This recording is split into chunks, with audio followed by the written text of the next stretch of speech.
is going on, guys? Happy Friday. Thank you so much for joining the stream. As you can see, guys on the Discord, I don't have the eye patch. I couldn't find it. But yeah, my eye is kind of bothering me. It's a little bit better than it was earlier today. But yeah, it's still a little blurry and stuff. So I was joking with these guys. They told me to wear the eye patch. But so it's doing a little bit better right now. But it is still blurry. If I like look out of this eye alone, it is kind of blurry. So we're gonna try to make do. Hopefully this one doesn't go as late as the last one did. But anyways, what's up, guys? Oh, we got Nate. What's up, fam? What's up, Nate? Steven. What's up, everyone? What's up, Steven? Seeing all this awesome art makes me want to get better. You mean that with the game? Well, like with the intro screen? You got your stuff, right, Nate? Did you bust it out? Did you take a look at all that stuff yet? We got Curtis. What's up, fools? What's up, Curtis? How's it going, man? Are you doing the one eye squint to text yet? That's usually the point of no return. Yeah, man. You're very close. I may need an eye patch myself soon. Damn, no hook impressions. Maybe we can bust out some. Maybe we can still bust out some. Let's see. Never use super glue when alcohol is involved. Yeah. That's funny, man. Steven, you're putting together that new relic blade terrain, right? How's it going, man? Vanished Beaver, oh my god, he's alive, dude. You vanished for like a week or two. Hope it was vacation or something. Yeah, so Havanis, it was, I know it felt like a long time, dude, but it was just a week. It was just 1 week. It did feel like a long time, though. I think just because of the nature, I think technically the amount of days I was gone was probably almost a week and a half, because if I stopped on Friday, I didn't start again until Tuesday, I think the next week. So I think it was kind of like a week and a half. But yeah, it was, dude, I was exhausted, man. I was just exhausted. No, I didn't do that Friday. That's right, because that Friday was going to be Massive Darkness 2 campaign. So I didn't do it then. So I took off that. Yeah, so the last time I did, yeah, so it was like 2 weeks. That's right, it was like 2 weeks. Yeah, I was tired, man. I was just exhausted. I needed to step back for a little bit.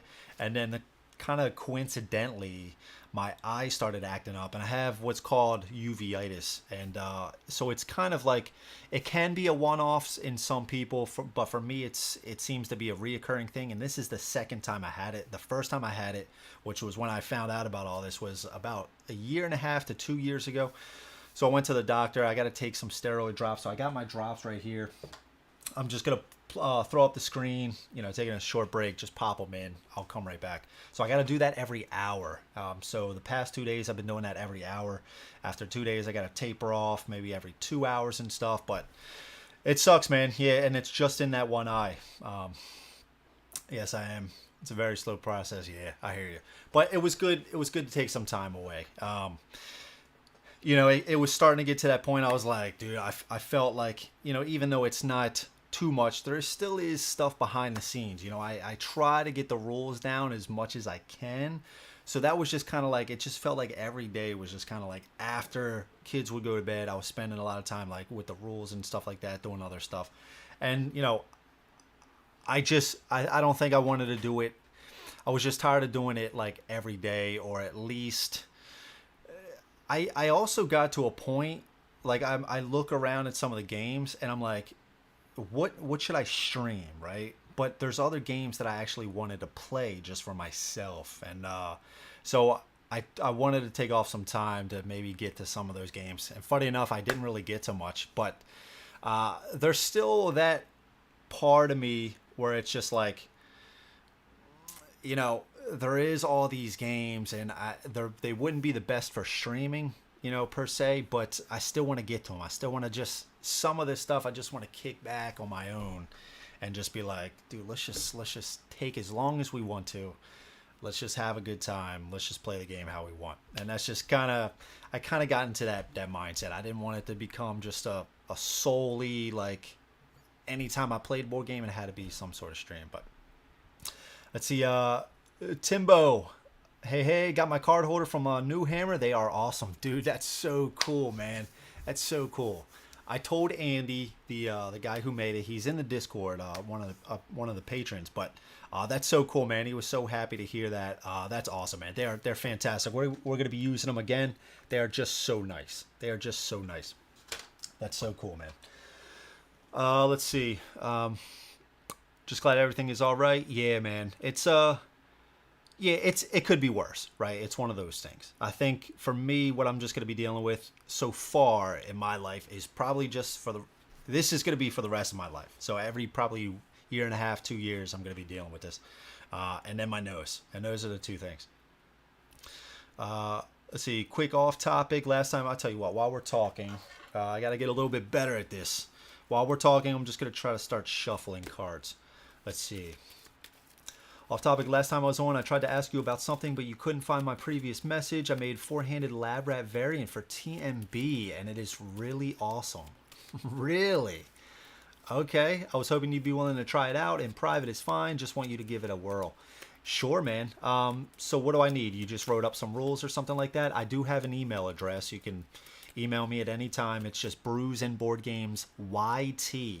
Because funny enough, Brews and Board Games was taken. So brewsandboardgamesyt at gmail.com. Send it over if it's some kind of file. I'll check it out. Yeah, that'd be super cool though, man. In for another interesting chat today. What's up, Adam? How's it going, man? Hey, Cosmonaut. What's up, dude? Hey, everyone. Yeah, we'll see. We'll see, right? One thing to note, I know I mentioned last time we were going to be playing with 4 full characters. We're not. We're going to be playing with 3 full characters. One is still going to be the companion, the Blade. So, I think for right now, 3 is still fine. 3 is plenty. So, we're just going to be doing 3 full characters.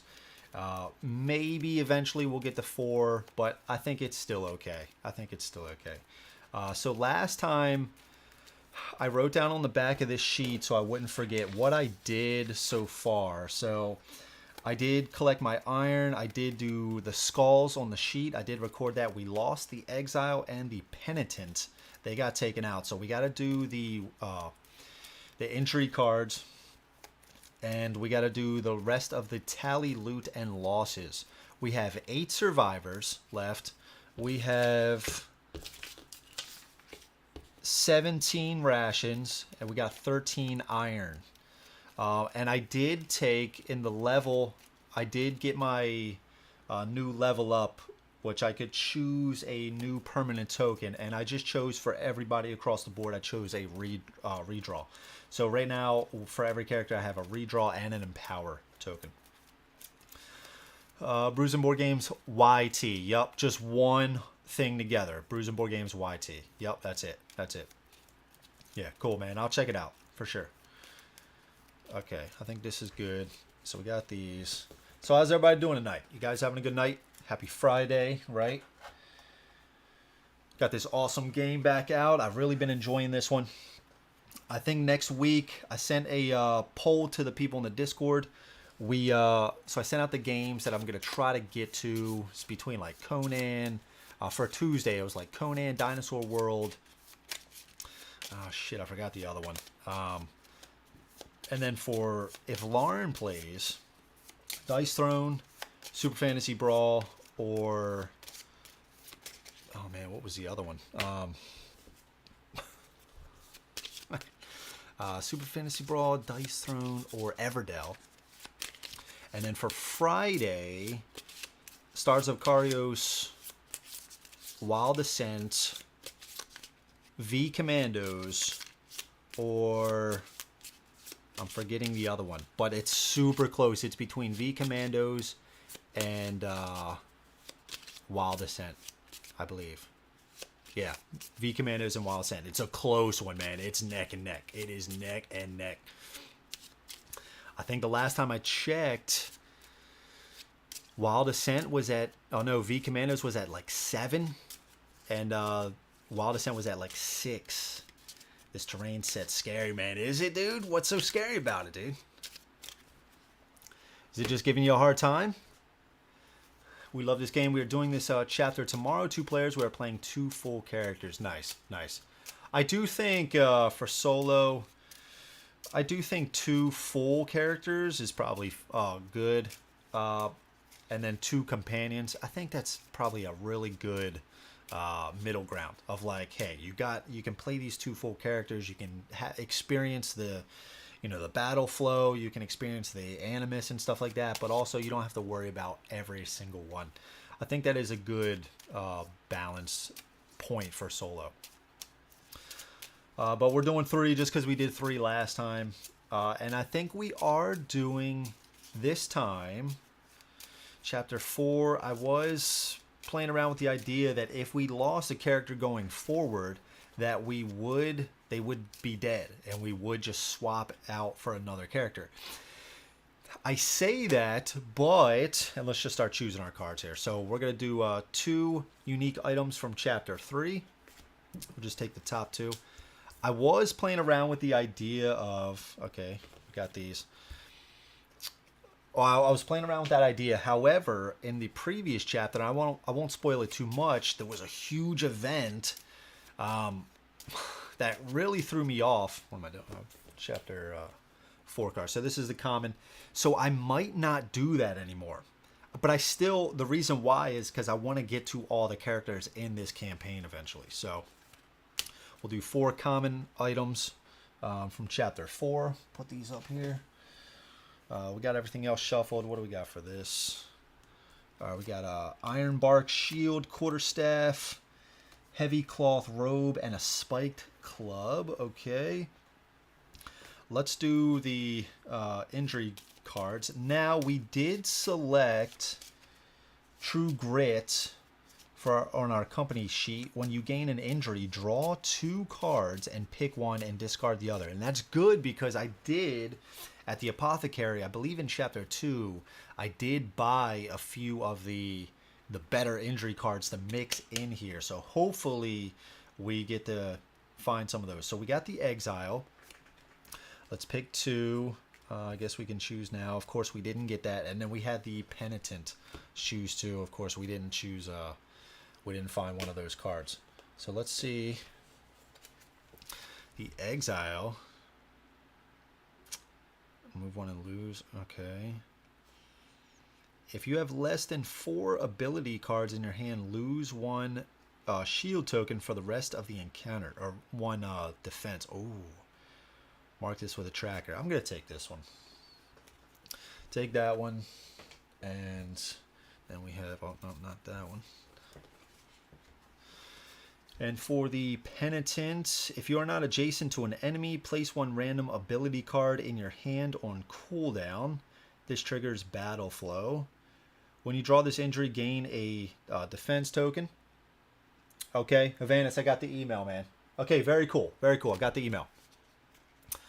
Not sure how long I'll watch. Don't want to be spoiled too much. I hear you, man. I hear you. It's all good, dude. It's all good. There are about 20 sheets of various cutouts. Smell of burnt MDF is intoxicating. Steven's getting hit with a double whammy. When you draw this injury, gain a shield token for use in the next chapter. Then shuffle this card back into the injury deck.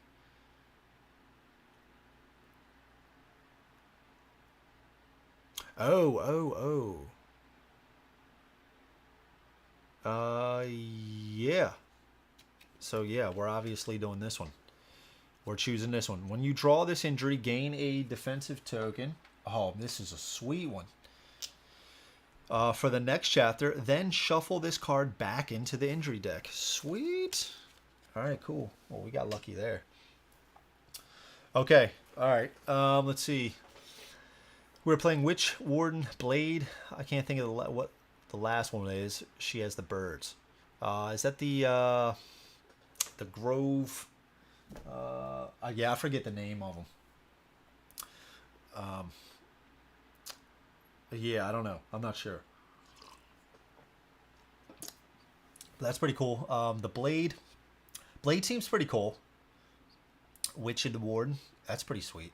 Is anybody playing the Priest? I think the Priest looks pretty badass.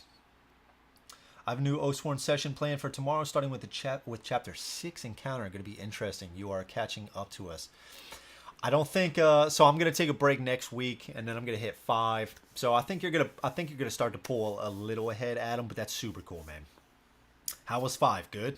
Was 5 good? Okay. So now we have to lose an item, right? So 2 for the ones that got knocked out. So the reason why I got 2 bows last time is because we're losing. Even if they don't get knocked unconscious, you have to lose an item from that, from the chapter that you used.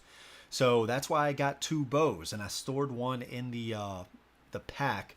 So I still have that, and I'm just gonna get rid of that. Another reflex bow. It's exactly the same. So I would just get rid of this and then equip her with this reflex bow. So that's her down. Let's see over here. With the penitent, I have to lose both of those. Both of these here. And these are the items that we have in our backpack. So, we found a Spike Club quarterstaff. It is a 2-handed weapon. I think we go...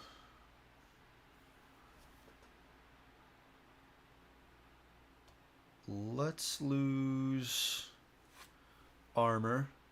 This padded flak jacket from the exile. We got to lose 1 more from him. But we have 3 armor here. So 1 can be given to him. 1 can be to the penitent. We've got some good stuff here. And I think we lose a falcon. So we're going to lose these 2 from the exile. All right. And we're going to replace that with a spiked club. Can we use that? We can. We can use that. Let's put the sleeve on there. All right. So we still keep the same amount of might tokens. Let's see what else. We need some armor for him. So let's do... Could do the worm hide. Could do the worm hide. Ignore the damage or the health loss from colliding with something when you suffer knockback. Yeah, it's not bad. Yeah, let's give that to him. Let's give that to him.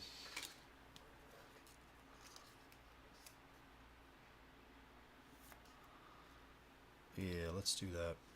Let's put this over here. So we'll give him the worm hide. That still keeps him at 2. Let's see. The witch is one sick character. She drops fire and water templates. Might want to give her a try one day. Yeah, man. Yeah, that sounds super cool.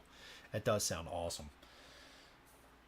Okay, so let's actually do... Should we do the quarterstaff here? I guess we can't. So, do we get rid of the longsword? Maybe we get rid of the shield? The thing is, though, she's already got high defense. I think I want to give the shield to the penitent. Maybe we give the shield to the penitent.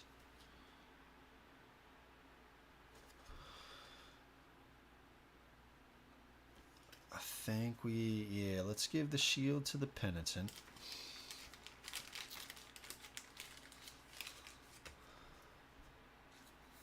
Alright, give him a shield. Let's also, we got to give him some armor.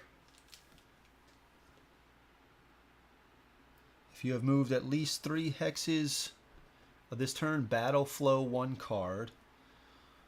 So let's do that.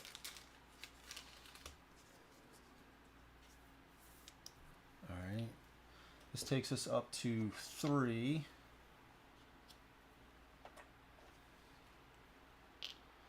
There we go. So we lost a 2 here. We lost a 1. We lost a 2. We need to lose 1 here with the blade. So she's got a buckler, a longsword that adds 1 yellow. We need to get a weapon here for the penitent as well. Maybe we just do... Oh, we can't do that. I guess we do the spiked club. I guess we do the spiked club. Yeah. Alright, spiked club. That gives him a yellow.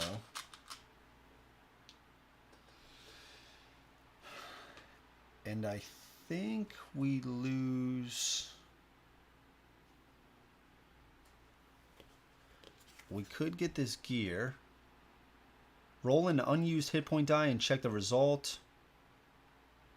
1, lose 1 combat token. 2 to 5, gain an empower token. 6, gain 1 health. Alright, so let's give this to... Let's give this to the penitent. Let's give this to the penitent. Man, she's just getting... Every time, man, I struggle with trying to fit all these cards on here. Alright. And I guess we could just lose this, the pig iron coat. It adds 3. We'll get this. We'll just go down to 5. We'll just go down to 5.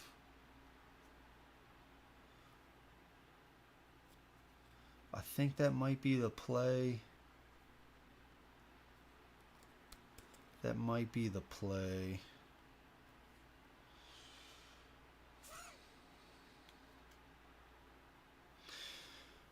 Yeah, okay. Let's just do that. And let's take this down to 5. Alright, so we lost this as well. And then I guess we could... We have a shield. We have a shield here, and we have a shield there. Okay, so these will go back into the backpack here. This game is table hog. Yeah, it does. It does take up a decent amount of space, man. Yeah, it does. It does. It does. If I was interesting 4 was probably more interesting though. Some new mechanics in 4. Okay, that's pretty cool. That's pretty cool. It does take up a lot of table space, and I mean I got this this side shot here. But like all up here, like I got the houses on top of the tiles. I got all these stuff for the if we need the walls and everything like that. So I got all the tokens up here, card and stuff. You see the pad, but even behind it, like right off here on the camera, I got all the trees. I got the allies. I got the other token stuff, other tiles, the cards. Yeah, so it's a lot, dude. It does take up a lot. And this isn't a small table. This is a mini pool table. And so I'm using about 30, it's about 38 inches that all this stuff is taking up. Because it's taking up about the size of the play mat, which is Game Topper's play mats. Fantastic. You guys need to check those out if you do not have one. Fantastic play mats. All right, so. Okay, all right. So I believe we got everything. We got everything. 17 rations, okay. All right, so let's get this up. I believe we shuffled everything that we need to. Let's do this. And you guys need to tell me if you can hear the audio. So let's see, desktop audio. Let's unmute it first. Continue campaign. We're on chapter 4. You are alive. Okay. Did you guys hear that? I believe you did. I believe you did.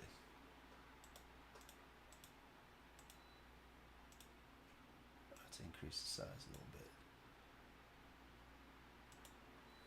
bit. Okay.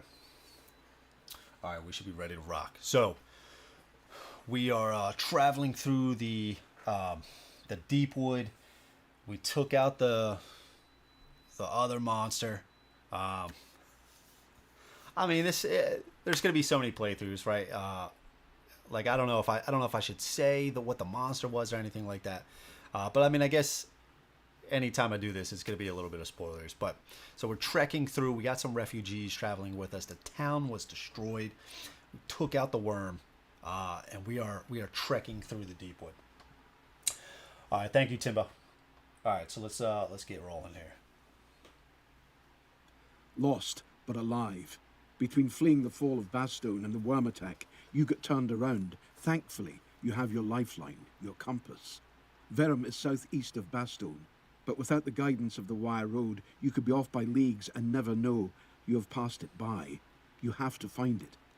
The wire roads were laid down hundreds of years ago during the First Crusades to reunite mankind and reclaim their homeland from the Deepwood. Inevitably, they were pressed back into their cities, and now the wires are all that remain standing from those bloody campaigns. Built on the old roads, you know they run as straight as the Deepwood would allow. As you deliberate, Grey Kane rummages in his satchel to reveal a stack of papers he saved from the collapse of Bastone. Many seem to be poems and stories, but several are maps. "I thought these would come in handy," he says. "Take a look at this. I have no idea where we are on it, but if we can find out, we might be able to find our way back to the wire." Okay, all right. Grey Kane coming in handy. The hell is that? Oh. Oh, oops. Okay. Mystery box Z.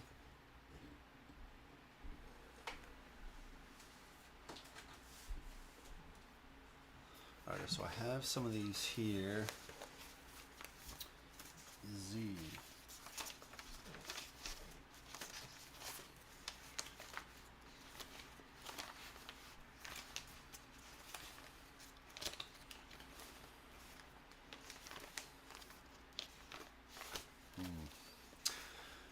Let's see.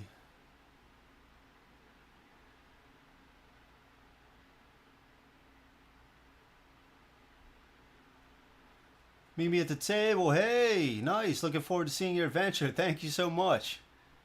Appreciate that, Barrett.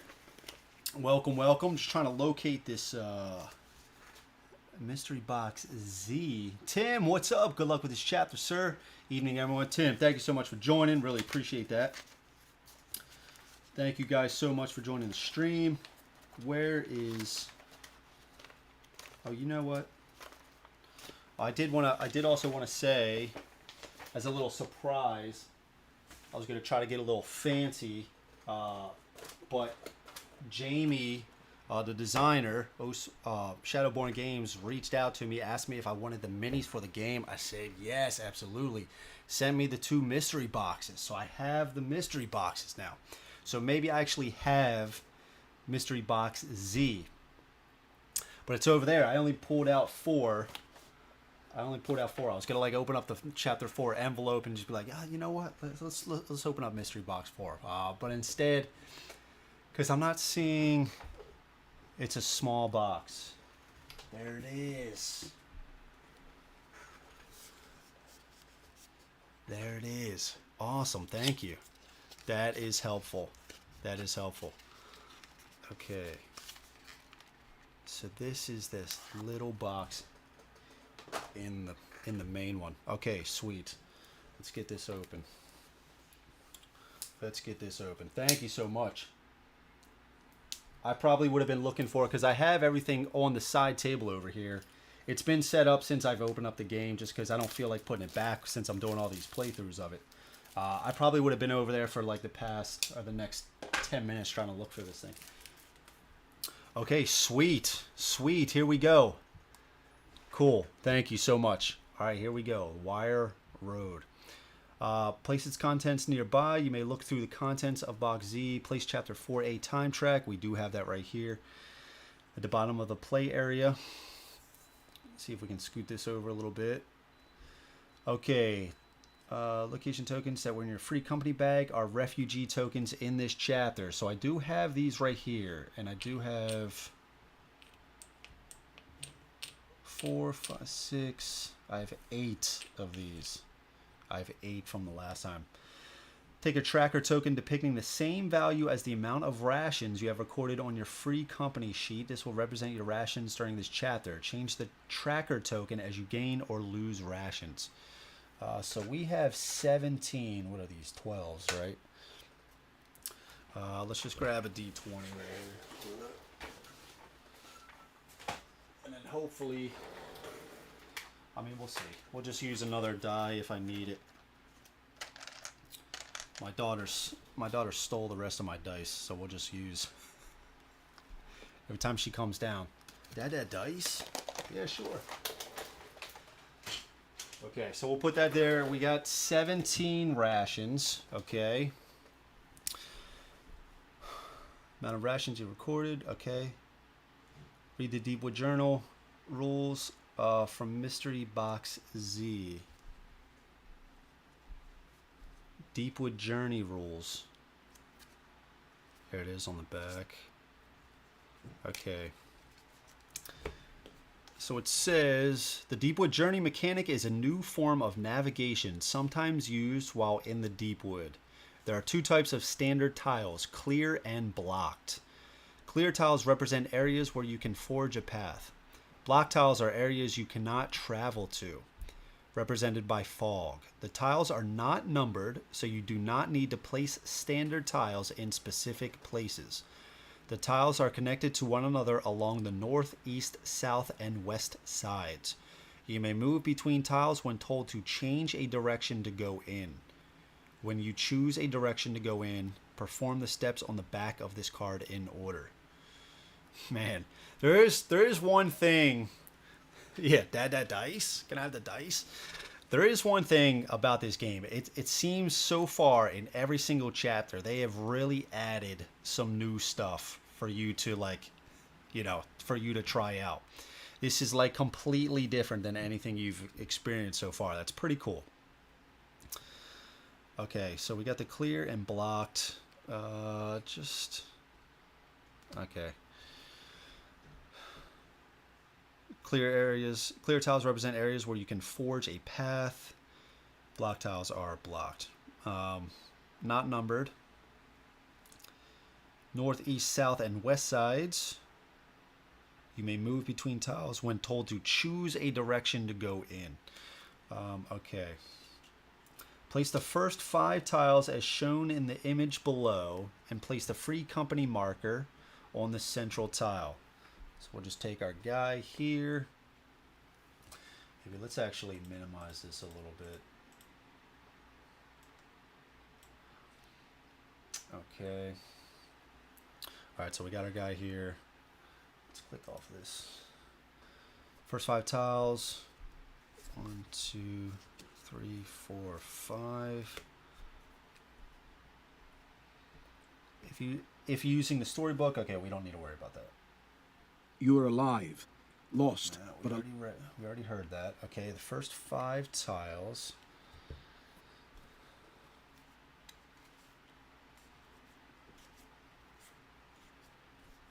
So I guess they're not these. Yeah. So they are not numbered. So I guess we just skip all of these names, right? And I guess we just get these out like this. Or the back's blank. Okay. So the backs are cleared, it looks like. Okay, sweet. And that guy really flew there. Okay. Got some royalty in here. Yeah, man. You got some royalty. Sir Barrett. Okay. All right, so we have our guy on here, okay? So we have this. Boom. Okay, instructions. Open the journal to page 4243. Keep that page of the journal open as a reference. All right, so I thought I did bring the journal over.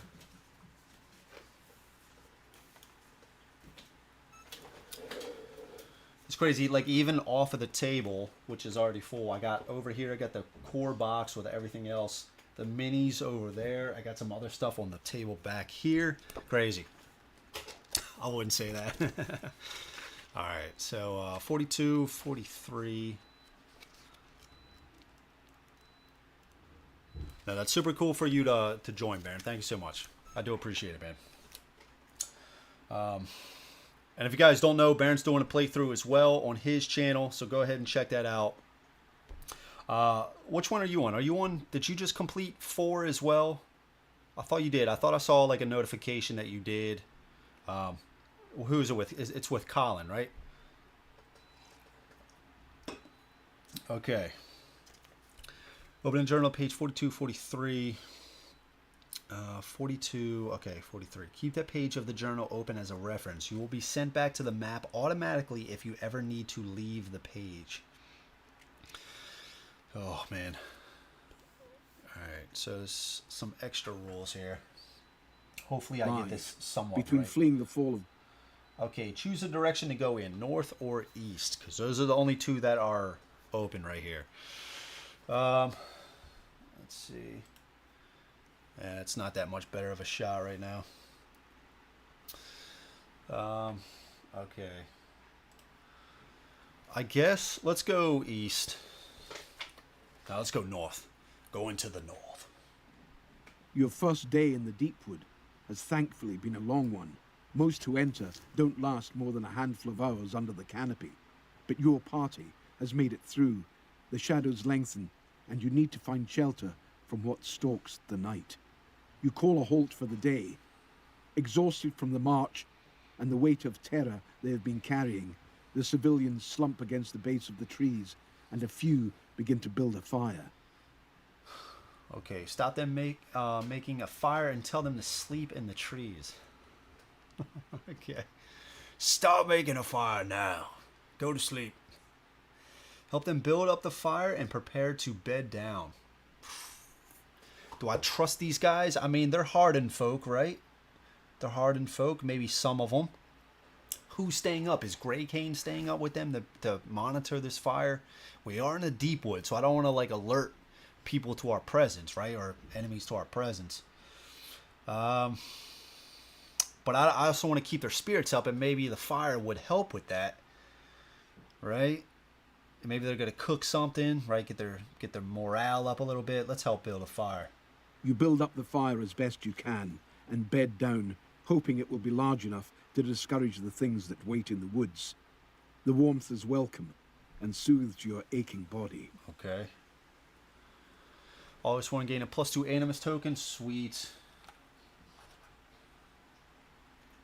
I really like having the +2 animus for the companions, just because it's just allowing them to do like an extra attack is just, that can be huge. All right. Later that night, a snarl is all that precedes the attack. The circling pack sticks to the shadows, away from the firelight, but long arms reach out and manage to pluck several of the party away before you can even react. The screams disappear into the darkness. Who knows? If I would have told them to go into the trees, who knows? Maybe some giant bats or something would have taken them away. So, you know, who knows? Lose 1 refugee and 2 rations. So let's take this down to 15. And these are our refugees, right? Let's put this back over here.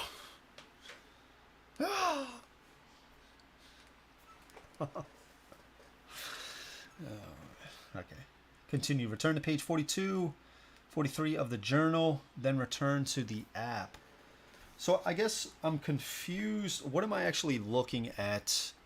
Am I trying to use this as a guide? Is that what I'm doing with this? I guess am I trying to figure out where I am? Right? Is that kind of representing, like, so if I travel to some locations, I can kind of say, oh, you know, this is next to Waystone or something like that, so I need to go east. Is it something like that? So we came from Bastone. 42 and 43. That's blank. Am I actually... I guess this is actually for me to write in. That's pretty crazy. Okay, so we got to go to Waystone, right? Is that where we're trying to go to? Or... No, not Waystone. I honestly forgot where we're going. Oh, that is correct. Just finished 4. And yes, Colin from One Stop Co-op Shop. Yep. Playing this with me. We were having a blast. My #1 game this year so far. That's awesome, dude. Yeah, I've really been enjoying this one as well. It's super cool. I like a lot of what it's doing. I've always liked this this gem. You know, you can kind of choose how big of a turn you want to have. It's kind of like Conan and Batman Gotham City Chronicles. I've always kind of liked that system, and I like that. You know, I like the battle flow, plus with the boss battler. I don't have many of those anyway, so it's been a super cool experience. Nice +2 animus is huge. Yeah, absolutely. Yep. Every decision, life and or death. Yeah, I know, dude. It's a map. It's a map. It's a map. Gotta love it. Okay, so this is a map. All right. If a waystone tile is on the table, you may also look at pages 44 and 45. Okay. All right. Okay, so I guess we just continue. Yep. All right. Oak. Okay. Oak. So let's look at. I believe these were we got waystone. There's the oak. So did we actually not move there? I'm a little confused by this. We traveled to the north, so was I not supposed to move my guy there? I guess not. We'll just leave it like this for now. Okay. Yeah, okay. Most of the trees that surround you are torn, ruinous things. The limbs come at impossible angles from twisted trunks. The colours are dark and wrong somehow. Yet, as you round a strange black outcropping, you see a single old sentinel standing defiant against the world. An oak tree, untouched, strong, clean.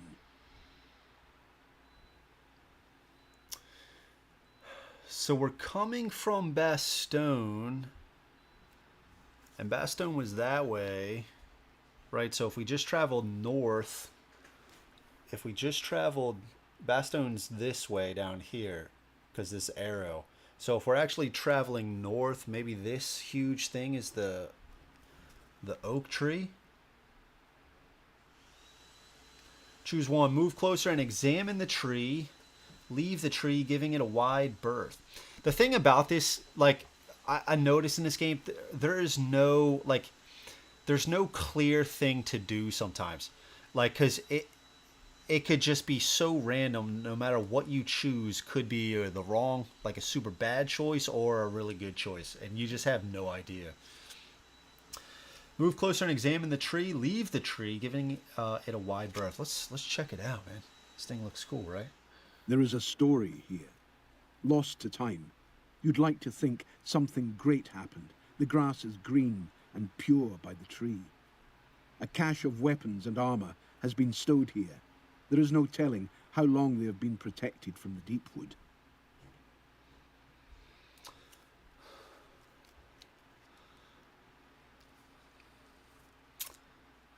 Stowed here, okay. All right, so let's see. Dan, what's up, man? Add it to your existing map. Don't replace. Okay. Like the pic says. So I just place it over top then. Is that what you guys are saying?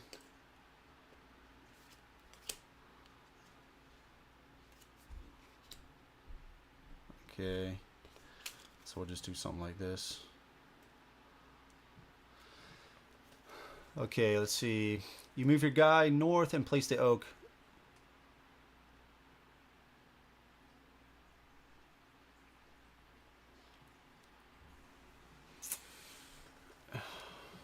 Okay, you move your guy north and place the oak where you would end up.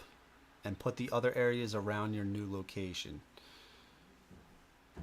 Okay, so I think...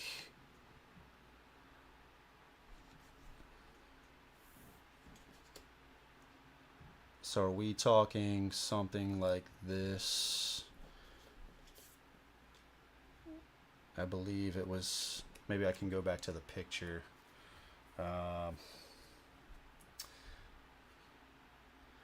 So I'm thinking, are we talking about like something like this? I forgot how it was, but I'm not saying this was the exact way, but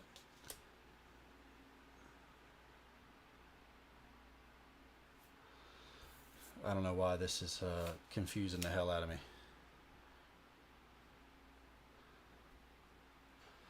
It's in addition to it. Yeah, I mean, I'm trying to figure it out. Freddie, what's up, man? We are having a great day. Basically, it's right as it is now. Start with your original 5 tiles, move your guy, then build around your guy again. Okay. So right now I am on the... Okay. All right. I think I'm getting it. Can I go back to see that picture? Okay. So looking at this... So like this then, right? Is that what we're saying? It's like this.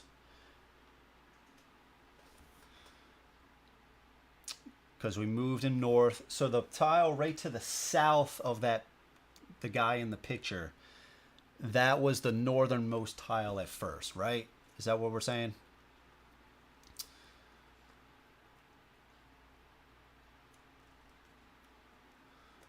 I'm just going to say yes for now. All right, we already did this. Oh, sorry. Yes. Most of the trees that there is a story here. Yes. Got it. All right, cool. Thank you. That makes more sense now. I was a little thrown off by the picture. Like, you know, I didn't see those two. I was like, wait, what's happening? Okay, so, again, looking at this map, I can try to assume we're right here. I forgot the town we were going to. Bastone's up there. We're going to Verum, right? We were going to Verum. So if we're kind of looking at it like this, maybe we do...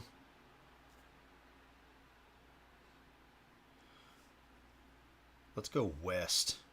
Maybe we find a waystone. Let's try to go west. Oh, of course. Gain 2 random items from the Chapter 4 Common Item deck. Okay, sweet. I love it. All right.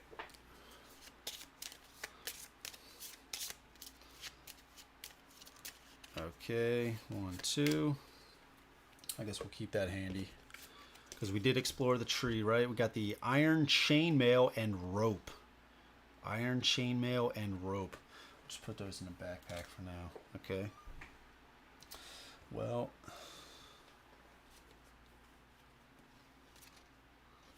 Gear. I guess we got... Everybody's got gear. But the iron chainmail, it's got 3.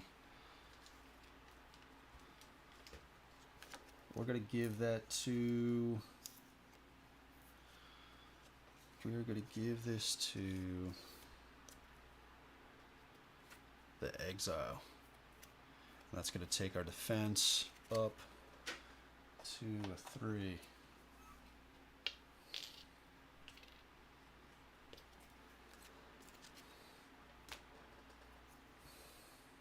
Okay.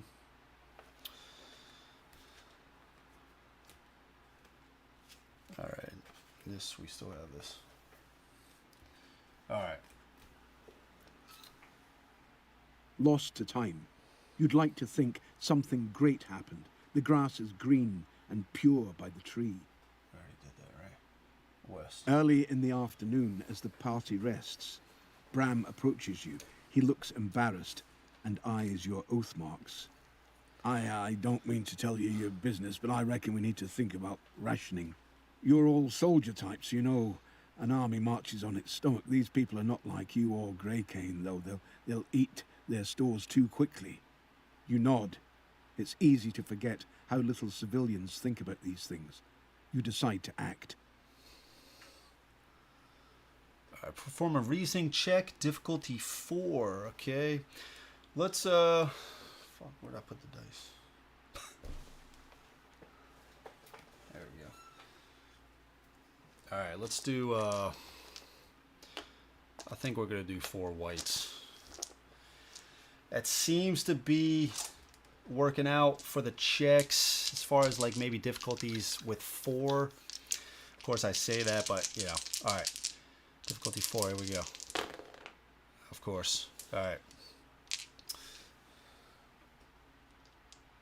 A few nods of understanding come from the group, but a few refuse to give way to you. After a heated exchange, some of the refugees grab their packs and head off into the trees alone. You don't favor their chances. See ya. Okay, discard 1 refugee token and 2 rations of your choice.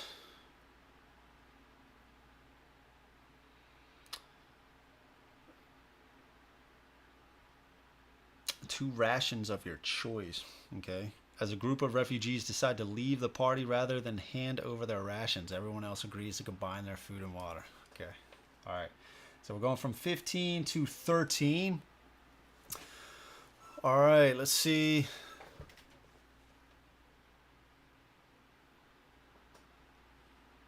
Adam, come on, man. Come on, man. God damn it, Adam.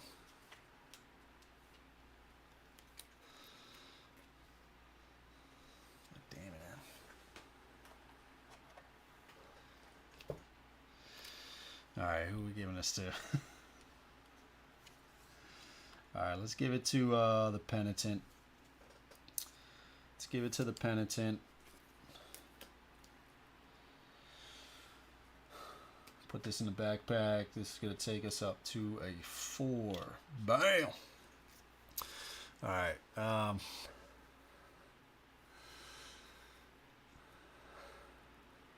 he looks rather lightly armored. Worries about his tan lines, no change for the exile. Yeah, man. That's what he's doing. He's exposing himself. He's like, in the picture, he's trying to get that sun because he's pissed because the Deepwood is just too much tree cover. Burnt many briskets of late. Not all, my man. Been too busy working. Yeah. Okay. All right. So we did that. Everybody else combined. Okay. If Lysine is with you. Is Lysine with us? She is. Lysine is with us. We have Grey Kane, Lysine, and got a few other ones. Those were the only combat ones that I had out. All right, she is with us. You find your attention drawn to Lysine. She is struggling with the journey. Her wounds from the burning back in Bastone and whatever she did at the wall have obviously taken the toll. As if aware of your thoughts, she straightens her posture and walks up the column towards you. I need to explain myself, she says, slightly embarrassed. It's the least you deserve after what you did for me. My life is in your hands already. This cannot make things worse. People sharing ghost stories would call me a blood witch. I cannot do what they think, though. I can twist blood when it is outside of the body, but I cannot turn men to puppets or boil blood in your veins. I don't know how it works. I can just feel the bloods. She trails off. I want you to know I have never hurt a person on purpose. You try asking her more about it, but she is loath to speak more on the subject. Okay. Okay.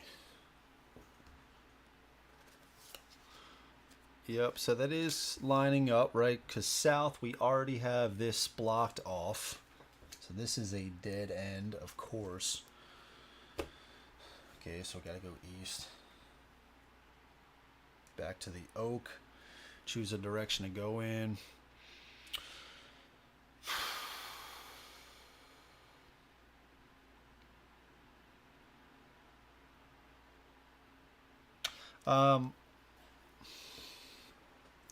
Crap. I guess I'm supposed to be.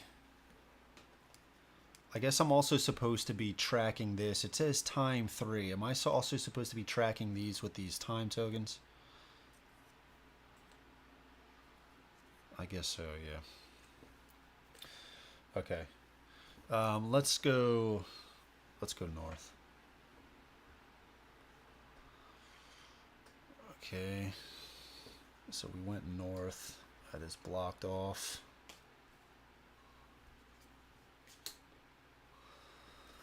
Okay.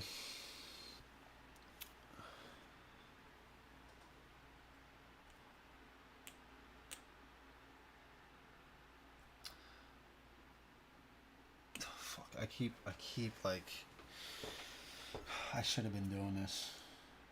Go to entry 1 on page 4 of the journal. Yeah, I should have been doing this stuff. Oh. Rufus, what's up, man? And hello, Dan. Yeah, man. What is up, Rufus? So where is that journal? Man, there's just so much stuff. Journal's right here. Okay, so entry 1 on page 4 on the journal. Yeah, I mean, I apologize, guys. It's just like,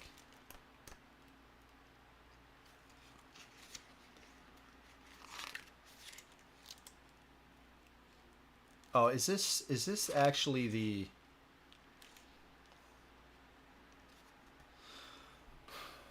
I guess not. The journal is just telling you where to go. Is that? I'm getting lost. Is the journal is the app basically taking over the journal? Yeah, it is. It is. Okay, so I don't need to worry about this. Okay. All right. All right, let's go. Yeah, obviously we're going to go east. You have put it off as long as you can. You need to eat. Okay, we need to eat. Free company, and each refugee token needs to consume 1 ration, 1 for the whole free company. You may choose who to feed. If the free company does not eat, each Oathsworn loses 1 hit point. Each refugee token that does not eat is lost. Holy fuck. Alright, so just starting with the refugees, we have 6 left, so we're going to take this down to 7. Oof. Consume 1 ration, 1 for the whole free company. You may choose who to feed, so we're going to go down to 6. We're going to give it to the exile because he's looking a little hangry right now. He's looking a little hangry. Yeah, okay. All right, gotcha. All right. Okay. I don't think we have Dane. What? So we have...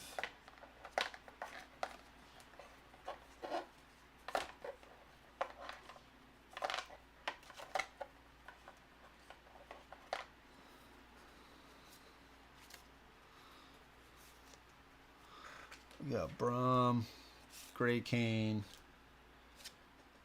and Midge, right? So we do not. Okay.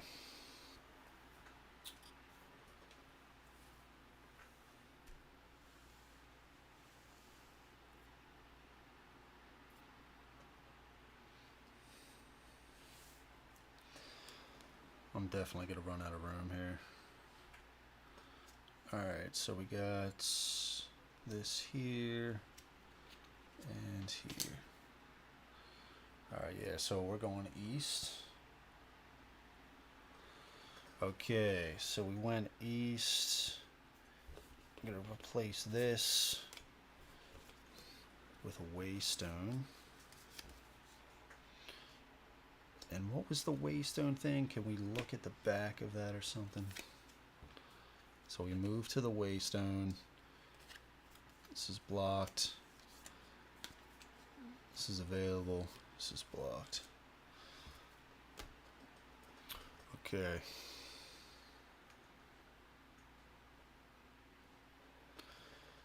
Place a waystone tile here. An okay. ancient carved stone lies broken in 2. You've seen stones like this before. Waystones to mark the land before the coming of the Deepwood. The lettering is almost impossible to make out. There seems to be 2 locations named, if only you could work them out. Checking your compass, the top inscription points southwest, the bottom one points south. You know Verum, is southeast of Bastogne.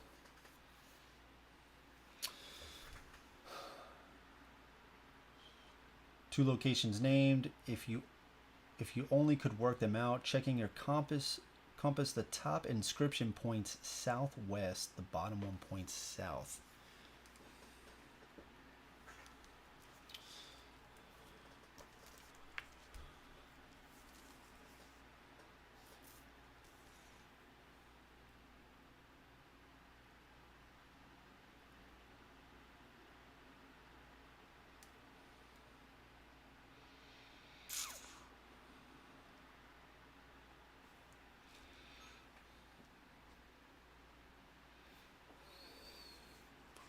.44 and 45. I look at both pages. Okay, so 44.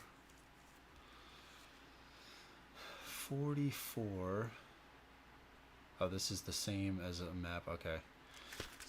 All right, so this is the Waystone. This is the Waystone.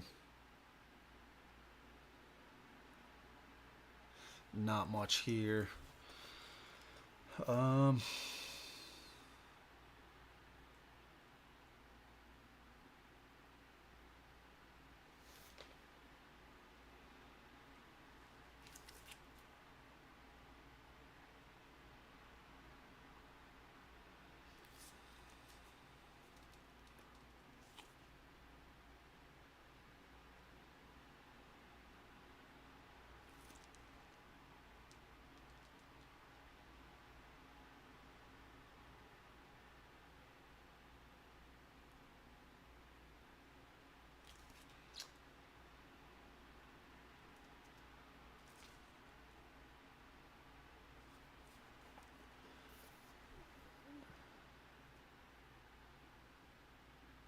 Is that Marrowsford? Marrowsford?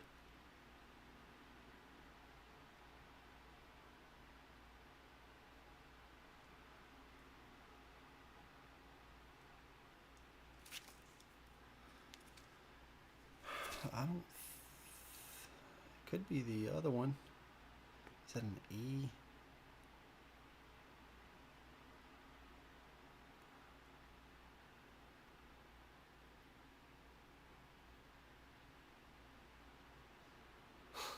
All right, we're gonna say it's. I don't know. That could either be. I guess maybe it's both. Narrenford and Marrowsford.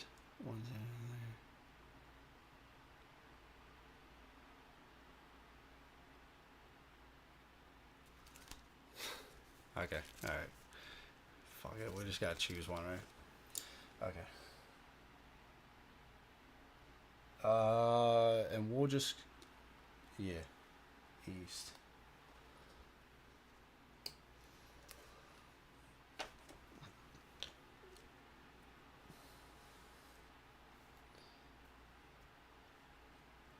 I mean, some of it I might be just like overthinking it instead of just choose locations, just go, just start doing the stuff, you know what I mean? Alright, so let's set this up. Cleared here. Cleared here. Let's get you out of the way.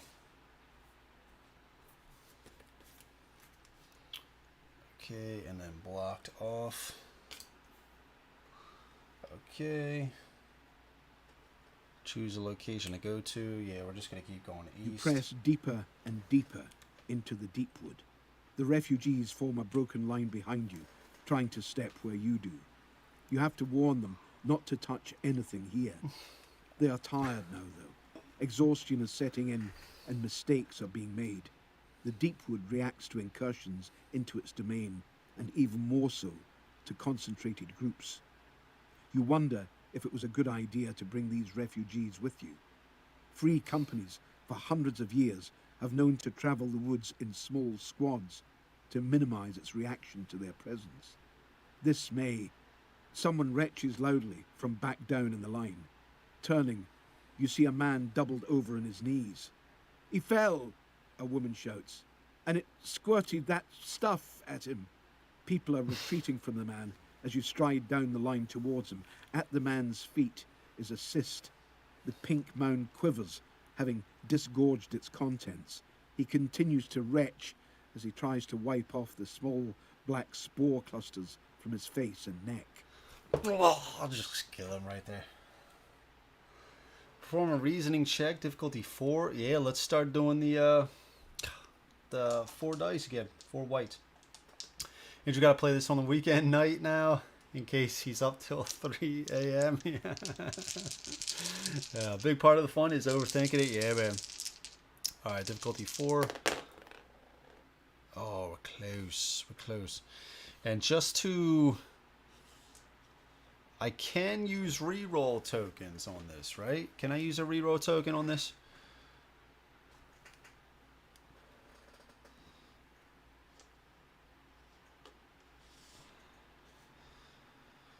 I think just the empower and the...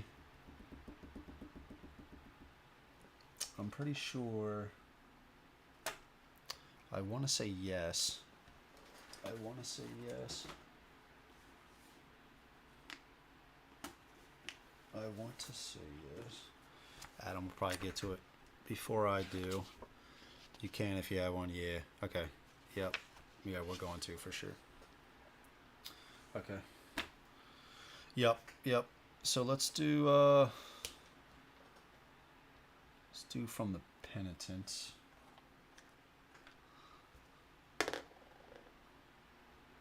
Sorry, not the penitent. That was the bleed. But now let's do the penitent. I'm not gonna reuse all of them. Screw it. I don't know, man. Yeah, let's do it one more time. Let's get this guy out of here. Jesus Christ.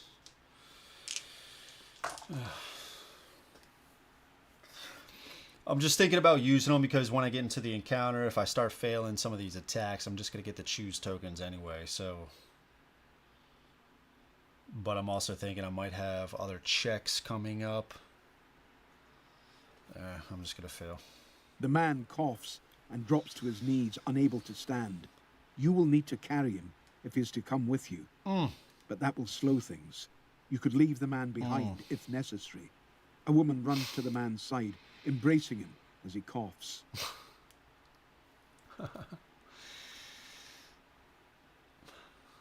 I mean, if I leave him, are they gonna like? Is everybody gonna look at me now like this guy doesn't give a shit, right? Oh man, carry the man, but it will take longer. That's probably gonna be it's gonna take longer. More rations.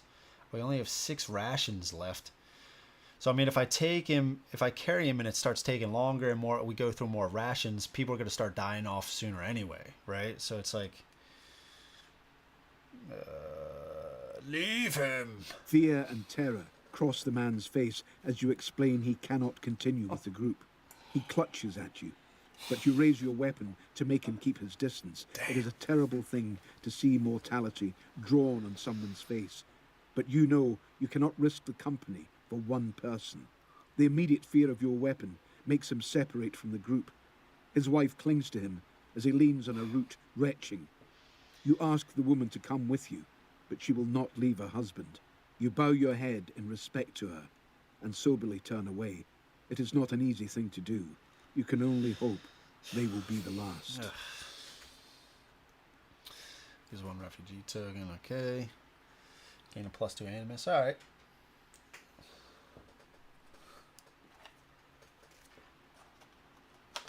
You gotta make the tough calls, man. Gotta make the tough calls. Gotta make the tough calls sometimes, man. Alright. Okay. Swamp. We made it to the swamp.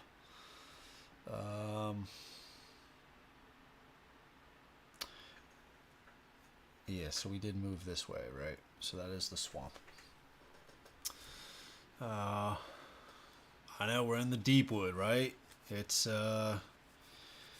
these people aren't a stranger to this kind of stuff, right? Swamp. Did I pass over it? Village. There it is. Alright. Okay. Blocked off. We're on the swamp. So let's check out the journal quick just to see where we are. So the swamp.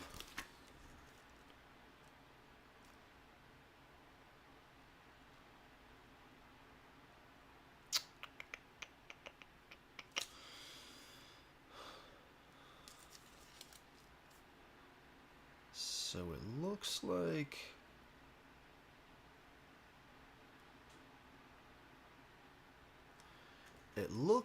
I'm thinking, oh, I'm on the side shot. I'm thinking we might be around here. I know it's hard for you guys to see. But so we traveled, Bastogne was down here. So we traveled up this way. I think that was the oak tree. We went a little bit more north, and then we went over this way. And this is the waystone right here. And then we went a little bit more over. So I'm thinking maybe this area right here is the swamp where we are.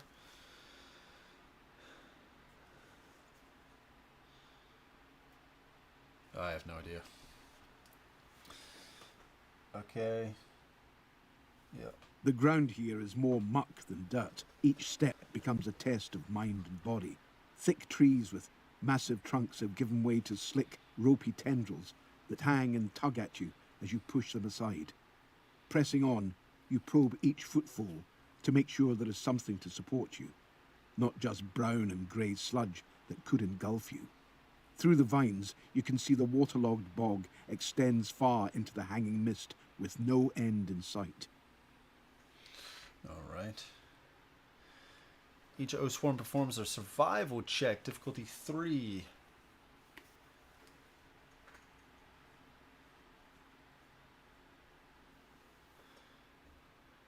At the entry, do not perform this check. Okay, difficulty 3. Alright, let's just do 3. This is going to be for the exile. Got it. Ranger. Failed it. Penitent. Close. I guess, yeah, we would still fail because we got the 2 blanks. Can't change those. And the blade. Which we got. Okay. If all succeed, if any fail. The crumbling of Bastogne has taken a great toll on you. Your nerves are frayed, vision is blurred, and your breath comes in deep, ragged gulps. A slight misstep off the nearly invisible path, and the clutch of roots takes hold of your foot. Suddenly, you are pulled into the slick, oil-coated bog. You curse yourself, and immediately recall that you must not panic. Movement will only suck you down quicker. Is she Adam? Jason, what's up, bro? What is up, dude? Yes. Yes, it is, Adam. Yep. So that's okay. We still failed with the penitent. That's good to know, though. That is good to know. What is up, Jason? Happy Friday, brother. Okay, if you have Grove Maiden, we do not. You hear the slap of a body hitting mud, and you see your companion being pulled beneath the bog, already neck high in the muck. Oof. They are far off the path, but one of you might reach them in time. Okay, choose one Oathsworn not stuck in the bog to perform a might check. Now, with the might check, we can use empower tokens, I believe. I believe with the might checks we can. Because it said something specific about that. Let's see.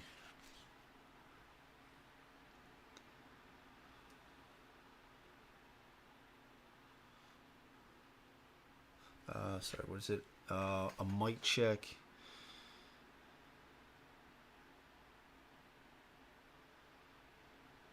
Use those Oathsworn might decks. Okay, okay.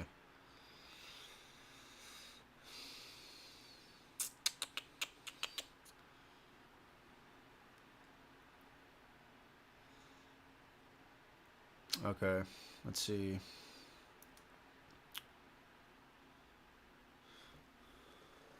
Alright, so, yep, and also the might dice. Okay, cool. So let's actually do, I guess we'll just do the exile. Yeah, we'll do the exile. Because we got a reroll token with him as well. Difficulty 4. Yeah. Yeah, I think it's okay. 2 yellow and 1 white. I think so. Maybe. Sweet, there it is. Okay. 2 3s and a 1. It takes everything you have, straining every tired fibre of your muscles to overcome the pool of the bog. Covered in sweat, freshly opened cuts and mud, you drag the survivor clear. The Deepwood can't have this one. Not today. Not today. Nice. Nice. We have become empowered. Sweet. Alright. Very cool. Choose a direction to go into. Yeah, let's go south. We're gonna go south here.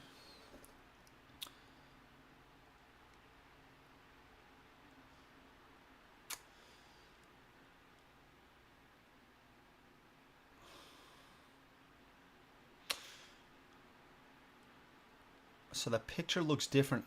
Like, is that north tile in the picture supposed to be the swamp?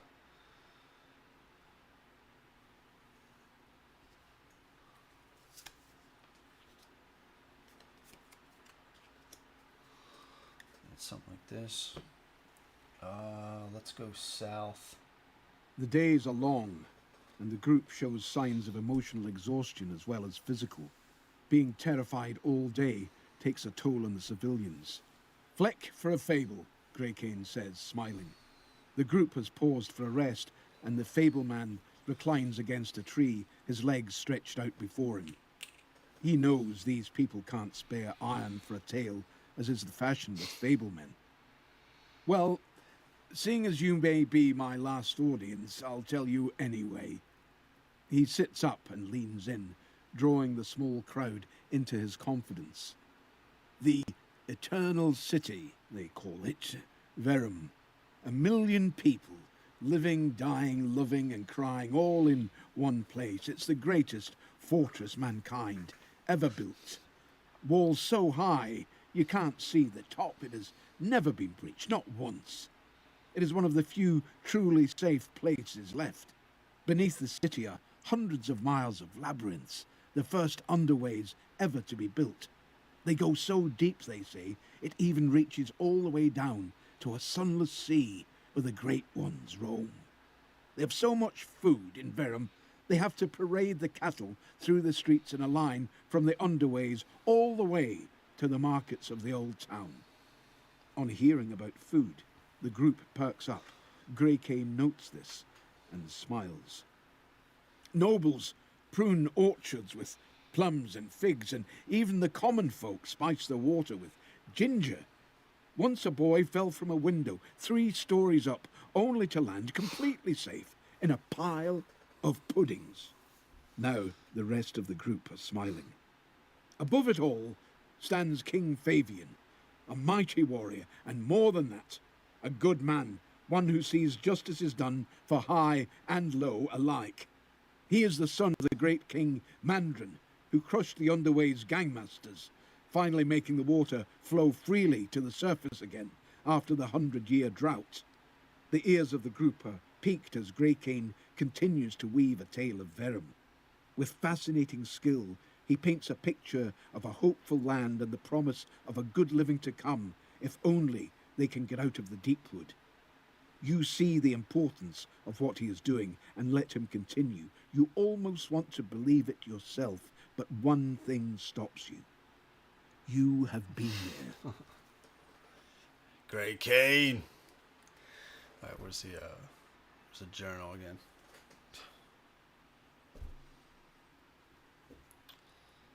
Dude, how do I lose my stuff? Colors. All right. Under the story rule book. All right. Okay.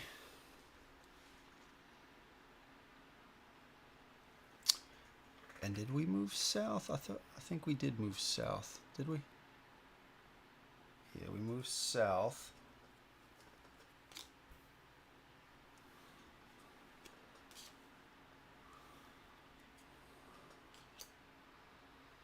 Okay, so yeah, we're just gonna move west, right? Just gonna move west. Before we do that, I do gotta put in my eye drops.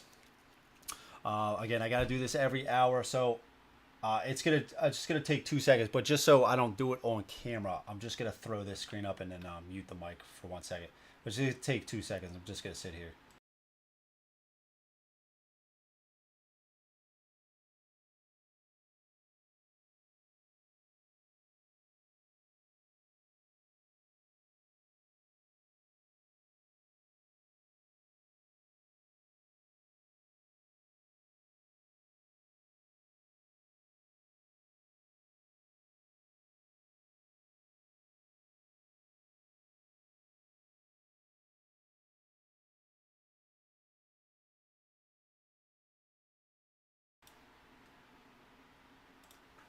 All right. Dan says, for those of you wanting ambience during your gameplay, which is always sweet, Jamie just published soundscapes of the city and Deepwood on YouTube this afternoon. Search Deepwood Soundscape and you'll find them all. Dan, that's awesome, man. Thank you so much. Yeah, dude, I generally like that sort of stuff. Like if I'm playing, you know, not streaming, I always like to have a little bit of ambience and really get you into the mood and stuff like that. Super cool stuff. Thanks for sharing that, man. That's super cool. Okay, yeah, we're going west, right? We're going west. You have put it off for as long as you can. You need to eat. You need to eat. Free company and each refugee token needs to consume 1 ration, 1 for the whole free company. Okay.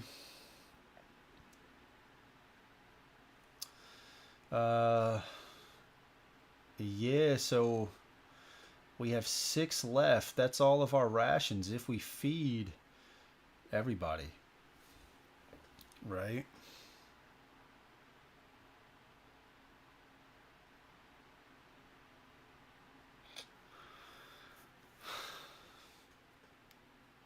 I really don't want to lose a health point for everybody. So I'm definitely going to consume the 1. So we're at 5. Do we keep 4?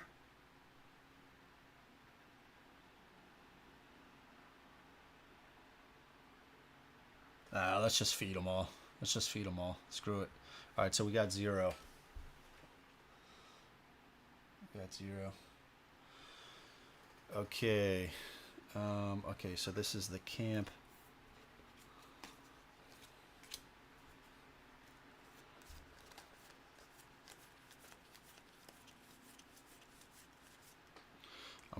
I'm pretty nervous right now. We have 0 food left, man. We have 0 food left. Okay. Yep. You smell smoke. Fire does not come randomly in the Deepwood. The wood is difficult to ignite, even with a good dry flint and steel. That's right, Adam. That's right. Okay, choose 1. If you wish to investigate the fire, choose the top option. Otherwise, choose the direction to go in. Yeah, let's investigate. Beneath the boughs of several large trees, you find the remnants of a camp. The fire's embers are dark, but still warm. A ragged lean-to of blankets and a few support sticks lie trampled on the ground, and a trail of blood leads off into the woods as though something were dragged from the camp. Oof. Whoever it was, they are certainly dead. This happened recently. Hurriedly, you search the camp. Cool. Oh. Back at 1. All right, choose the direction to go into. Yeah, so I mean, we're gonna go south.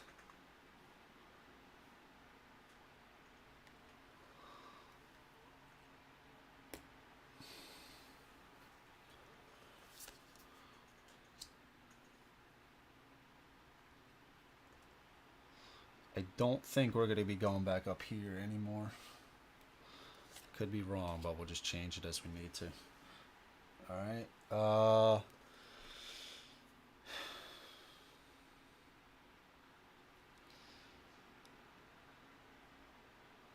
Maybe let's go south one more time.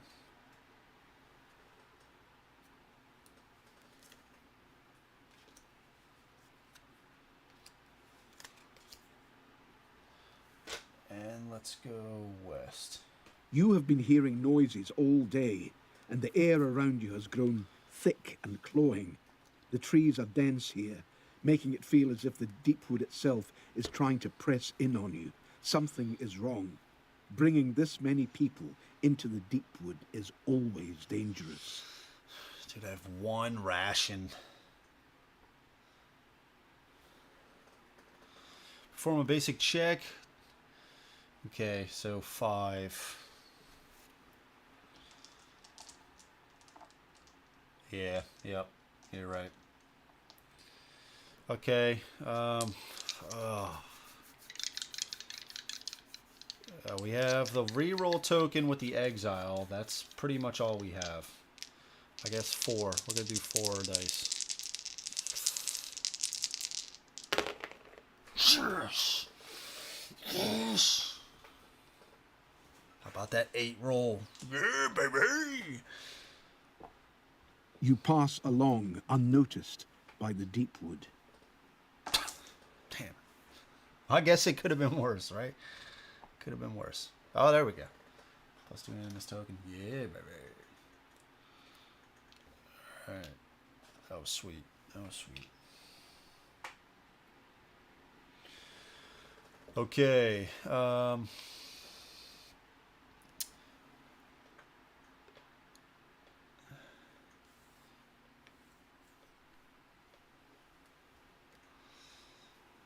Okay. Let's put this here for now.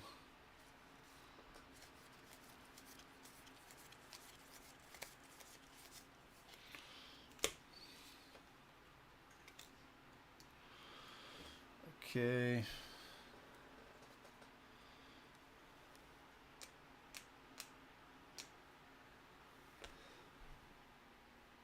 It's just gonna say place a tile. Yeah. Crimson bloodthorns poke, spear-like from the ground on all sides, like waving stilettos. They probe the air, waiting for a touch of warmth. You have been trained and have encountered them before, but not with so many in tow. There may be a price to pay. Those brave or foolish enough to get close know the long, slim thorns are not solid, but rather hollowed spikes, perfect for bloodletting. Their reeds form a maze, and perhaps there is a way through. Okay, if you wish to head into the Bloodthorns, choose the top option. Otherwise, go north or east.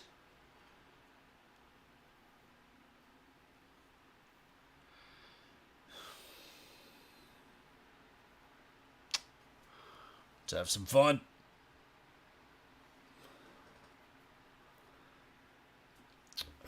Oops. Okay. Before moving on, click all of the instructions buttons. Yep.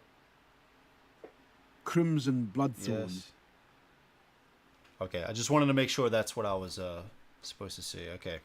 All right, so we're in. Yeah, we're gonna go south. So we need to start moving up some of this stuff. Let's push this up here.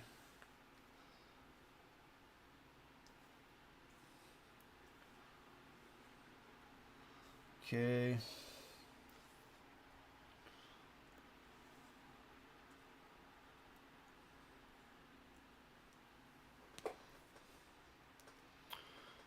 All right. South. Oh, sorry. Okay. Each Oathsworn performs a survival check, difficulty 3.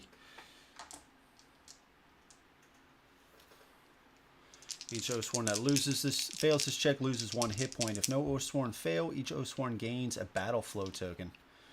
As a group, perform a basic skill check, difficulty equal to the number of refugee tokens. If you fail the basic check, lose 1 refugee token and 2 rations. Oh, man. Okay. Alright. Survival check. This is for the exile.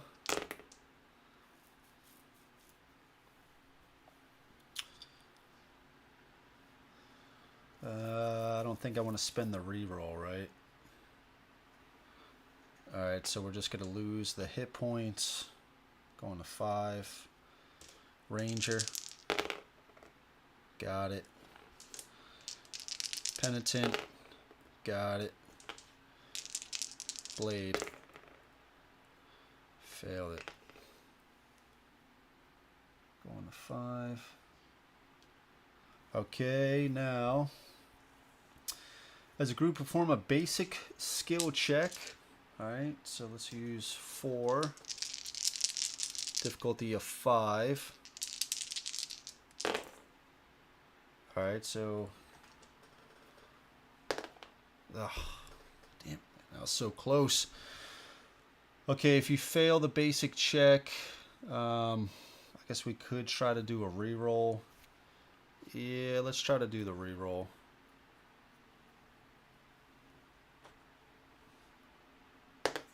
Alright, there we go. So we got the 5. So we don't lose the refugee or the 2 rations. Okay, now we're going to go south.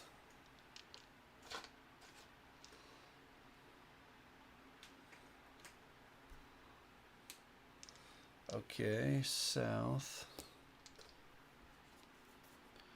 Man, oh man. We are lost. We are surely lost. Yeah, I mean, we're just gonna... I guess I'm just gonna keep going... Do I keep going south?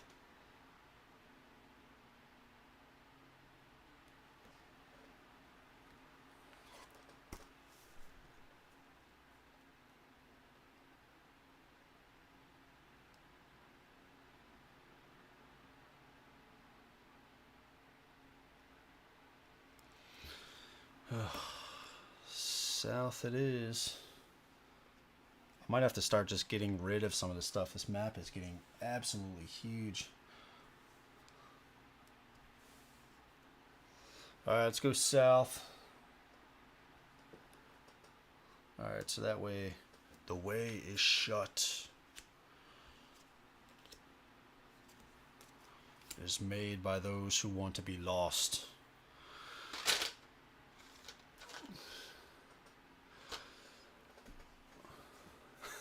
You are leaving emaciated dead bodies like a popcorn trail in a cave. No, I don't. I just looked at it. I thought it was kind of... Wife's texting me. I thought...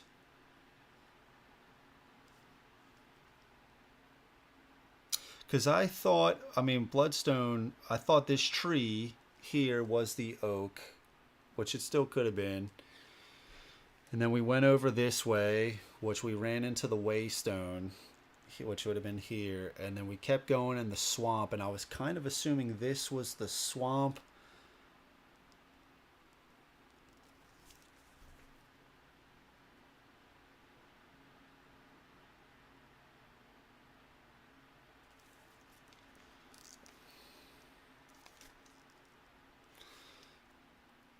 I don't, but I mean, it looks like, I mean, I have 2 locations. Looks like I might be able to go out this way from here, maybe. Yeah, I do not know.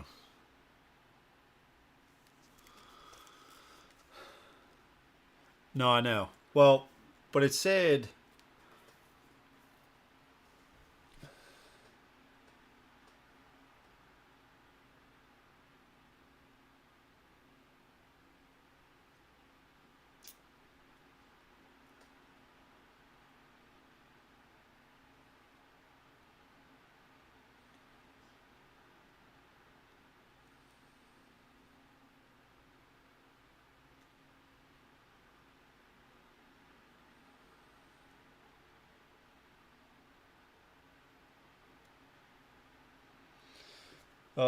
Then, I mean, I guess we'll try to come out this way.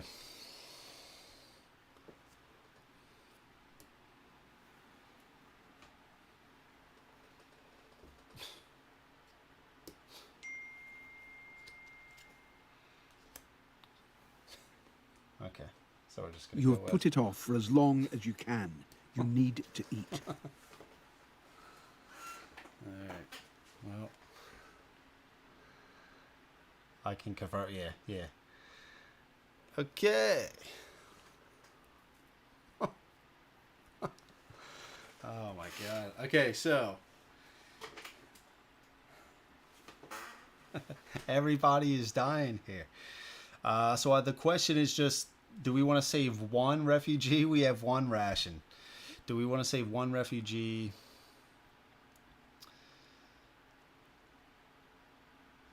And everybody lose a health.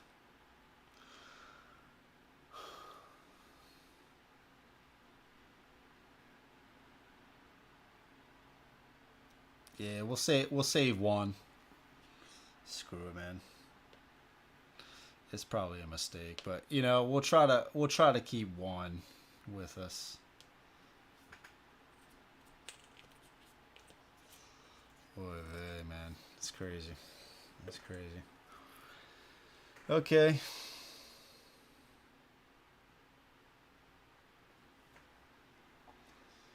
Okay. Well, I mean, we only got one direction to go to now. We've literally uncovered everything else. Alright, so we're going to go west.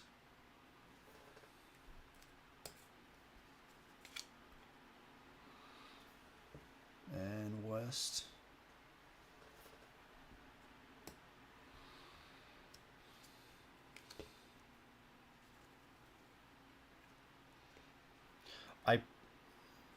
Thinking about that now, I probably should have just lost everybody, because it's probably going to ask us, what's it been, like every 5 or so it asks us to eat.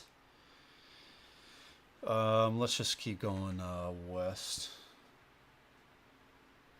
Deepwood events, okay.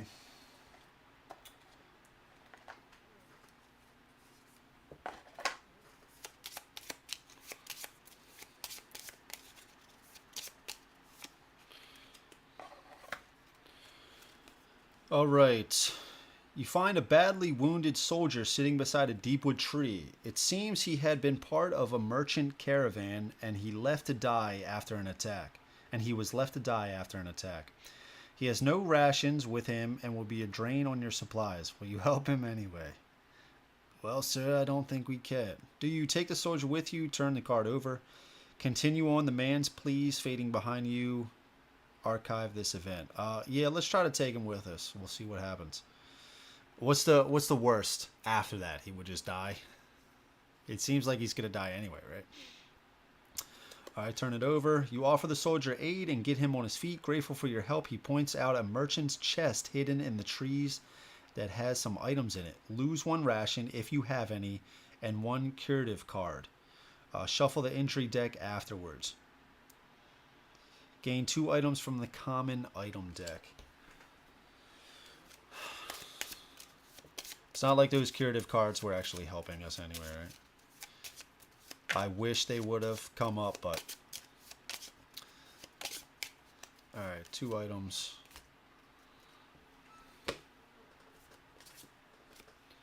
Okay, we got a gear, move 2, and we got a heirloom, 2-handed sword. 2-handed sword. 2-handed sword. We'll just store them in the backpack. Okay. Deepwood event. Okay. Lose one curative card. Where's our injury deck? Curative card. I gotta say the stories are a little bit longer than I thought they were going to be. It's not a bad thing, but you know, I guess when I do the playthroughs, I'm assuming it's going to be like a 30-minute thing. You know, 30, maybe tops to an hour. But it has definitely been longer than that, I think. Well, what was the last one? Was the last one an hour? I guess it just feels longer than that, maybe. Just because the last playthrough was like 6 hours. But that worm threw me some trouble with the movement, especially when it becomes 2 in the morning and I'm trying to move that worm around. Okay, so we resolved this. All right, so we have this set up. Okay, I think we did this already, right? Yep. Okay. Yeah, we're gonna keep going. We're gonna keep going east. Sorry, not east, west. A glistening pool of water clearly reflects the evening sky and trees. There is no oily film on top, and tossing a pebble into it causes no animal or plant to react. Your reason tells you to trust nothing in the Deepwood, but your stomach tells you a different story. 6, 7, 8, 9. Sorry. 3, 4, 5, 6, 7, 8. So that'd be 16. We're up to 22.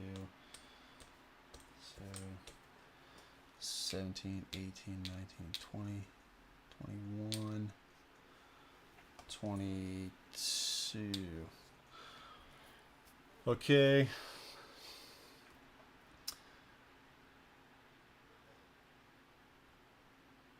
Drink from the water. Yeah. You take a sip. It feels cool and refreshing, and most importantly, it doesn't make anything grow from your eyeballs. It's safe.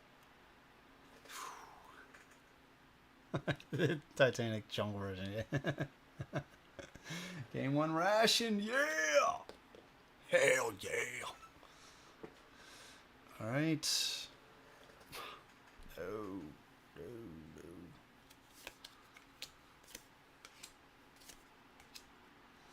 Okay, north. Where are you taking us? Into the wild. Okay, bridge.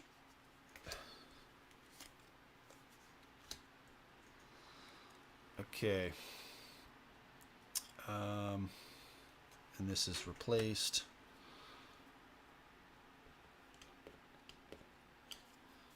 With bridge.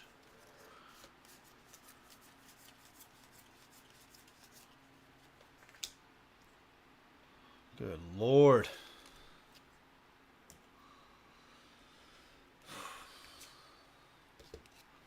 Okay, place the bridge, yep. The shambling remains of a bridge stand in front of you. Although the river it once covered is now long gone, great stone supports jut out at an angle, caught in a slow, centuries-long fall as the Deepwood pulls the structure in. A Bastone guard stands on the bridge. He has heard your approach. In one hand, he holds a drawn sword. In the other, gripped tightly, is a church talisman. His stance is shaky, and his face is caked in mud and blood. Several other guards lie about, but there are no signs of life left in their scattered remains. "Stand back!" he shouts, pointing his sword shakily towards you. As you emerge from the woods, he sees who you are. He lowers the sword to his side and leans heavily against one of the stone supports. "I thought you were one of them, come to finish the job."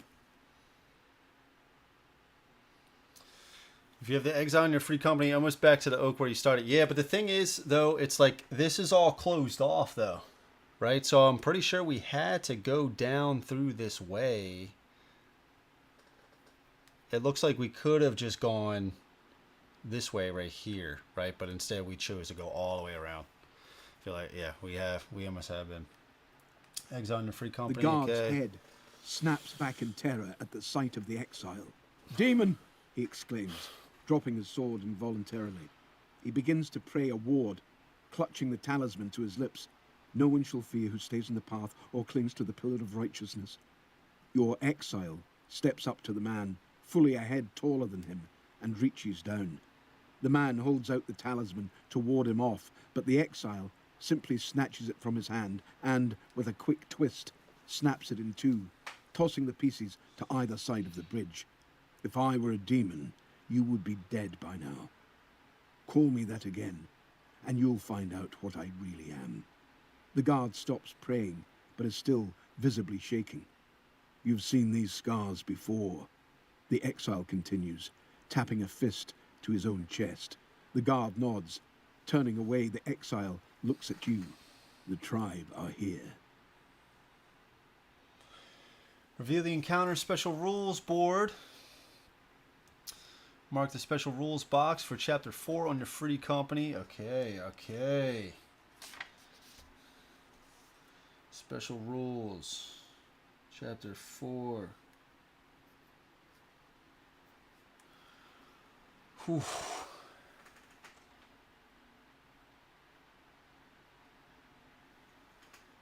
It takes some time, but without the exile's gaze on him, and with some reassurance, the guard composes himself.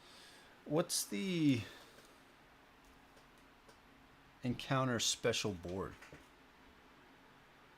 Special rules board.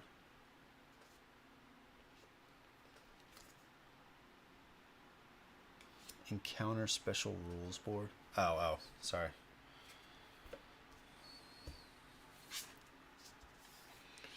Okay. It takes some time. What happened, soldier, you ask. Remembering his training, Scar the guard tribe. stands straighter. He starts to say something, then stops himself. Luck, sir, he says. My squad and I were on the wall. That beast toppled it and we were thrown into the trees. Heaven knows how I survived, but I fell through a branch and made it to the ground. The rest of my squad was dead. I wandered about and ran into another squad, headed out of town, joined them and made it here. That's when they came. Hooks came out of the trees and ripped the sergeant away. He screamed. Then they were on us. We took this bridge to gain the high ground, but those things, they may have walked on 2 legs, but weren't like any man I ever seen. They were like animals carving up the boys. One hit me and I fell off the bridge. I blacked out, and he must have thought me dead. When I came to, I heard a horn blow, and they ran into the woods not long after that, heading that way. He points across the bridge. I'm lucky, I guess, he says, standing among the ruins of his comrades. You go to the bodies of the guards and find some workable items. Okay. Each Oathsworn gains 1 item of their choice from the Chapter 4 Common Items deck.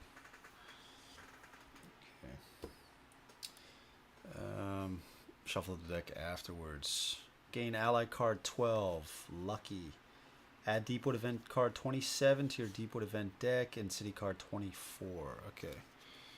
Alright, gain an item of your choice. Now, what could we really use?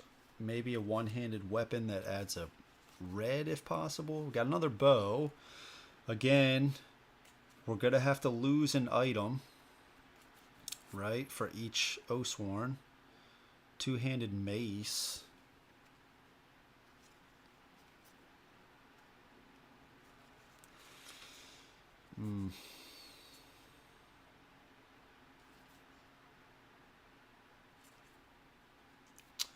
We could just grab a bow because the other weapons are, you can get them a little bit easier. I mean, I guess we could always lose armor, you know, if we really wanted to.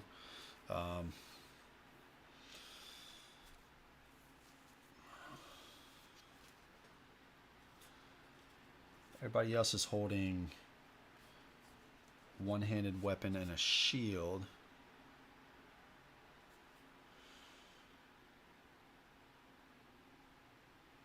When you critical during an attack that hits, add 1 damage and 1 knockback to the attack.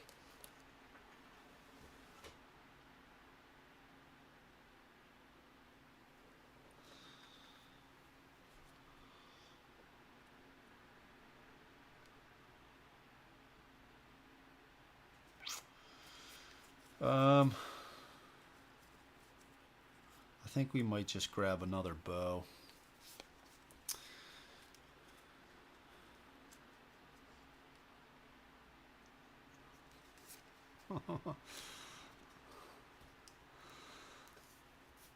When it comes to games, but I haven't seen a game yet where each chapter so far at least plays out entirely different. Yeah, man, I know that's the thing. I'm just gonna grab everybody. I'm okay with everybody else. I didn't see a one-handed weapon that adds a red might, so I'm just gonna grab another bow. The bows seem to be a little bit harder to come by. I don't know. And then maybe we can just lose the bow when we choose to lose an item for the ranger. I don't know. I don't want to spend all day with it. Shuffle it afterwards. Okay. Oh, each Oathsworn. I'm sorry. Each Oathsworn gains one. Okay. In that case,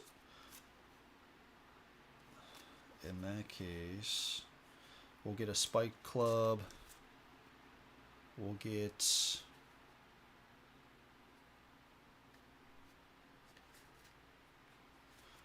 pole cleaver. And we'll get a whip. Gain ally card 12. Okay. Lucky. Ally card 12.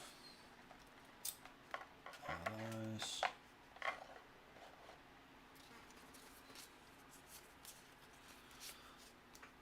There's lucky right there. Deepwood. Event card 27.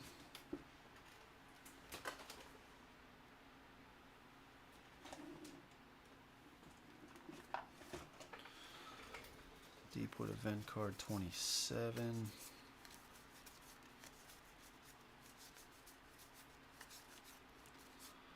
There it is. And city event card 24. 24. Okay. Alright, let's add these real quick.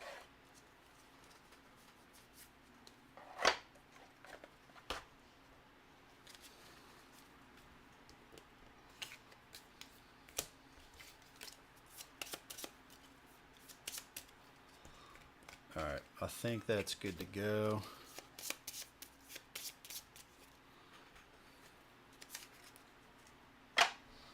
Alright. Oh shit, we're not done.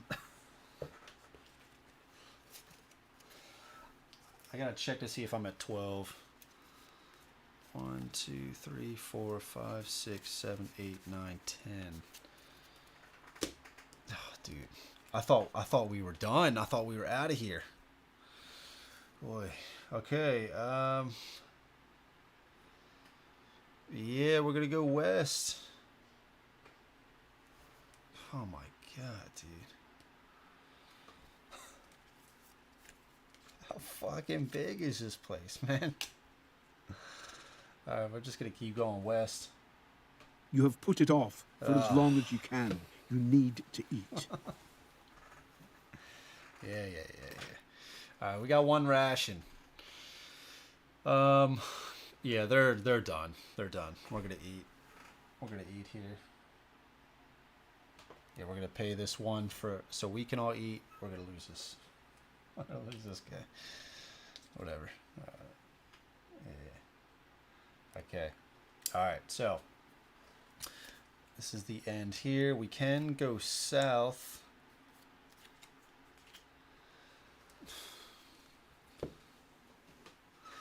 This is crazy, man. This is crazy.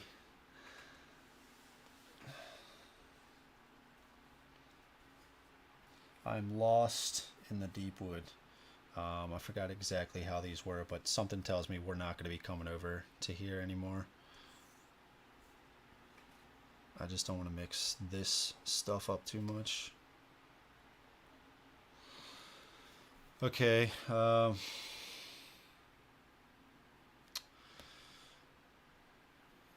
I mean south.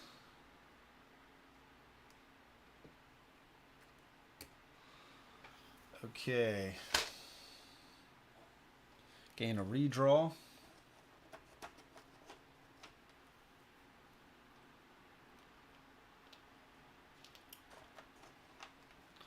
Okay. A village once stood here. You've already walked past what must have been smaller houses on the outskirts, although their remains are nothing but darkened stone walls now. No timbers, roofs or doors remain. Only a skeleton of this place still stands. As you approach the heart of the town, you imagine the many lives that would have bustled about here once. Walking through the dead village is like looking at a dead man. That same feeling pervades. The silence and stillness are eerily wrong. There is a faint cry. You draw your weapons and take cover behind a nearby wall. Peering around it, you see a mass of people huddled in the village square. Many look outward into the woods, more survivors of Bastone. They wield shovels and brooms in poor defense. They seem to be anticipating an attack from something or someone. Okay. Okay. Let's do 4 dice.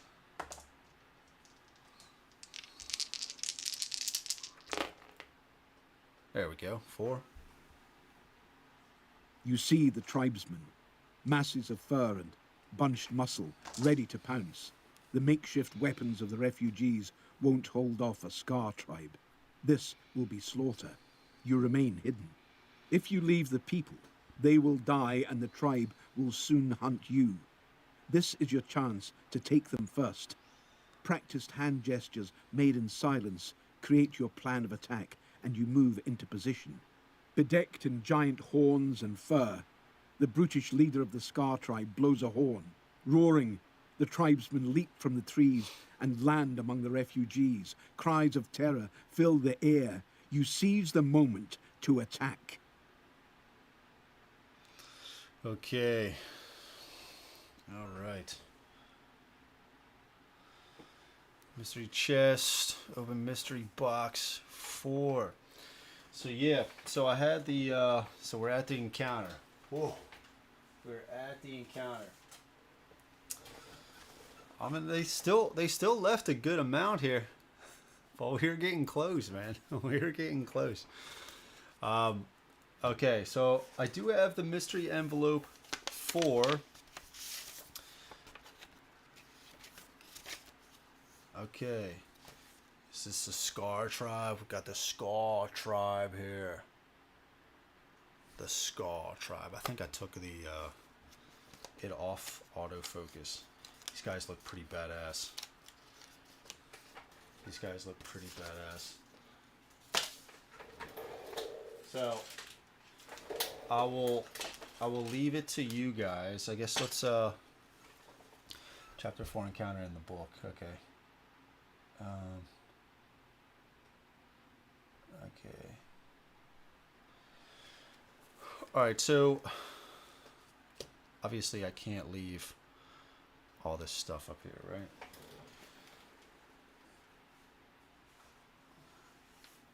So I will ask you guys. Yeah, okay.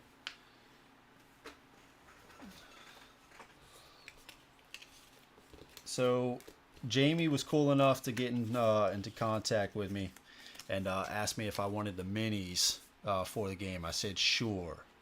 So Jamie sent them over. So shout out to Jamie. That was super cool of him. Said he loves the playthroughs. I said thank you. So I will leave it up to you guys.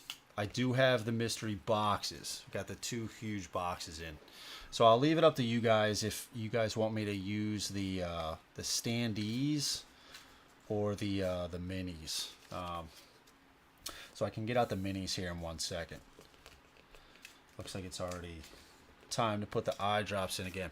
Man, I tell you what, if you want the day to fly by, like do something like every hour. Like when I'm taking these drops, it's crazy. I'll take the drop.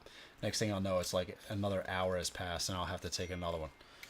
It's just crazy how fast it flies by when you got to do something like that. So let's clean this up here. So I'll put the standees on. Got to get the board all set up. Let's get this out of the way.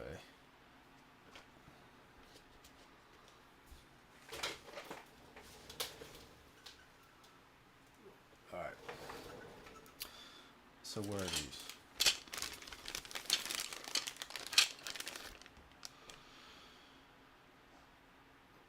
There. So this is going to be interesting, and like I mentioned earlier, it's pretty cool that in every chapter so far they've all played a lot differently. You know what I mean? Like this is going to be the first time I'm going to face off against like the single hex guys. I mean, I guess the brood mother had the rats, but I guess more stronger guys, right? That like this tribe. So like in each counter, it's like added this cool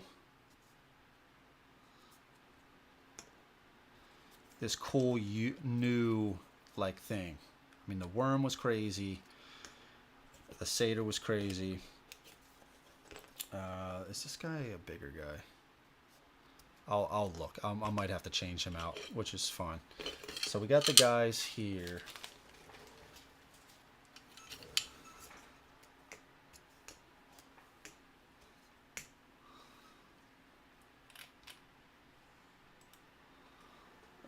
So let's get rid of this. So we got these guys here. These guys are pretty cool.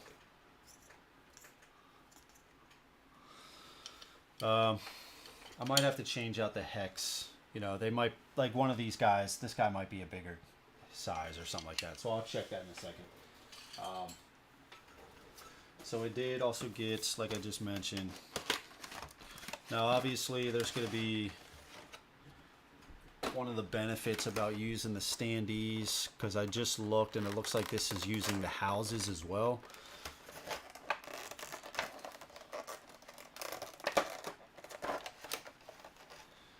These guys are pretty sick, man. So obviously the minis are badass, but there might just be a lot of gray, right? And that guy too, this guy is absolutely badass. Look at this guy.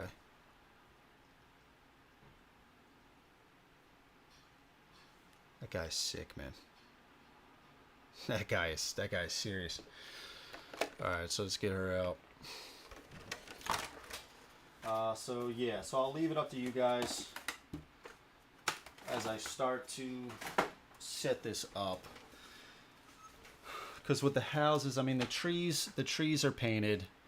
These if we use some of these are going to be painted and stuff like that, but the houses, I did buy these generic things off of Amazon. They were pretty cheap, but you know, you got the houses too, but obviously with this it's going to be gray.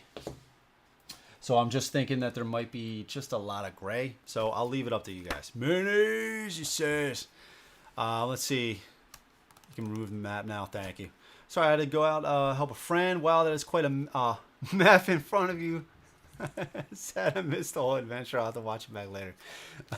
No problem, Baron. Yeah, it was quite crazy, man. We got lost. We got lost in the Deepwood. Used the minis. He was awesome enough to send them. Yeah, for sure. Well, it was just because of the there'd be a lot of gray, but yeah, we'll go with the minis. It looks like. So Barrett, yeah. So about a year and a half to 2 years ago, I had this eye issue. It just came up out of the blue, and my eye got really blurry, really red. It was really weird. So I went to the eye doctor, and basically it's called uveitis. So it's a very specific thing that only targets your eyes. It's an autoimmune thing that only targets your eyes. So apparently I have this thing. Apparently a lot of people do, but in me it triggered somehow. So I don't know what from. So what it seems like is every year or so, year and a half to 2 years, it's just going to flare up. And it's only been in my right eye. So the fix is just I take steroids probably for about 5 days to a week, also with a dilator. Basically, the eye is suctioning together, as sick as that is. And if you don't get it taken care of, you will go blind in the eye. So I got to take these steroid drops to basically like help with the inflammation and stuff. It's crazy, man. It's, I don't know. So I'm probably just going to be dealing with it for the rest of my life. It seems like, but it could be worse, right? If the steroid drops take care of it, you know, I can't complain too much. Gotta love modern medicine, man. Gotta love modern medicine. Okay, so let's do we're doing the minis, like everybody was saying, right? Let's do let's start setting up.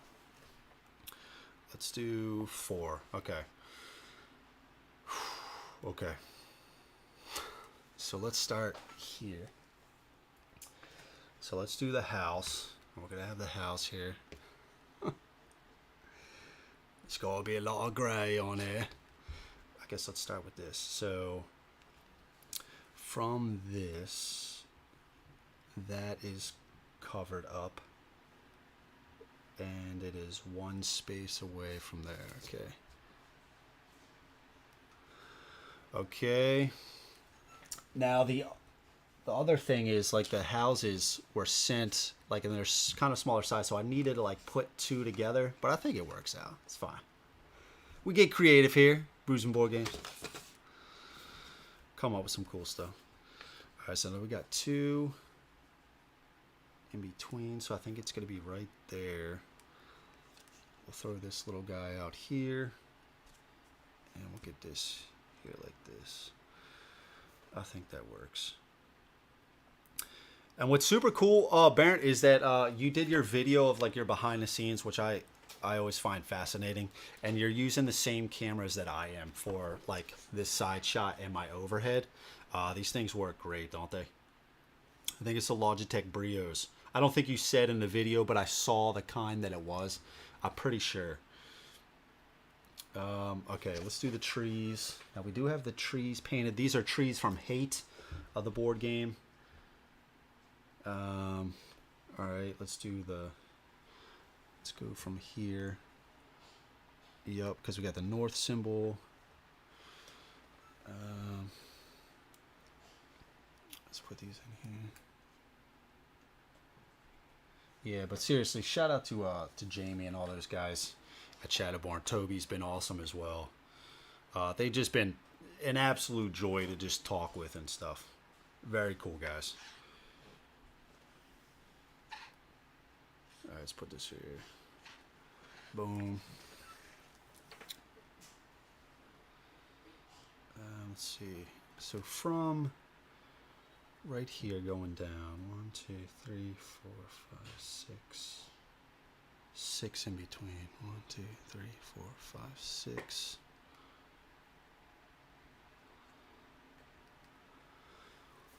Okay. 4 trees. 4 trees. So we got these. There's one space in between there. And we're going to get one of these guys. Put that just like that, a little wall. We got one more. Right. I still think it looks okay so far, right? And then the south, we got one in between right there.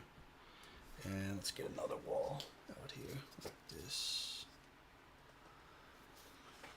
Okay. Let's get our guys out onto the board.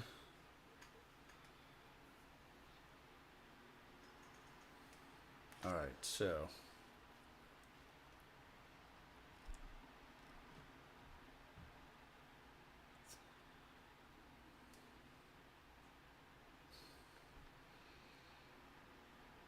this guy here. I'll check the chat in 1 second, guys. I just want to figure this out. All right, there he is. All right, so he's facing down here. Dude, these minis are so sick, man. Okay, we got this girl here throwing the spear. The spear looks epic, by the way. All right, I think that's her right here. Have her pointed this way. Okay, got this old shaman dude. He is pointing this way, right by the tree. We got this guy. Dude, this guy looks so cool, man. That guy looks so cool. All right, he is one space between the house and this, okay? And then the last guy is right here. And they're all looking down this way, down south. Okay, and then, of course, I got to go get the villagers. Man, there's a lot of people in this. All right, so I got the villagers right over here. I'll be right back. I'll be right back. I guess I don't need this anymore.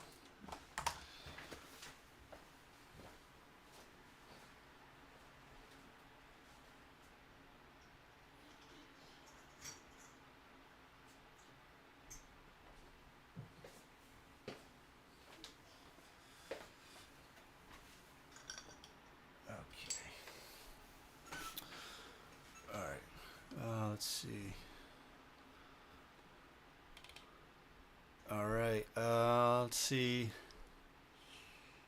Start setting up. I know, man. Yeah. Yeah. All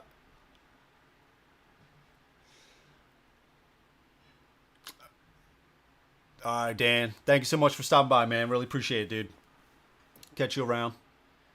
Have a good one. Have a good weekend. Let's see. Hardy legendary. Yeah. Okay. First wall you placed is Linda between hexes. Yeah, Tim. Yeah, it kind of feels like that, doesn't it? Yep. Yep.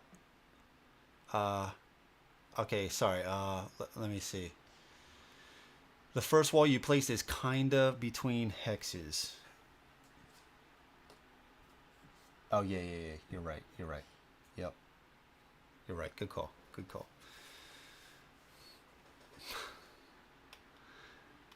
Minis are pure sweetness. Yeah, man. I know. They are. They look sweet.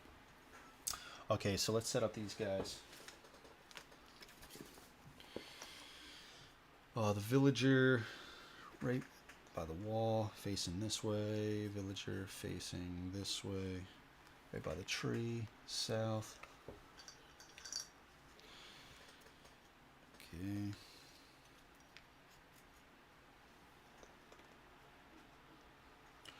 So this way.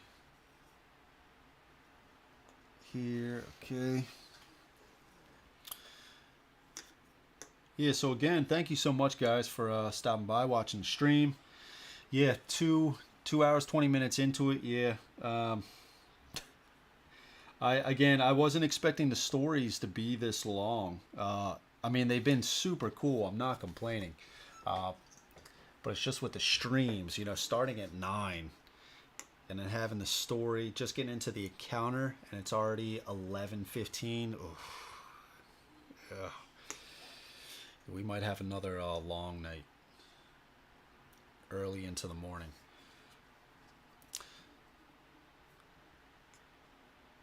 If it goes too much, I might have to pull a Mac and Arcana and just say this is going to be a 2-part thing.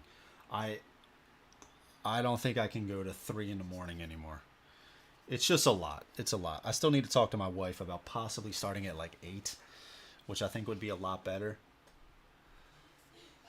Let's see, right by the tree.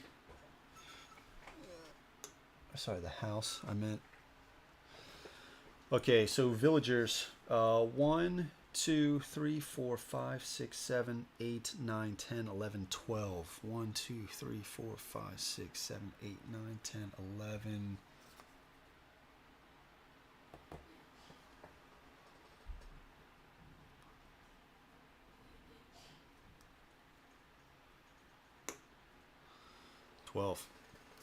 And if you guys haven't yet, please, I really do appreciate it if you would click that like button. If you haven't already, please think about subscribing. I do a lot of playthroughs on the channel.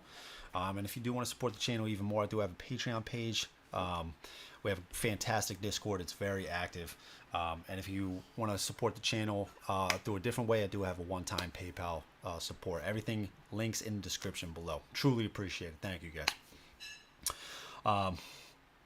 Okay, so I think we're all set up. Now, the cool thing is, what is a little bit different about this, we actually start, let's change up the view, and I do want to make sure I get that drop in my eye. We are going to start, I know that sounds cool, right? So we can start one of these 2 spaces or one of these 3 spaces right here. And I believe that's, man, dude, look at this board, man. Dude, that's crazy, man. That's really cool. That is really cool right there. That is really cool. I'm digging that a lot. I'm digging that. That is sweet, man. Okay. All right, so let me real quick, just gonna put the drop in my eye again, 2 seconds. I'm just gonna go on mute and then put that screen.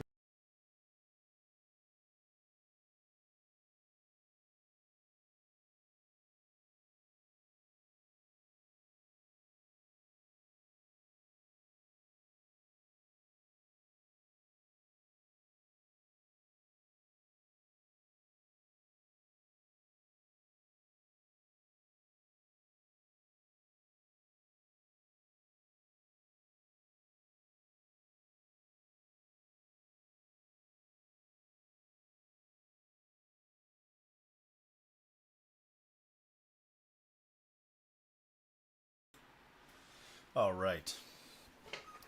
All right, so we are back. Let's get this stuff out of the way here. Start setting up for battle. Let's do this thing. So we got to set up our guys. Let's make sure all of our stuff is set up over here. We got a bunch of tokens, which is pretty cool. Got a bunch of these 2 Animus tokens. My goal for this playthrough is to really try to remember the abilities, whether that be on the character sheets themselves, the player boards, or the cards, like on the item cards down at the bottom. Because I can lose track of that stuff just because it's, you know, I'm mainly looking at my hand of ability cards and not the items. So my goal for this one is to really try to get those down. We'll see. We'll see. Okay. All right. I have a feeling with this shaman, they might start to introduce the fire. Because there are some fire tokens as well as some water. So I do think they're going to try to start incorporating those. And I mean, they even have huge fire tiles. Look at that. That's insane. Okay. Let's get this off the board. We already shuffled our deck here. Let's get these out of the way. I'm starting to get a little, starting to feel too crowded. Go there. Let's get these tokens out of here. Let's get this out. Move these dice. We need these dice. Let's set these dice over here. Okay, we shuffled that like I said. I guess we got to get the... So we have the special tile. Special rules. Prey on the weak. When each Scar tribesman picks a target, unless the tribesman is adjacent to an Oathsworn, they will target the nearest civilian. When each Scar tribesman picks a target, unless the tribesman... Okay, they will target the nearest civilian. Okay. Okay, so they have to be adjacent. The tribe is 1. All Scar tribe have the mob rule. So if we're talking about movement, if there is one of the tribesmen adjacent to a another figure and you're trying to figure out where to move them, they will at some point prioritize being adjacent with another tribesman to basically gang up. Save the civilians. There are 10 civilians on the map. 1, 2, 3, 4, 5, 6, 7, 8, 9, 10, 11, 12. Is that a misprint?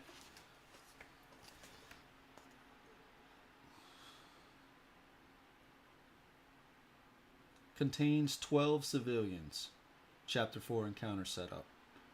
And I count 12. I guess so. I guess that's a misprint. Okay.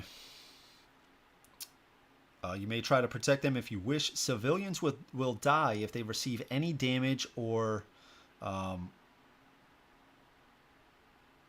health loss. Okay. 1 health loss. Okay. However, they can be protected by moving them off the board. Instead of playing an ability card on your turn, you may move an adjacent civilian up to 4 hexes by spending 1 Animus. This is free if you are a companion or ally. Each civilian may only be moved once per round. So the exact same as last encounter. So the might dice is 1 yellow, 1 red. They have 5 defense. Oof. Man, what is going 5? Okay, stage 2 is triggered when 2 Scar tribe die. Okay.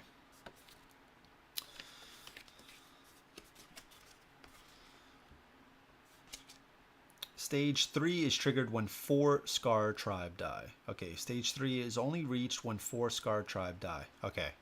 If all stage 2 cards run out before 4 Scar tribe die, take all discarded stage 2 cards from the discard pile and reshuffle them to create a new stage 2 deck to draw from. Okay. These guys look badass, man. I think I have the focus turned off, but these guys look sick. These guys look absolutely awesome.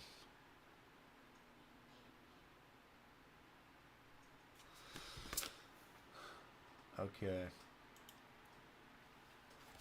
Alright, so let's set them up. Let's put a 5 on here. Let's put it right underneath. Okay, let's get the dice out.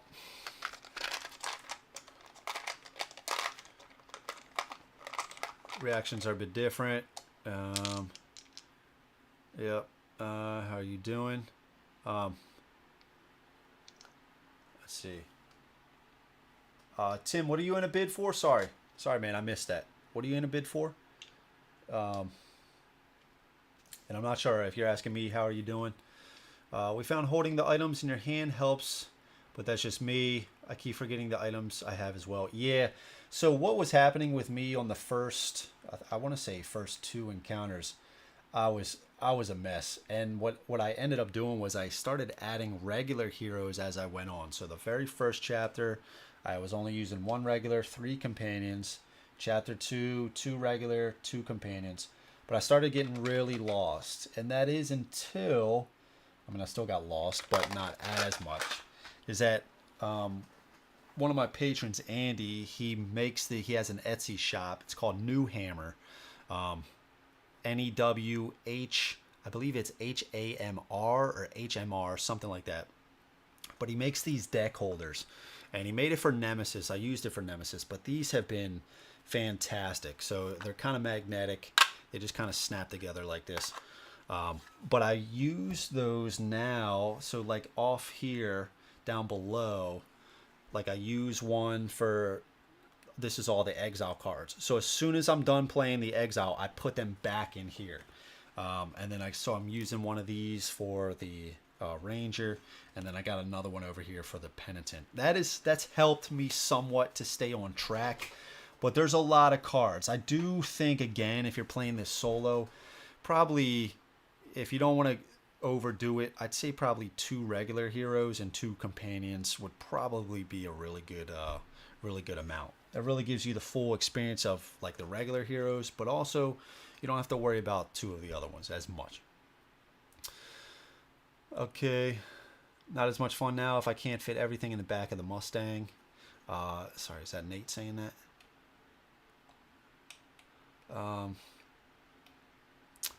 Let's see, should be 12. Printing error, yep, good luck with your move. Those can be a hassle, yeah, man.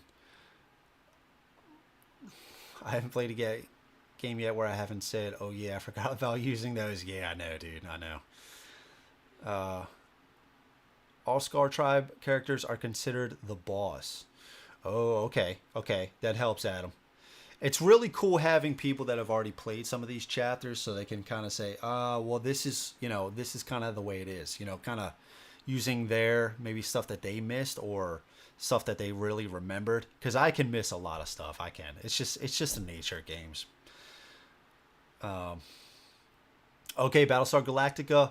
I just got rid of that game too, man. I wish I would have known. I mean, I already sold it. I would have held on to it for you. 2 out of print games, yeah. If you remove the last die from a Scar Tribe figure, the character who caused the damage may not be targeted. The rest of the Scar Tribe follow their normal targeting rules.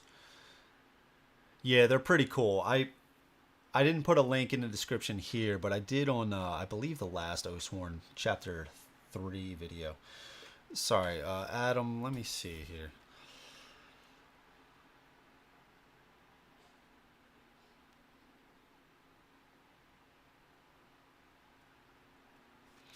So, Adam, if you remove the last die from a Scar Tribe figure, the character who caused the damage may not be targeted. The rest of the Scar Tribe follow their normal targeting rules. The character who caused the damage... Uh-oh, Street Masters update from Indiegogo. I hope it's a good one. Oh, that's got me really interested right now. Okay, so... if you remove the last die from a Scar Tribe figure, you just mean one of these, so like it would kill the Berserker. The character who caused the damage may not be targeted. The rest of the Scar Tribe follow their normal targeting rules. Is that just because they're dead, so they would be off of the board? So he clearly wouldn't have a reaction because that character would be dead. Is that kind of where you're going with that?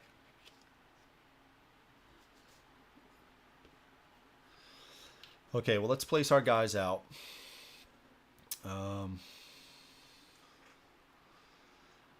Let's place our guys out. The shaman is kind of he's right here. I think I might try to start taking him out. Let's do Ranger.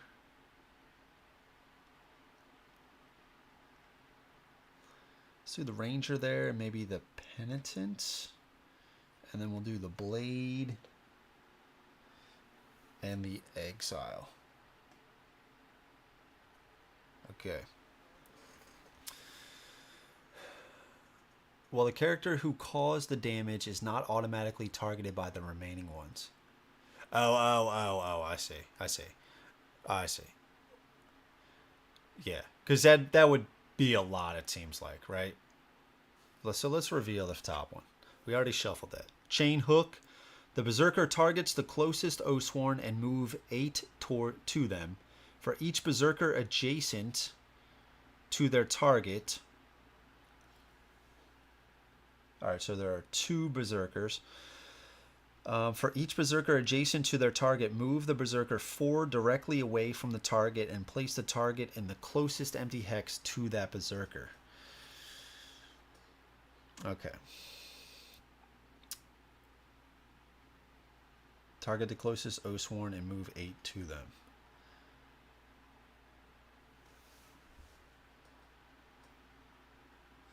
When each Scar tribesman picks a target, unless the tribesman is adjacent to an Oathsworn, the Berserkers target the closest Oathsworn and move 8 to them. For each Berserker adjacent to their target,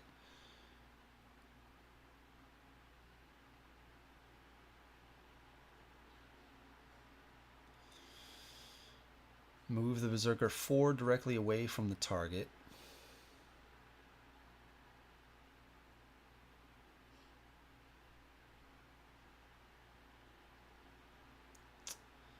Move the Berserker 4 directly away from the target and place the target in the close empty hex to that Berserker. Okay.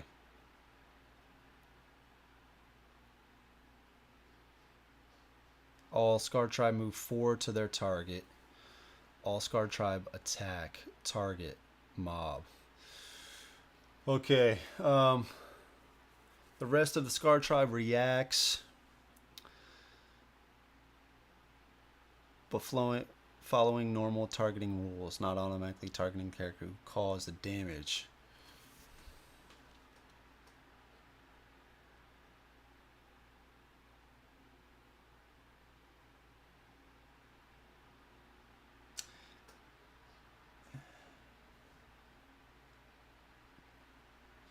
And does it say that somewhere on this sheet, Adam, or is that just something in the rule book maybe?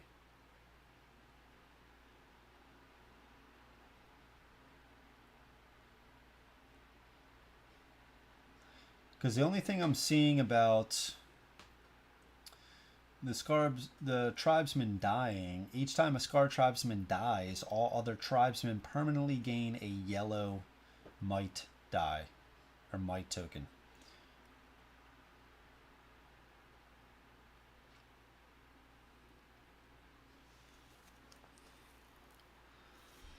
Is that just a rulebook thing?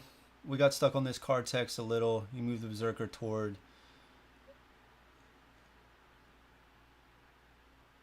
and the rules and possibly FAQ.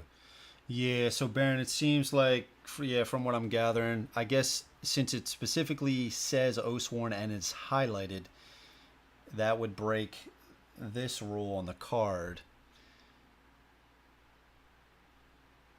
Target the closest Oathsworn. Yeah, okay. I think I got it. That is one thing about the game. It does seem every chapter is adding like this new thing. You really got to spend a little bit of time to read over the sheet and the cards too. It's not just like just because you kind of got the last encounter down pretty well, you're gonna fully understand this one right away. Okay, and then to save the civilians, again, instead of playing an ability card, you can pay 1 animus. It is free for the companions and allies. And we can move them 4. Okay. Okay, and then the stage 3 will only be triggered when 4 scarred tribesmen die, not in the normal after all 2 cards are done. Okay, and then Adam said if one of them dies, they will react, but they would still, I guess, follow the card for their normal targeting priority, not the one who caused the reaction. Okay, okay.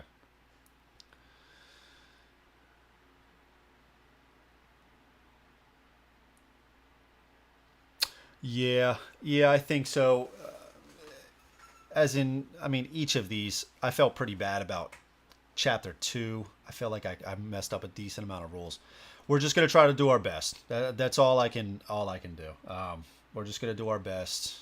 We'll try to figure it out. Okay, all right. So let's get going. So refresh phase. Yep. Let's get our animus back. 2 right here. Let's get 6 back. 4, 5, 6, and we'll try to reread as we go. We get all 7 back with the ranger.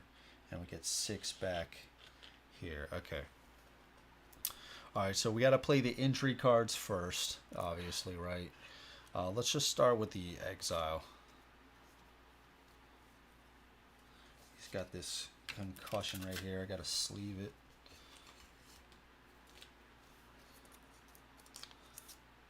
Cause 0 animus. Goes in battle flow position 3. This is concussion. If you have less than 4 ability cards in your hand, lose 1 defense for the rest of the encounter. Mark this with a tracker token. Now, I gotta say, as much as the injury cards suck, a lot of them do seem to be, since you have to play them first, they are things like if you have less than 4 ability cards. So it seems like at least in the beginning, they're not going to affect you. But later on, once they come around to your hand, that's when they might start affecting you, which is pretty cool. I kind of like how they did that. All right, so starting with the exile, and we have to be adjacent to the civilians, right? Adjacent civilian, yeah, okay. And they have, the enemies have defense of 5. Oh, God.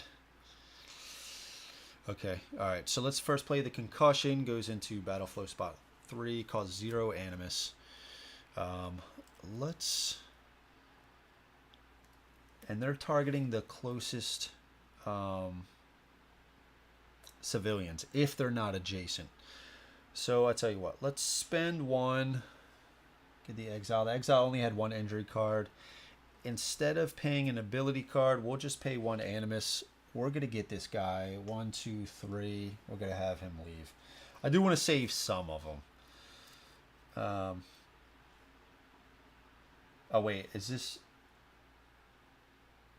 the same thing that we're moving them off the board? Yeah, by moving them off the board. Okay. All right. Let's come back to him. Let's see what else we can do. Let's go to the ranger. Ranger has 2 injury cards. If you do not have 2 cooldown ability cards in your hand, place a random ability card in your hand on cooldown. We do have that. So 0 animus going into battle flow spot 3. Next injury card is Festering Wound. If you have less than 3 ability cards in your hand, lose 1 health. 0 animus goes into battle flow spot 2. And we're just going to have to do something like this until, I mean, that's just, it has to be the way it is. This game can be a table hog. All right, so let's see if we can start doing that combo that Adam kind of told us about. See if I can remember that. So we need the loose arrow, long shot, right? Long shot.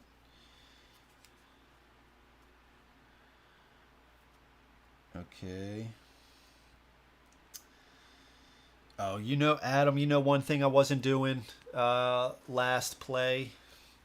I was using the reflex bow ability. I wasn't putting it into battle flow. Oh, have fun is the #1 goal. Absolutely, man. Absolutely. And that's what I do, man. You know, I'm gonna miss rules. I'd say that all the time. You know, it's bound to happen. I don't think anybody plays these games perfectly. Yeah, just have fun. That's all you can do, man. Absolutely. I wish you luck. Thank you, Baron, and thank you, seriously, thank you so much for stopping by. I do really appreciate it. I do. Hope you roll better than your last encounter, yeah, man. All right, yeah, fingers crossed. Okay, so let's do. How far are we away? 1, 2, 3, 4, 5, 6, 7. 7. The long shot is +2 range, and we have range of 4. So that's 6. We would need to move up 1. Long shot costs 4. I think we can make that happen. So let's move 1. 1, 2, 3, 4, 5, 6.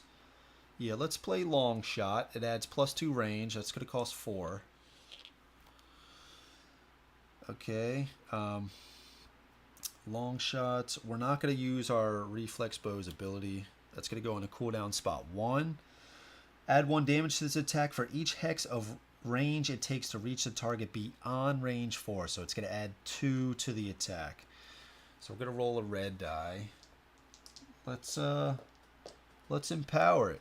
Let's do 2 yellows. We're gonna need to bump up some of these dice just because of they got the 5 defense. And let's do. Should we do another yellow? Should we change this red to a black?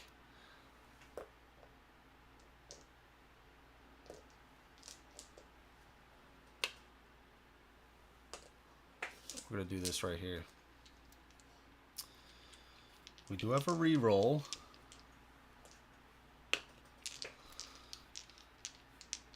It is adding 2 damage, so let's put the white back. It is adding 2 damage.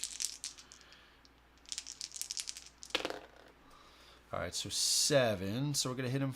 So that's actually 9.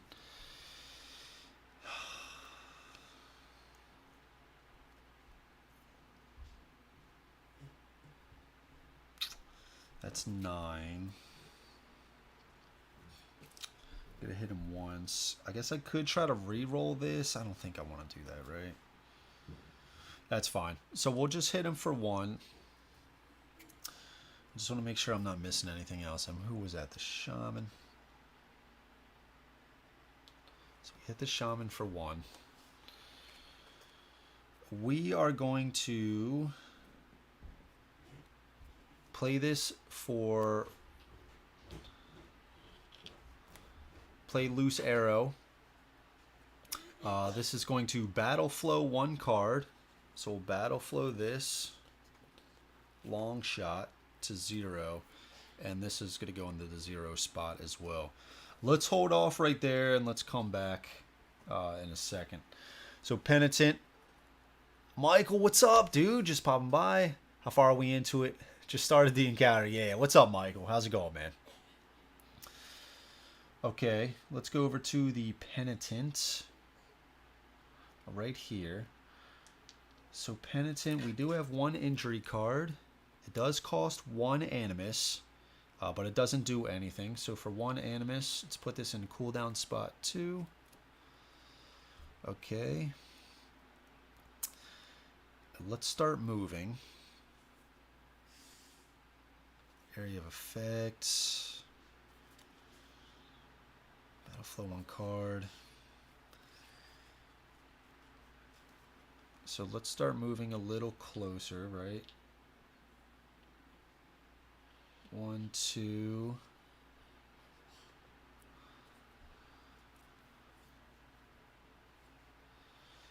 I don't have any ranged attacks. Oh, here we go.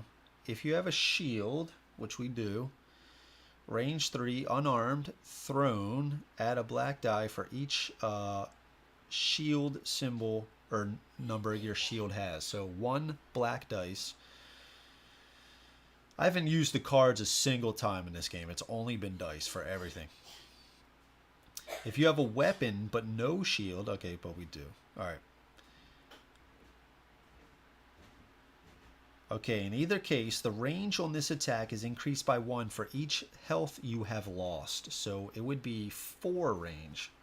1, 2, 3, 4. How much does that cost to play? It costs 3. So I'd be able to... Yeah, let's do it. So let's spend 1 to get 1 closer. That puts us at range 4. Let's play a 2 Animus token to get 2 back. And let's do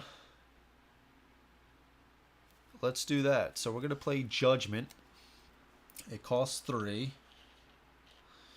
We are going to throw our shield. I don't know how smart this is yet, but let's just try to start doing some damage. So if you have a shield, range 3, but again, we established we lost a health, so it's actually range 4. Unarmed, thrown, add a black dice for each number on the shield. So it is 1, so we only get 1 black dice. It is unarmed, so we can still add whites. So let's do I guess this.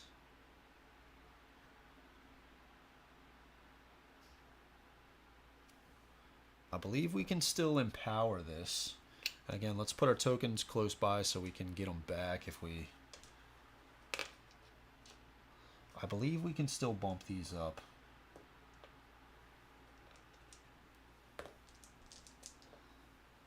Let's do something like this.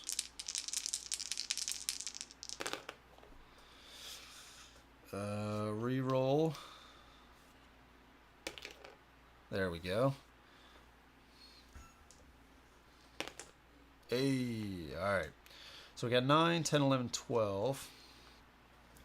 Alright, so we hit him for 2. We threw the shield. Shield is next to him. That's the token. We did lose these since we hit. So we threw the shield. We just threw this monstrous thing. Hit him right in the face. We're pretty happy about it. Let's turn this sideways so we don't forget. Okay, we paid the 3. This goes into cooldown spot 1. We lost the shield. We did 2 damage to him, taking him down to 3. Okay. It was a big old ironbark shield we found in the Deepwood. Shaman was not expecting that. He's like summoning a spell.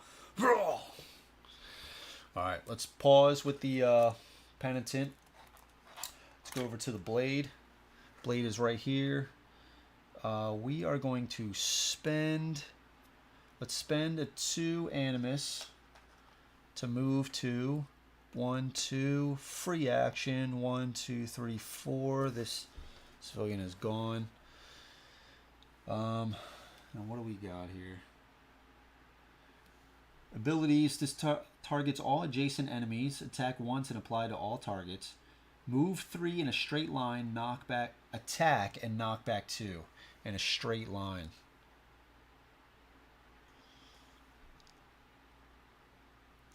If we move once, maybe using an Animus token.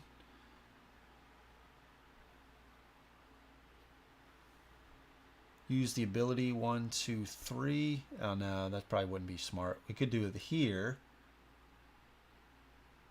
Then 1, 2, 3, knockback. He'd go into the civilian. Knockback 2. We want to try to line it up so he could go into the tree maybe, but I don't think that's going to be the case. That's a shame. That is a shame. Okay. I guess we could still do that. Do I really want to be spending all these Animus tokens right now? I don't think so. So instead, let's spend 1 to move 4. 1, 2, 3. We'll stop here. We'll spend 1 for an attack. We'll empower. We got 1 yellow die. Empower. Turn that to a red, a white to a yellow, and another white to a yellow. We do have a reroll and 2 animus.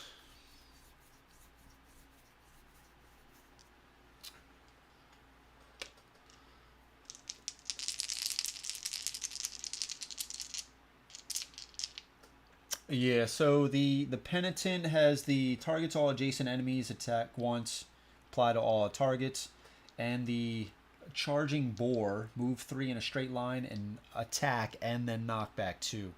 Penitent is for each damage you lose, gain an empower token. I would assume like on the attacks, as we lose damage, we gain an empower token. The ranger has tree running. Did you ask about the... You did not ask about the ranger. The exile is open wound once per encounter. At any time, you may rotate all cards on cooldown twice, but also lose 1 health. And unbound rage. Whenever you draw a critical during an attack that hits, gain an animus token. Max 1 per attack. So let's attack. We're gonna attack this guy right here. This is the pack leader. We're gonna go after, I guess we can choose that after, which, oh no, we're attacking his, what's the front, core, does that matter? This part I'm a little like confused about. So he's got 2 dice here, he's attacking a side, so do we just want to choose if on his sheet he's facing us? So as he's facing us now, I guess it would just be this die right here.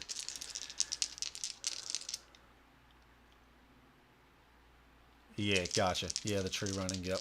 Alright, so let's attack him. Really bad roll. We do have the reroll, but it's not going to be enough. Alright, so this attack whiffs.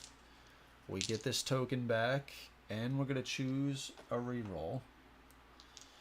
Alright. We are going to use this 2 animus to attack again. We are going to empower it. Same deal as before. 2 yellows and a white. We empowered it. Our yellow to red, and then 2 whites to 2 yellows. Okay, this was better. Let's see what we get after here to see if we want to keep rolling. Yes. So I guess... Okay, that was a really good one. So let's use the reroll.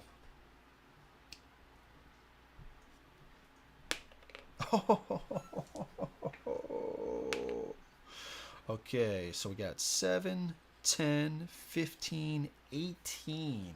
So we hit him for 3. We hit him for 3 with the blade. Dude, the blade is trying to prove herself like crazy because, you know, the war bear, rest in peace, war bear. So the blade's really stepping up right now. So we hit him for 3. That was pretty good. Okay, we use these. Okay, let's switch. Let's go to the exile again. Where's the exile? We're over there. I guess we can just start moving, right? Start getting closer. Maybe we want to try to come around here. At least spend 2, right? At least spend 2. 1. I guess we could go right here.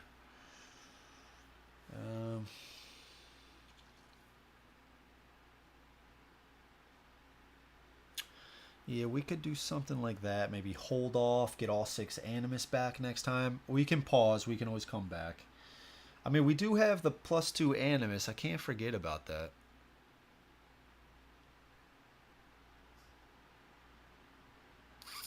Can't forget about that.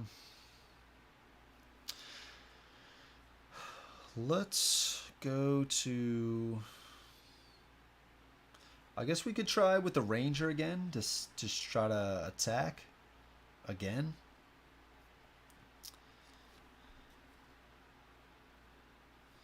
Ricochet might really come in handy with this scenario. Attack multiple targets, it basically just ricochets to each one. Okay, okay, cool. Thanks, Adam.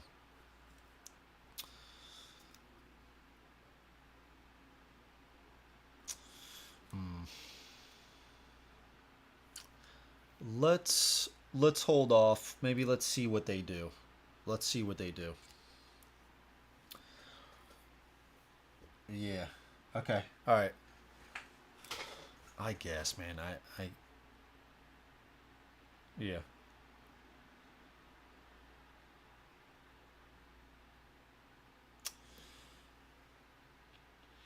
Pay 1.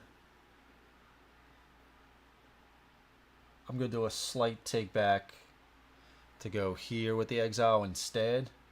And for the 1, 2, 3, 4 off the board. Second group from work. Nice, nice.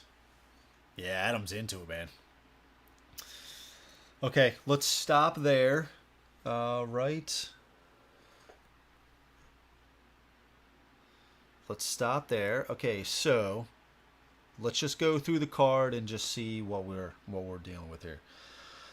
The Berserkers target the closest Oathsworn and move 8 to them. All right, so the Berserker is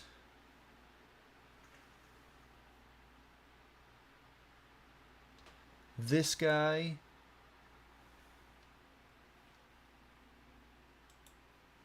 The Berserker is this guy right here.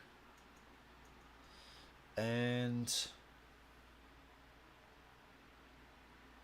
this guy right here. Closest Oathsworn and moves 8 towards them. 1, 2, 3. 1, 2, 3. Mob rule. So this is where the mob rule would come in. 1, 2, 3. So he's going to move right there. Okay, the other Berserker, 8. 1, 2, 3, 4, 5, 6, 7. Oh.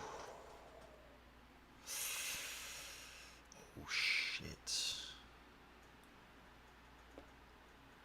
Oh, they're ganging up on the blade, man. They heard me talking too much crap. Okay. For each Berserker adjacent to their target, move the Berserker 4 directly away.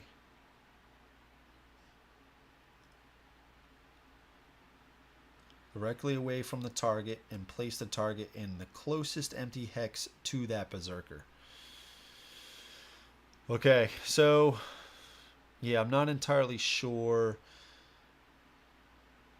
So we have 2 directly adjacent, right? I guess here we can use the northwest roll, so we would start with this guy right here. Move the Berserker 4 directly away. 1, 2, 3. Can't move anymore. And place the target in the closest empty hex to that Berserker. Okay. I don't know what that Berserker would do, though. Maybe just nothing. The target then gains a crippling token. I forget if that's what it's called or not. Basically, we can't move at all until, like, we can't move at all the next round. So we'll put that on. All-Scar Tribe move 4 to their target. So this is where they would target the civilians. All-Scar Tribe attack. Target mob. Okay, alright. Unless the tribes is adjacent to an Oathsworn, they will target the nearest civilian. All-Scar Tribe attack. Target mob. Oof, man. Okay, so this would be the closest civilian here to the shaman, right? Is that blurry for you guys? Maybe that's just my eye.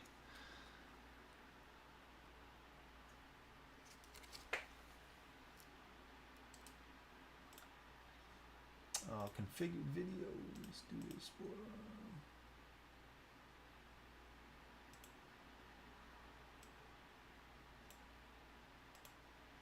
That's a little bit better. Okay.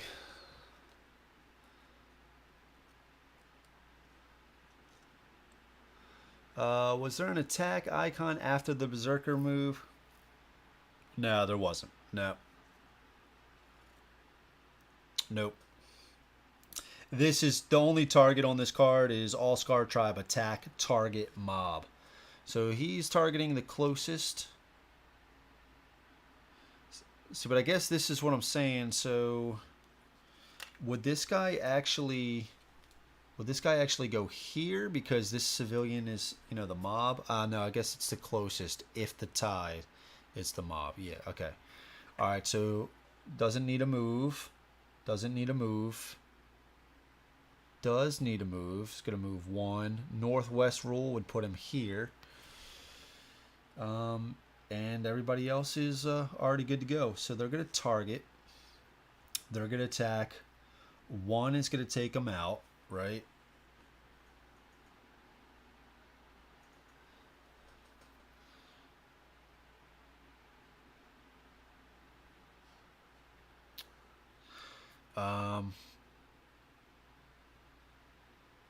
Oh, so this is interesting, Adam. So hear me out on this one. So let's start, you know, from the top going down. This guy right here, and it might help if he had the overhead view. But it might save me a villager here. This is why I'm asking. So there's a villager here. Just let me know which one is better for you. So we got 2 enemies right here, right? So I'm going to start with the northernmost to attack. All right. Using the northwest rule. So he's going to target. So he's got 2 adjacent. And when in normal case, you would do the northernmost, I'm assuming. But since it says All Scar Tribe attack target mob. So right now they're attacking this guy, right? So are they all adding their dice?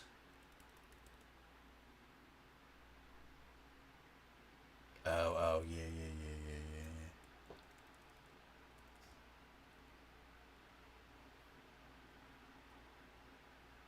Yeah, you're right. You're right. Okay. You're right. You're right. That's a rule I forgot about. Okay. So we got to choose. Are we going to use... Yeah, let's use a card.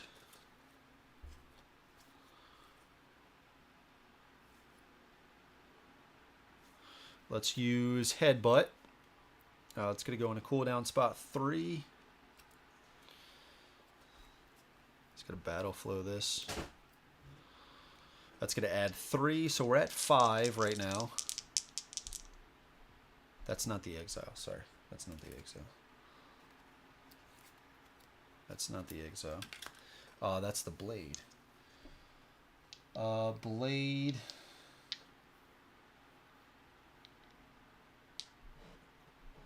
Yeah, we're not going to do anything. Okay. 4. That's not enough. We're at 5. So that misses. She's going to target this villager. Dead. Going down here. This guy's dead. Here, dead. I guess they could whiff, right? I guess they could whiff. Yeah, I guess they could miss. Yeah, I didn't really think about that.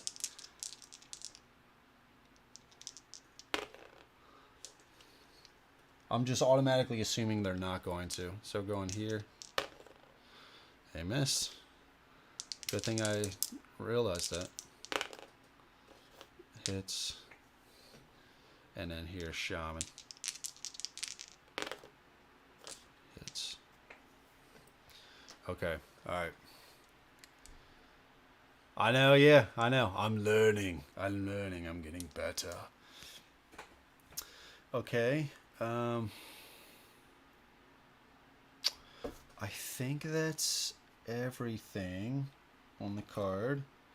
Target mob. Yep. Okay. All right. So that one is done. All right. next one. Mutilate. The Berserkers target the Oathsworn closest to the center of the board. If tied, pick the highest health Oathsworn. Berserkers move 6 to their target. All other Scar Tribe move 4 to their targets. All Scar Tribe attack target. Berserkers redraw all blanks. All Scar Tribe move 3 directly away from their target. Okay, Jesus. Okay,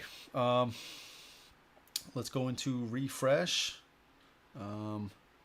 Nothing in 0. Let's get 6 back. 3, 4, 5, 6. Let's get all of these back. We'll get 6 back here. 4, 5, 6, and we'll get 2 back here. Okay, what time is it? No, it's time. All right, I'll be right back. Go do the drops.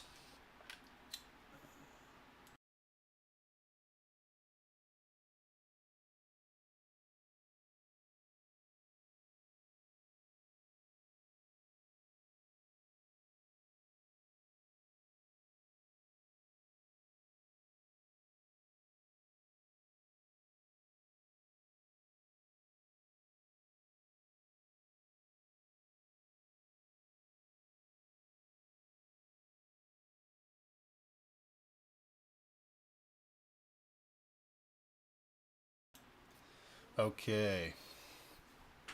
All right, so we just did a refresh. We got these cards back for the Ranger.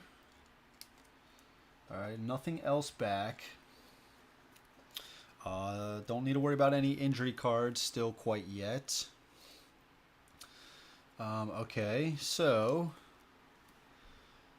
who should we work on?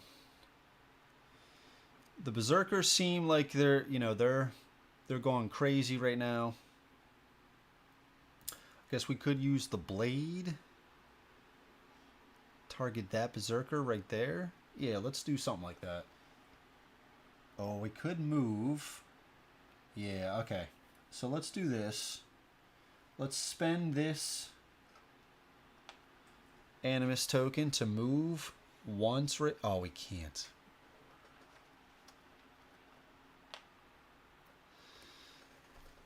We can't move.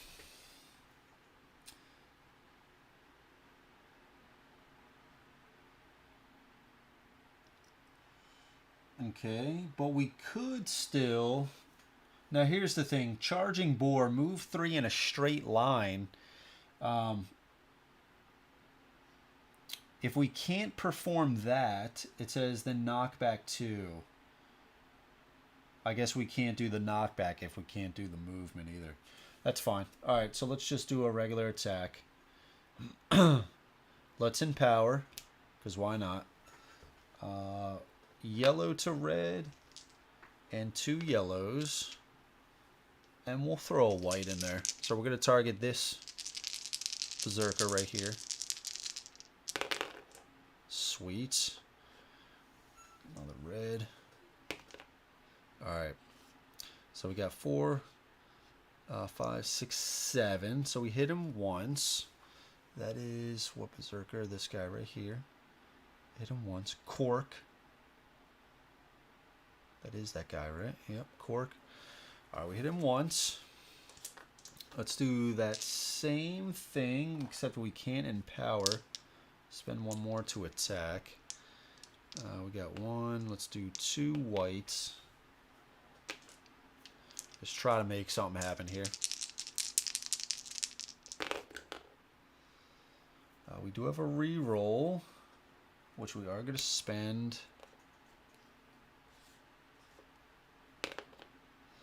Alright, let's see. We need a 2. Nothing. What a waste. Alright. What a waste. Okay. Let's go to somebody else. Let's go to the Exile. Let's go to the Exile. So the Exile, let's start going after this Berserker. Let's start going after this Berserker. So, I think we have... Oh, this could work.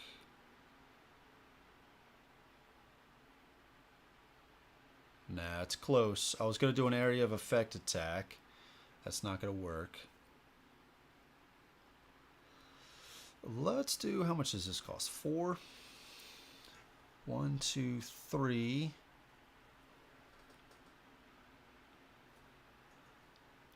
Yeah, that could be pretty fun. Let's do this. So for 3, we're going to move. 1, 2, 3. All right. Now we have 4 left. We are going to do charge through. Sorry, line breaker. So for 4, this is going to go into cooldown slot 2, and this says charge through 4. So 1, 2, 3, 4. Attack once and apply to all targets. So we're going to do that. So we have 2 yellows. We are going to use 2 empower tokens. So let's maybe start here. So 1, 2, 3. 1, 2, 3. Let's do something like that. All right, so charge 4. 1, 2, 3, 4. Hopefully this works. Oh, yes. Yeah. Come on, baby. Come on, come on. Yes. All right. All right, so we got 7, 8, 9, 10. We got 16. We got 16. So we hit each one of them 3 times. Also, since we moved for... also, we got to remember this. Unbound Rage, whenever you draw a critical during an attack that hits, gain an Animus back. So we got 1 back here. Also, I thought there was another card that said something.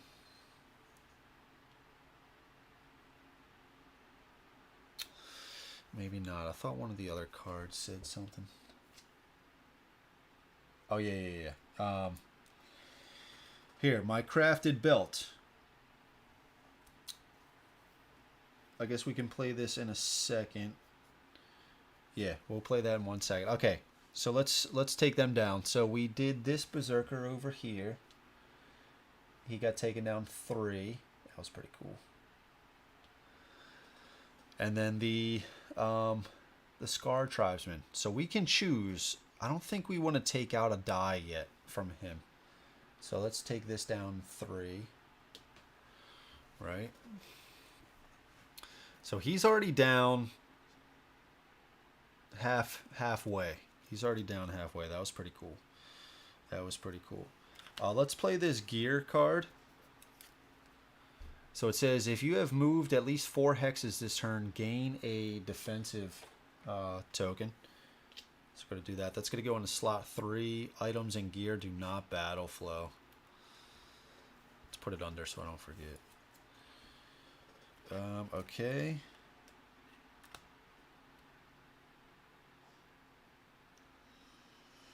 All right, let's go to the Ranger. That was a pretty good turn. That was an epic turn. We went big on that one. Went real big.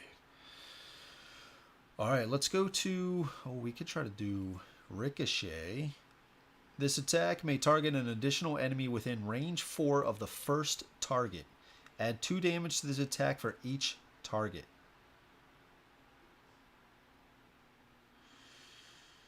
Attack once and divide the damage equally between all targets. That's the only problem, is that it's really not that big. Because, I mean, if we need to get at least 10, right, in order to deal 1 damage per each of them, because we got to divide it. So it's like kind of better on weaker guys. I mean, what are we at now? So we are...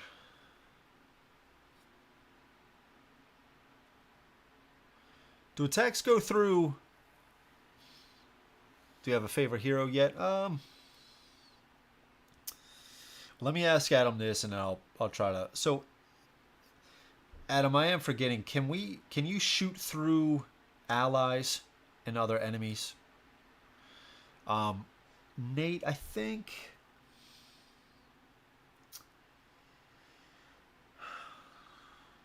I don't know. The penitent seems kind of. I don't know. I'm not in love with him. Um, the blade, I haven't played with her ability cards yet, so it's only kind of been the exile and the ranger really that I would say are.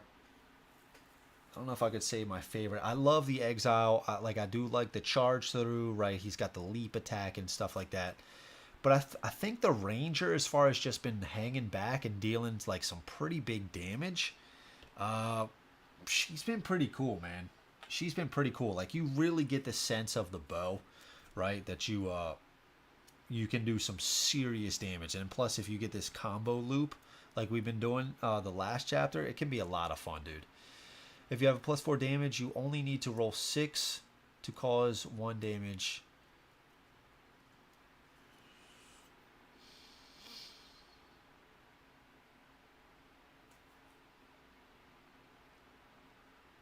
Oh, for each. For each. Yeah, you're right. You're right. You're right. Only obstacles block. Okay. Okay. Okay. All right, cool. Thank you.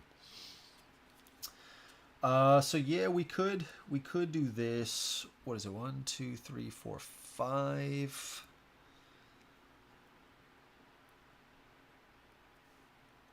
1, 2, 3, 4, 5.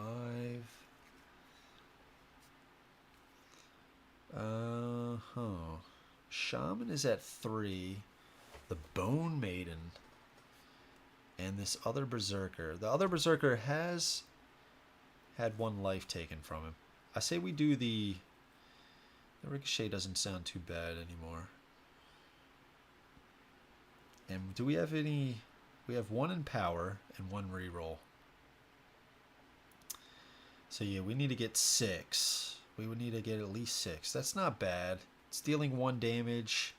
The Shaman's at 3. That Berserker is at 3. That way we don't necessarily kill them right yet, right?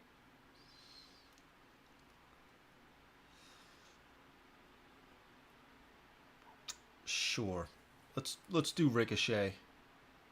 So we'll pay 4. All right, we'll pay 4. And that's going to go into cooldown spot 1. Target an additional enemy within range 4 of the first target. Okay. We would need to move once. 1, 2, 3, 4. Okay. All right. Within range 4 of the first target. So we're going to target the Shaman. And then 1, 2, 3. He is away. Add 2 damage to his attack for each target. So we're adding 4, right? 1, 2 targets, 2 damage for each target. So we're adding 4. So we are going to empower this. We're at a red right now. Let's empower that red to a black. And then 2 whites to 2 yellows. I think we're going to stop right there. Because again, we're adding 4. We just need to kind of get 6 here. Oh, yeah. Oh, yeah. Oh, man. Alright. So we dealt 7, 10, 14. Oh, man, dude, we're so close. That would actually kill. That would actually kill both of them. Do we want to kill both of these guys right now? Oh, my. Oh, no, sorry, we can't. This is dividing. This is dividing. Yeah, sorry. This we're not dealing as much damage as I thought. So we're at 10, 14. So we're dealing...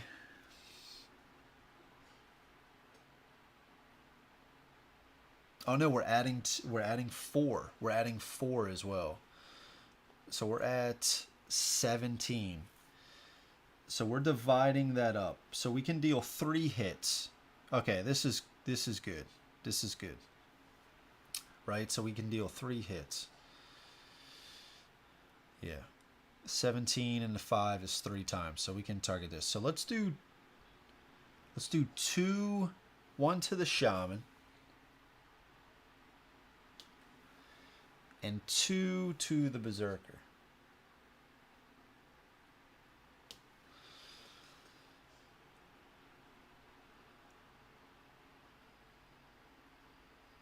Okay.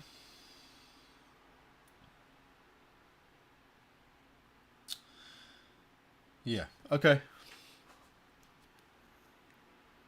Yeah. Don't forget the +4. Yep. Yep. Yep. Okay. That was pretty cool. That was pretty cool. All right.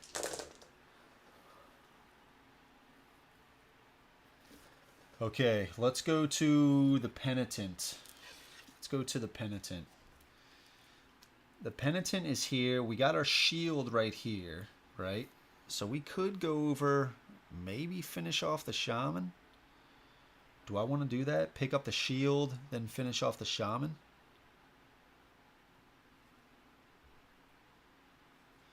We could attack for 3. We could attack, then do knockback. Shield bash. I guess the knockback wouldn't work. I guess we could... Where we have to move for 1, 2, 3, and then attack for 3. 1, 2, 3. 1, 2, 3. We have our shield again. And then we are going to play this for 3. It's going to go into spot 3. Oh, sorry, battle flow position 0. It is. And we're going to attack. Yeah, I guess we'll do this. We got a token here. Yeah, I think that's fine. So let's bump this up. We'll try to take out the shaman. Now, what's going to happen? Let's empower this.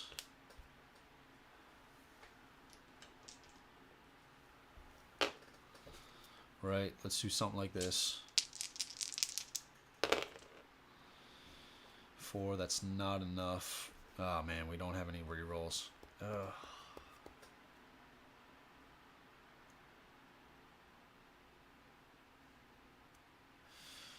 Now I could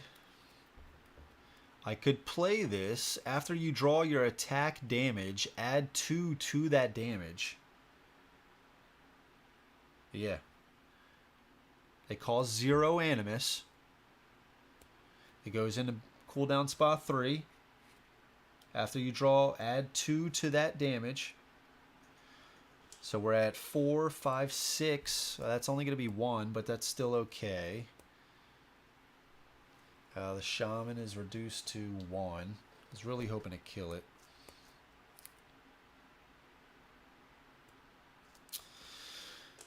Okay, well we got our shield back.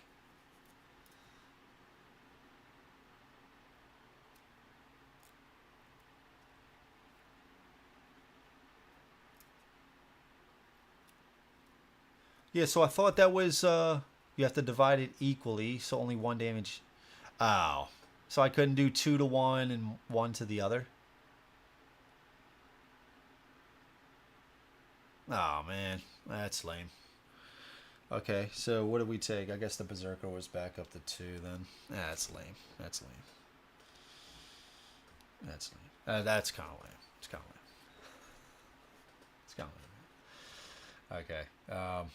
I guess we're gonna hold there. We already went with the...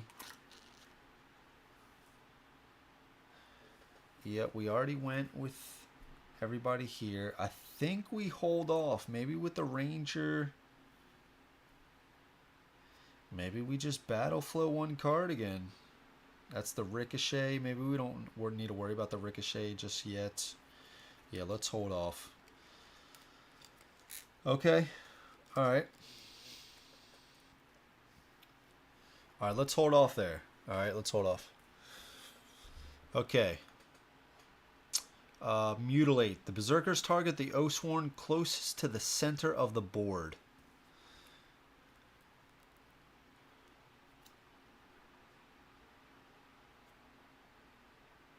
Yeah, I got you. I got you. I got you. The berserker targets the Oathsworn closest to the center of the board. So that is going to be the exile right here. Okay. If tied, pick the highest health Oathsworn. All right. So let's go.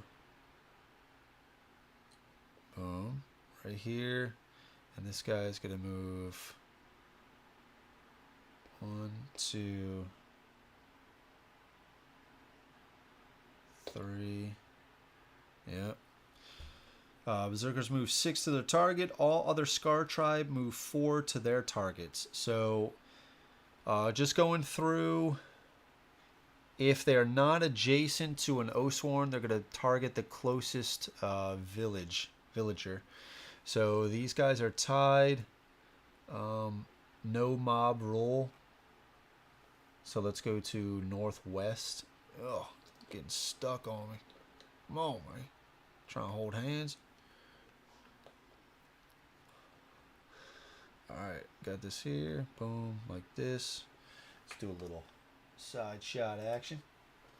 Switch it up a little bit. So we moved. Then we got that. This guy does not need a move. It's already adjacent to the exile as well.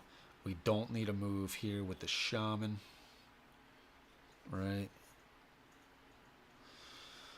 Okay, all Scar Tribe attack target mob. Berserkers redraw all blanks. Oof, okay. All right, so let's start attacking. So she's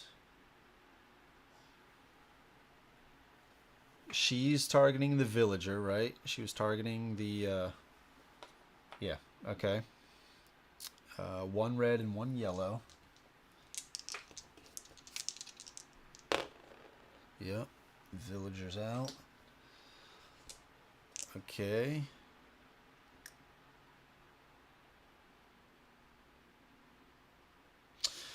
Target mob. Would they actually... I wonder if she would actually target the blade. I'm not entirely sure. But either way, I guess we're going to target the exile here with this berserker. Berserkers get rerolls. Are we playing any cards?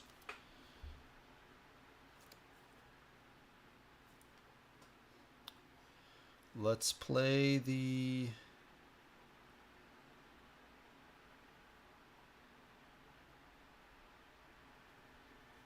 That's expensive. Let's play this. +3. Death from above. It's going to be placed here. Battle flow these down to here. That bumps up our defense to 5. Okay. That's 5. So they're going to deal 1 damage. Taking us to 3. Oh, you know what, actually? We're going to use this token. We have a shield token. So we're going to use that, making our defense 6. So they rolled a 5. They are not going to hit. Okay, going over to this berserker, targeting the exile.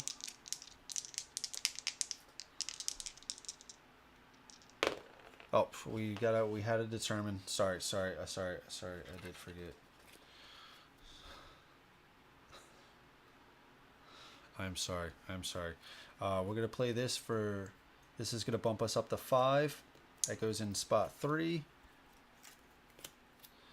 So we get hit for 1. So taking us down to 3. Okay. Going with this guy. He's targeting the exile. Got to determine if we're going to play something. I think we are.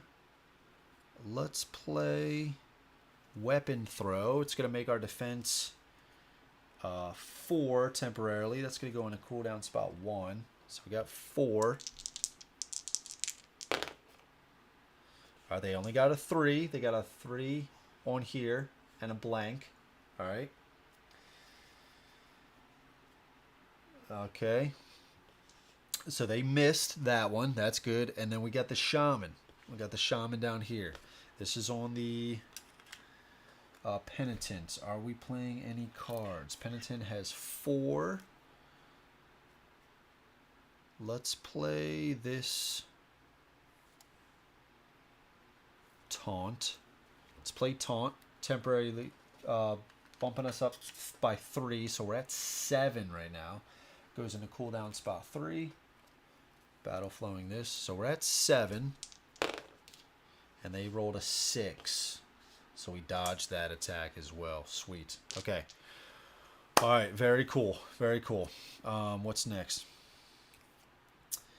All-Scar Tribe move 3 directly away from their target.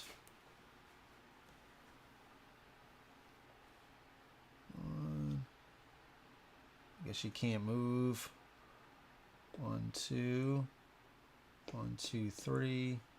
1, 2, 3. Okay. We'll do something like that. Okay. That card is down. Next card.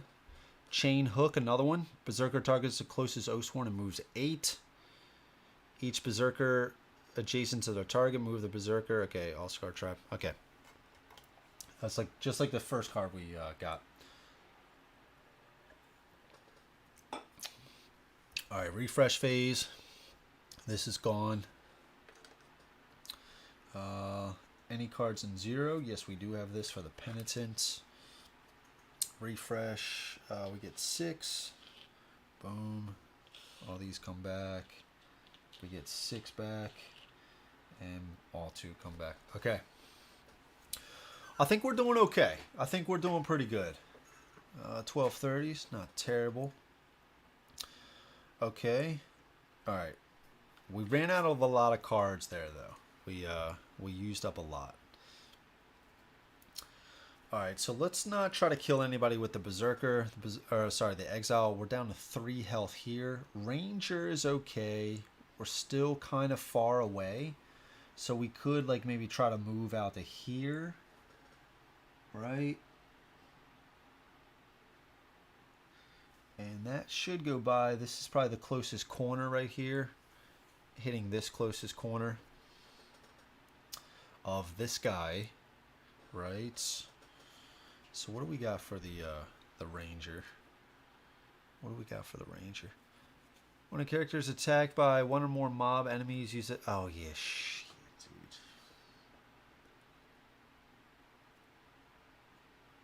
dude. Yeah. I'm gonna have to remember that going forward. Yeah, you're right. You're right. I know. I messed up on that. It was the same thing with the rats in the first one. I forgot. I totally forgot. I can't go back. I'll just try to do that going forward. Damn, man. I felt good about it too, dude. I was like, yeah, we're playing the cards right. We're blocking the attacks. Yeah, I'll try to remember going forward. Damn. Okay. Let's see. We could take out the shaman, right? Yeah, no, thank you, dude. I do appreciate it. It helps, man. Seriously, I don't ever mind when people are, trying to tell me the rules and stuff that I missed. Seriously, it helps. It does seriously help. Okay. This Bone Maiden is just up here, just lounging, right? Full health. Attacking. What's the other Berserker? This guy is at 5, so we gotta try to start taking him out too. We could start with the Blade. Just kind of go from there. Okay, let's start with the Blade because this is the Rangers. All right, so the Blade, we do have one more animus token. So we're going to use that. We're going to move her 1 over here. We are going to use her top ability, Winnowing Strike. This targets all adjacent enemies. So wouldn't target our exile here, all adjacent enemies. So we got the Bone Maiden and the Berserker at 5 health. Attack once and apply to all targets. We don't have any rerolls though, which really sucks. But that's okay. That's okay. Alright, so let's roll. No empower tokens or anything like I was just mentioning. So let's do 5 white dice. Let's get kind of crazy here. Let's get kind of crazy. This might be a mistake. Screw it, man. We're going to try it. We're going to try it. Attack once and apply to all targets. We got it. We got it. So we got 6, 7. All right. We got it. So we deal a damage to each. Taking this down to 4. And the Bone Maiden, I keep wanting to say Iron Maiden, to 5. Okay, sweet. That was pretty cool. And we're going to spend another one to attack. Okay.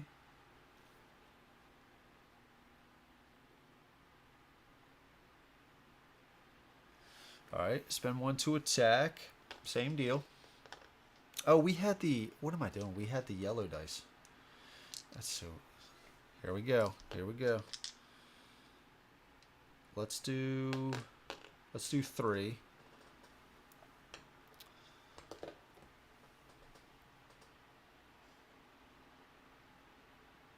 Oh, that's so crazy, Adam. That's so cool, man. Yeah, we'll do it. I think we're gonna do it. We're gonna target the Bone Maiden right here. So we're gonna use. I don't know why I didn't roll her yellow. The blade's yellow last time. Okay, so either way, we're gonna do that now. So we're gonna target the Bone Maiden, Iron Maiden. All right, so we did get it. We got the 5. That's all we needed. So we dealt 1 damage, taking her down to 4. Yeah, let's go over to the Ranger then. Let's pause. The long shot. Now, how do we want to target this? I guess we could go after this Berserker up here, but I think I might want to try to take out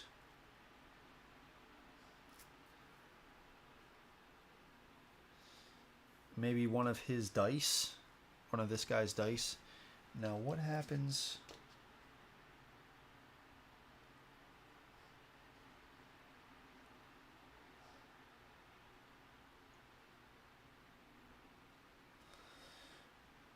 Okay.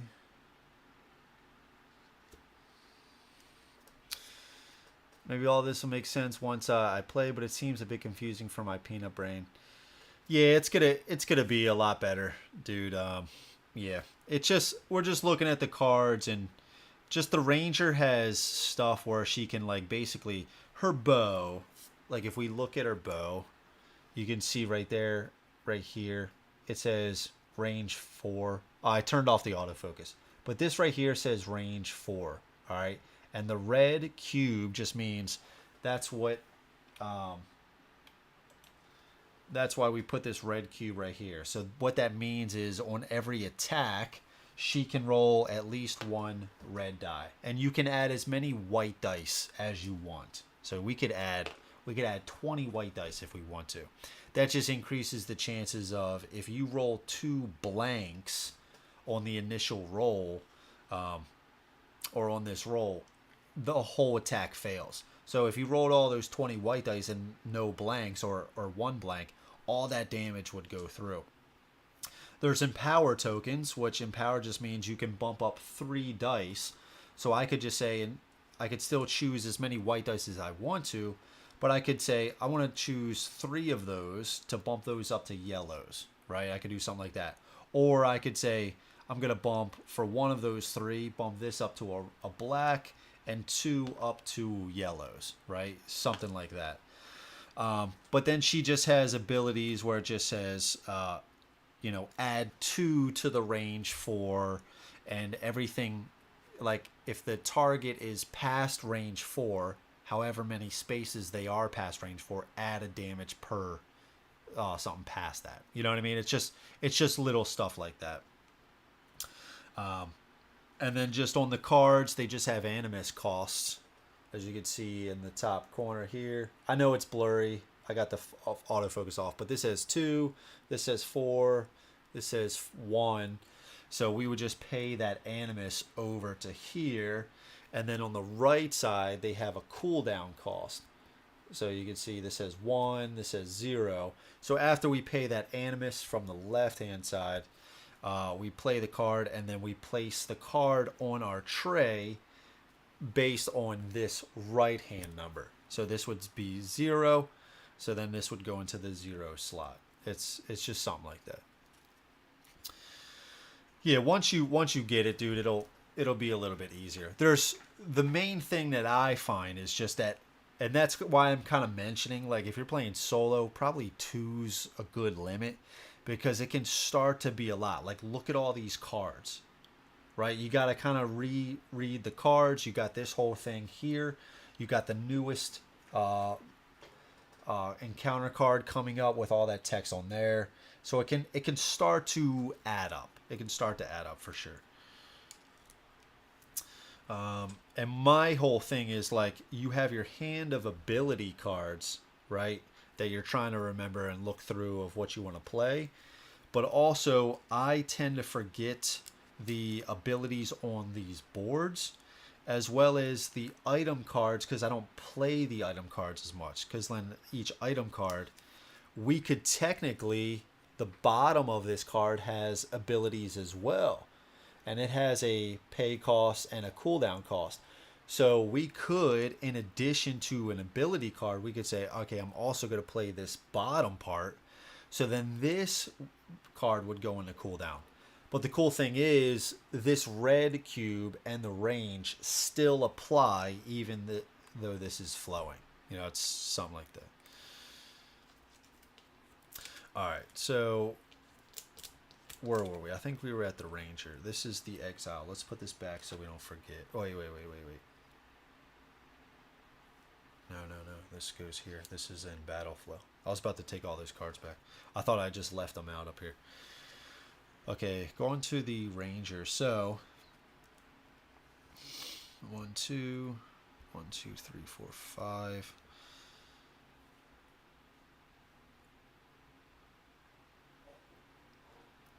So the problem is, I think I do have.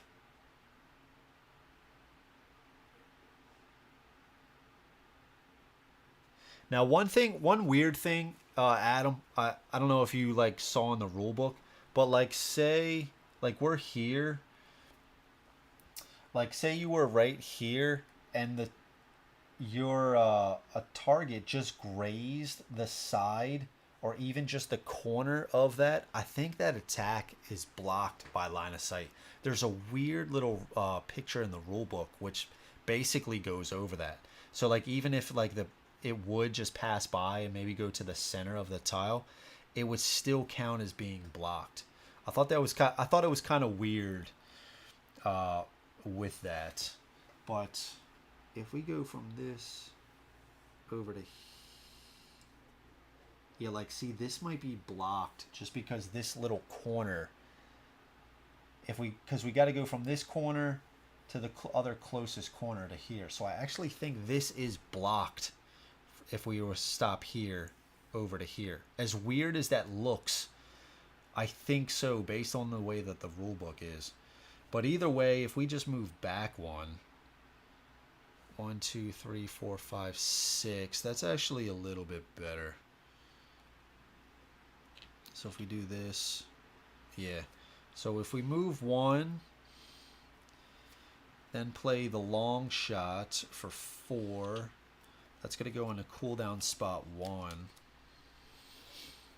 That gives us +2 range. And that battle flows this card. That gives us +2 range, and this is the thing I'm talking about. So we have 4 range standard.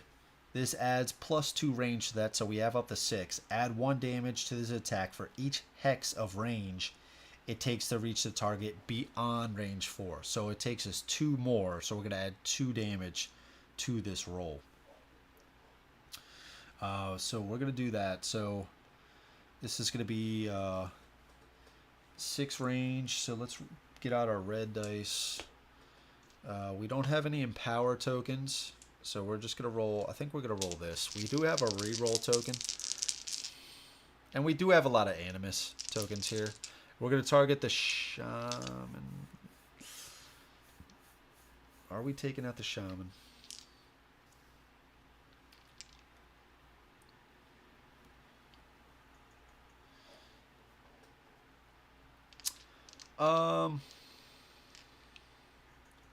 Is this the other berserker with... Yeah, he's got 2 health.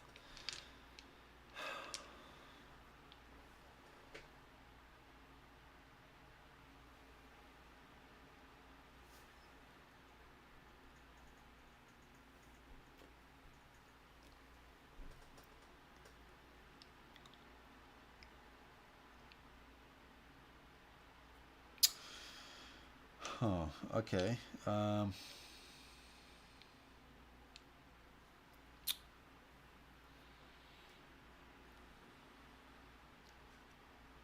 If I spend this 2 back, 6, 1, 2, 3, 4, 5, 6, 7, 8, 9, 10. We're going to spend this animus token to get 2 back. We are going to use our reflex bow. We are going to use our reflex bow. When you attack, spend any amount of animus to add 2 range to the attack for each animus spent. We are going to spend 2 animus to add 4. We're going to spend 4. Yeah. So, sorry, we're going to spend 2 animus to add 4 to this. So right now, with this long shot at 6 and spending 2 animus, we're at 10.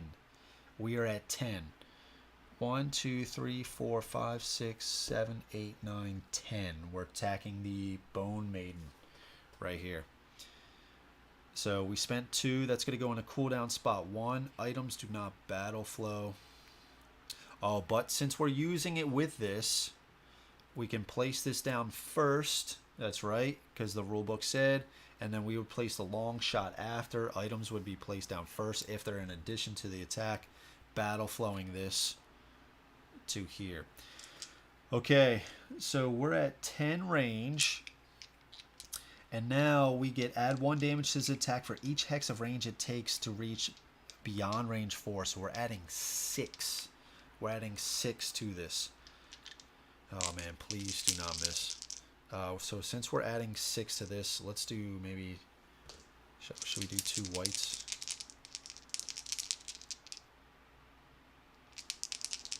Bone Maiden has 4. We're adding 6.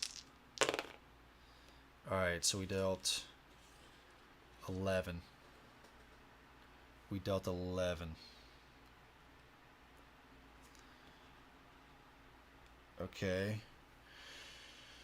We dealt 11. That's cool. That dealt 2 damage.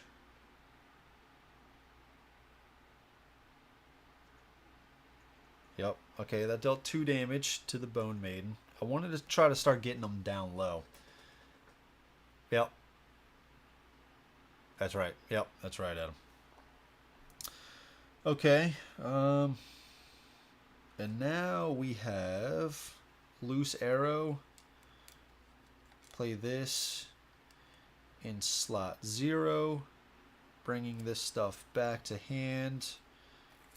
And that was, we paid 1 animus to battle flow. I guess this would have happened first. And then the Loose Arrow would have went. Putting the long shot and ricochet back into our hand. Okay. Whew, okay. Okay. 1, 2, 2, 3, 4. We could just spend, get this Animus back, and do a Ricochet, or even another long shot.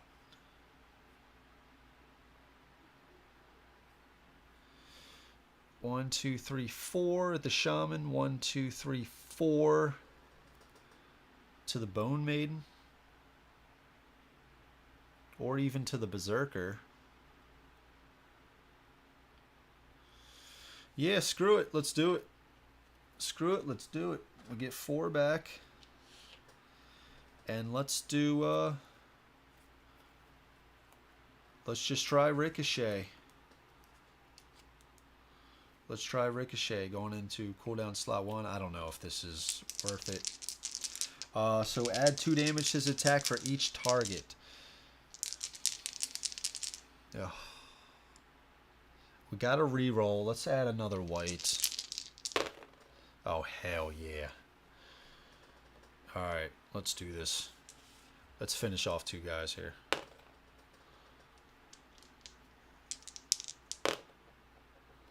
Alright, that's still fine. So we still add 4. So we're at 6, 7, 8, 9, 10, 11, 12. We're at 12. Man. So we dealt 1 damage apiece. That is going to kill the Shaman. So I guess it hits the Shaman first, breaks that.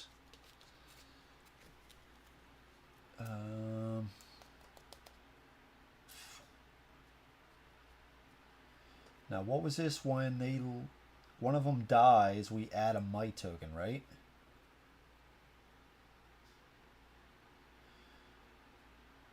Yep. Okay. Died. The other... It would hit the Bone Maiden for 1. Okay, what is this? This is the exile. I keep picking this up because I got to read that stuff. Okay, let's see the reaction.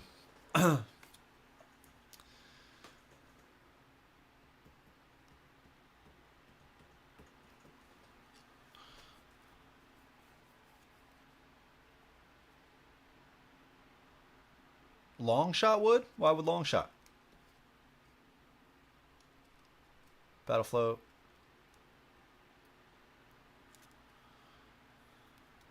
Even with the loose arrow? Played the loose arrow, goes into spot 0. You sure, bro? To battle flow those? We'll see. Okay, alright. So let's do the reaction. I'm going to need a little bit of help with this one, I think. So, this is the chain hook. The Berserkers target the closest Oathsworn. So we're still targeting the... we're targeting the... or they're not targeting the Ranger. Is that right?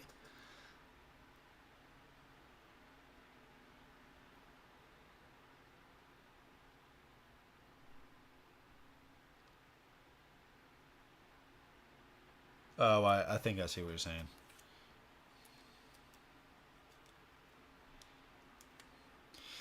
But you don't like play the card and then it happens first and then you place it down? Was it long shot?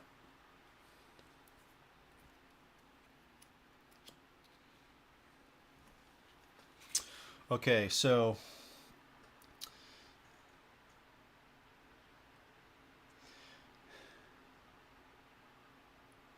and sorry, these guys, so these guys are targeting the Ranger or they're not targeting the Ranger?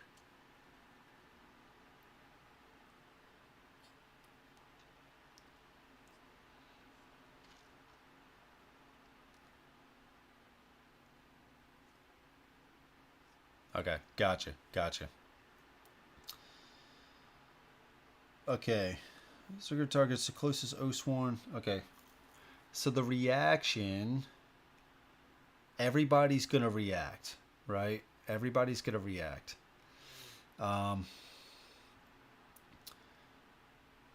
So are they targeting? I did, yeah, yeah. It was 4. It was 4, then 4. Oh fuck! I did. Oh shit! I went from the penitent.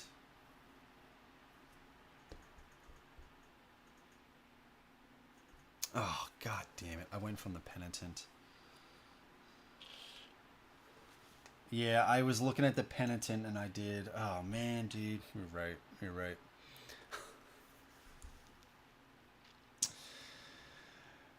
They follow normal targeting rules. Yeah. No, dude, you're right, dude. I might actually be able to take that back. Yeah, I can actually take that back. I didn't have the targeting. I can take that back. That's an easy take back. Yep, that's an easy take back. Okay. Man, that was a great roll too. Ugh.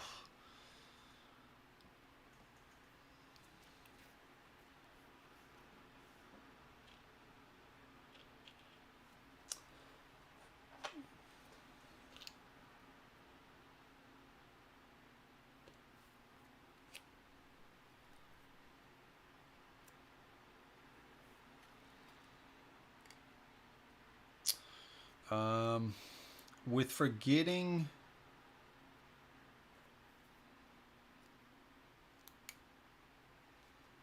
I forgot where I was with this. We'll put him back. Yeah, I totally did that. Okay, I think that's right. I think I might have had some cards still in battle flow, maybe like ricochet, loose arrow. Ricochet, loose arrow. I think something like that. I forgot. Was the reflex bow still in there as well? Loose arrow. Yeah. I think ricochet as well, maybe. I'm forgetting. Yeah, that's a easy enough take back. Okay. Let's go to the... Man, that sucked, dude. Alright, let's go to the penitent. Let's go to the penitent.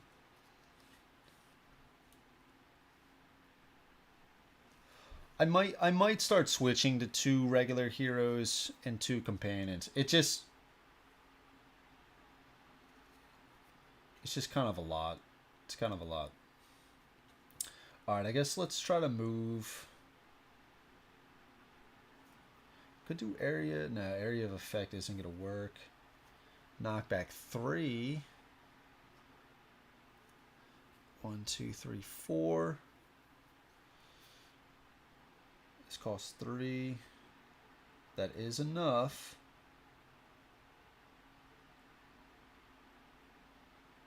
That is enough.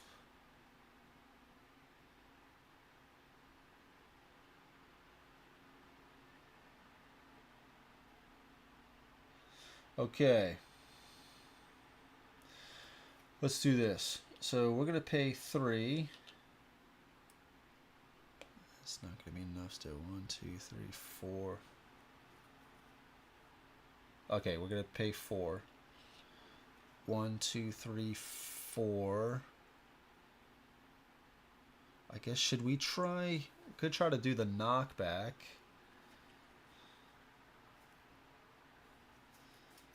Okay, we're going to do shield bash for 3. Shield bash, that's going to go in the battle flow spot 3. That's going to be an attack. It says if you have a shield, treat this as an unarmed attack, but gain a black dice for each number your shield has. So we're only going to gain 1. We can add more. We don't have any empower tokens.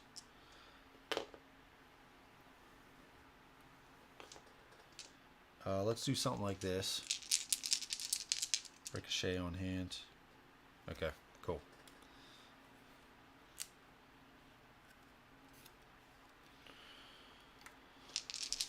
All right, we're targeting the pack leader.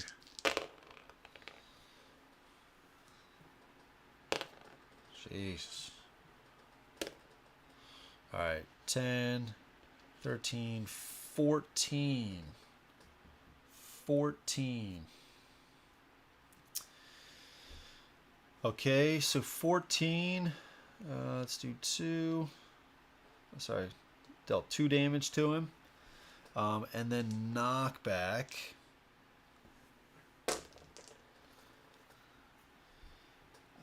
Knockback. Knockback 3. So the knockback, he would take a damage, right? He would just take a damage.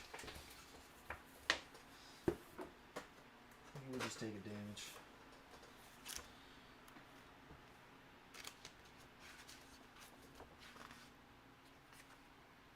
Knockback.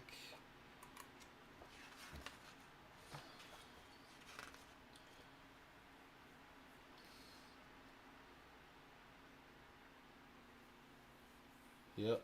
Loses 1 HP from the HP dice closest to the obstacle. Okay.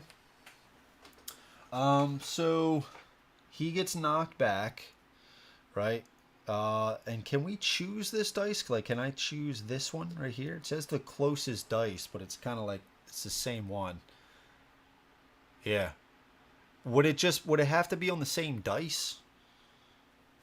On the same one, or could I choose a different one?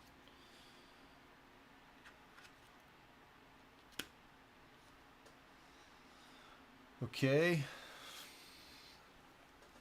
All right. So we knocked him back. That's all of our stuff. I don't think. Oh, we have the exile. We do have the exile. The exile. I thought we had a cool move here. We do have the reap, area of effect, but the blade is in the way. That's how you choose. Okay, cool. Yeah, we'll take that down. Because I don't want to give them, I don't want to keep giving them more dice quite yet. We're almost to that point. We'll just start wiping off, wiping away everybody. So with the exile, I guess let's...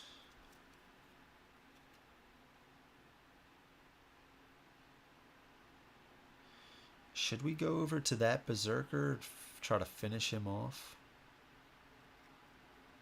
Which one is this guy? This guy has 4. Maybe we should try to take him out. Maybe we should try to take him out. So we'd have to spend 2 to get over there, right? 2 to get over there. 3 for the attack. 1, 2. 1, 2. Play this for 3. Goes into battle flow position 0. We're going to do an attack. We got 2 yellows. We will add 2 white dice, targeting this berserker right here.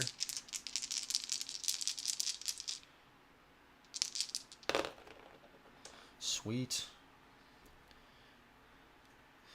We did critical. Whenever you draw critical during an attack, gain 1 animus back. Alright, so what are we at now? We're at 5, 8, 9, 10. That's 2 hits. Yeah, it's perfect. 2 hits. Taking him down to 2. Okay, sweet. And I'm going to keep these cards because these both have 2 values at the bottom. So when they attack me. Okay, and I think that's it. I think I'm going to hold there. I'm going to hold there. Okay. The Berserkers target the closest Oathsworn, and we didn't trigger this last time. That's why we're looking over this card again, because no reactions. Target the closest Oathsworn and move 8 to them. Okay. Tide, mob rule. So I guess they're going to target this one, right? Yeah, they're going to target the blade. I'm assuming this one. 1, 2. 1, 2, yep. 1, 2. Right here. For each berserker adjacent to their target, move the berserker 4 directly away. I can't, so he's not going to move anyone there. So 1, 2. 1, 2. Alright. Place the target in the closest empty hex to that berserker. The target gains... So we got one here with the Penitent and the Exile. Okay. All-Scar Tribe move 4 to their target. Okay. If they're not adjacent, they're going to target the villagers. So I guess this guy's going to move northwest, so he's going to go there. They are adjacent, all right here. Adjacent, not adjacent. 1, 2, 3. And I guess that's going to be it. Okay. Target and mob. So we're going to apply the mob rule, right? So I guess we're just going to target the blade first. We'll start there. So they're all going to attack. So we're looking at 2 yellows and 2 reds. This is all going to apply to the blade.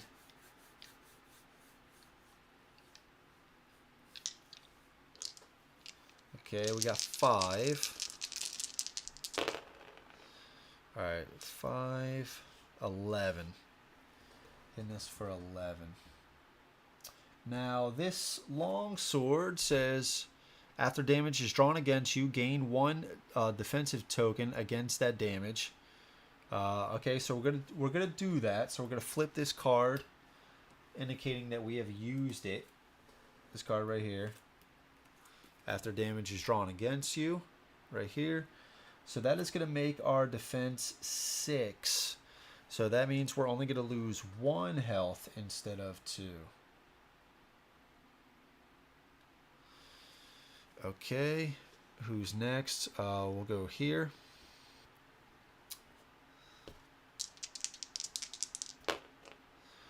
Oh shit, 6. We're just going to take that at the Penitent. I forgot, but we're just going to do we're going to take 1 damage, going down to 4.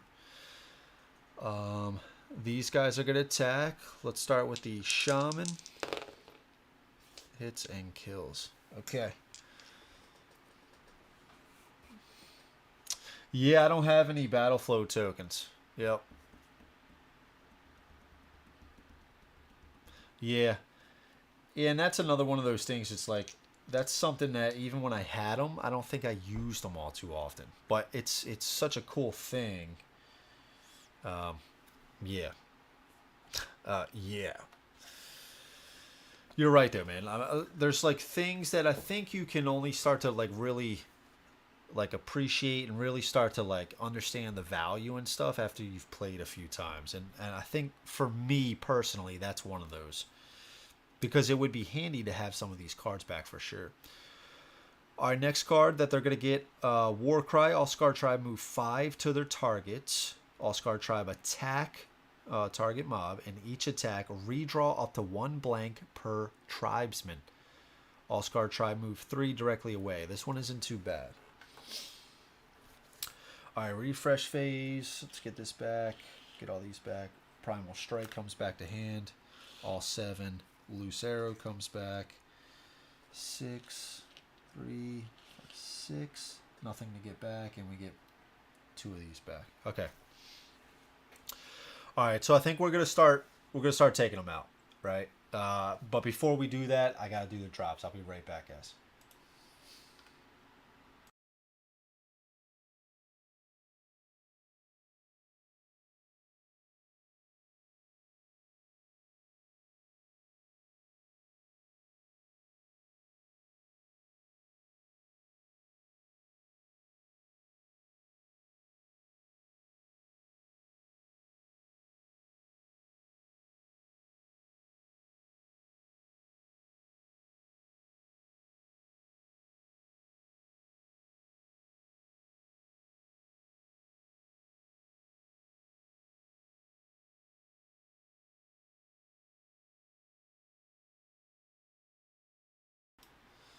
All right. So, where are we starting? We can't move with the exile and the penitent. We are stuck here. We are stuck here. So, we got some good cards. With the ranger, she's kind of off to the back here. So where do we want to start? We got everybody's down to 2 or less, which is good. So we can start wiping them up, cleaning them up. We just have to remember when the stages trigger and giving them more might tokens when we kill them. So do we start with the penitent? Do we just want to start there? Start with the ranger? Maybe with the ranger we can ricochet. And I'm trying to decide, would the ricochet actually, if we were, I guess we wouldn't be able to kill this pack leader quite yet. I guess we could ricochet into somebody else, maybe killing 2 in 1. That's going to be tough.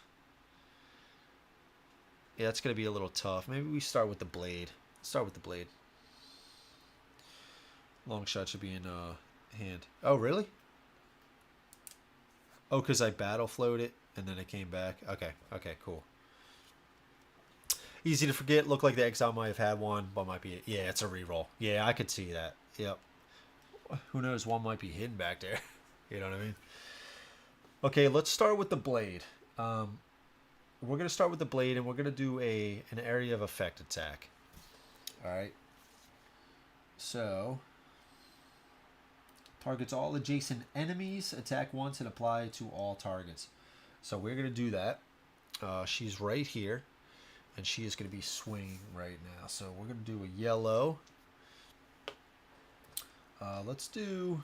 We don't have an empower. Let's do 3 whites. We're kind of...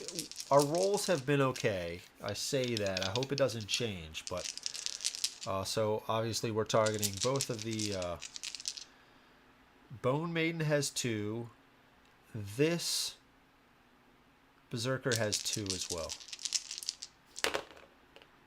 Oh man, that was close. That was super close. Alright, so we don't get that. Let's do... Should we do a reroll? Let's do a reroll token. And we are going to now...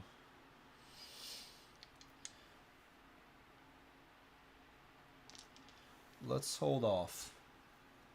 Let's go to somebody else. Shall we go to the Penitent? I really needed that attack to hit.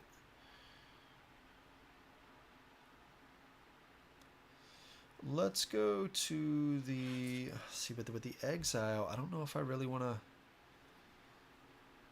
play too much stuff.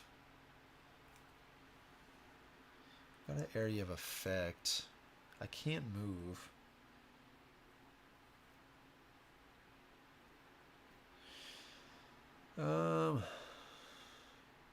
Yeah, I guess let's, for 3,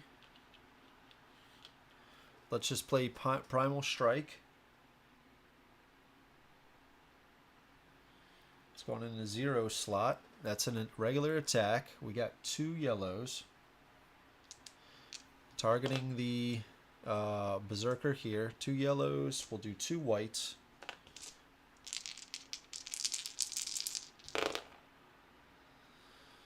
We do have a reroll, but it's not going to matter. So that attack fails. Let's do another reroll. Oh, shit.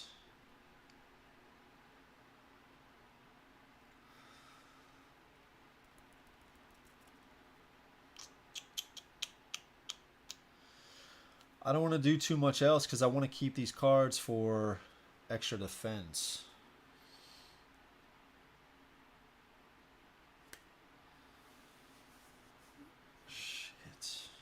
And I can't move. I guess let's go back to the blade. Let's go back to the blade. Let's attack the Berserker.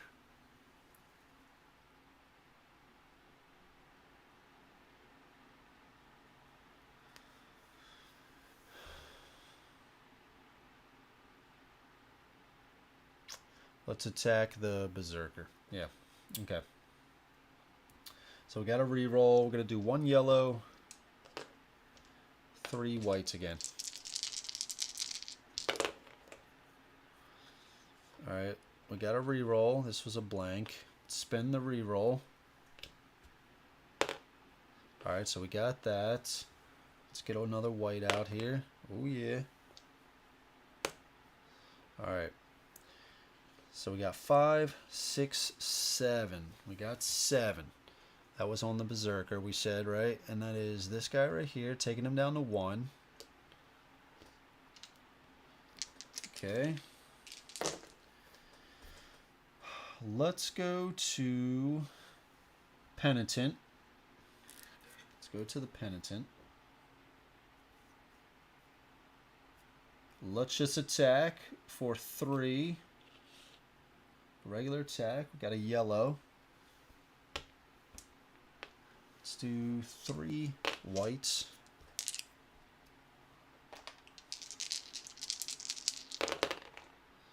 Horrible attack. We have no rerolls. We're going to get one.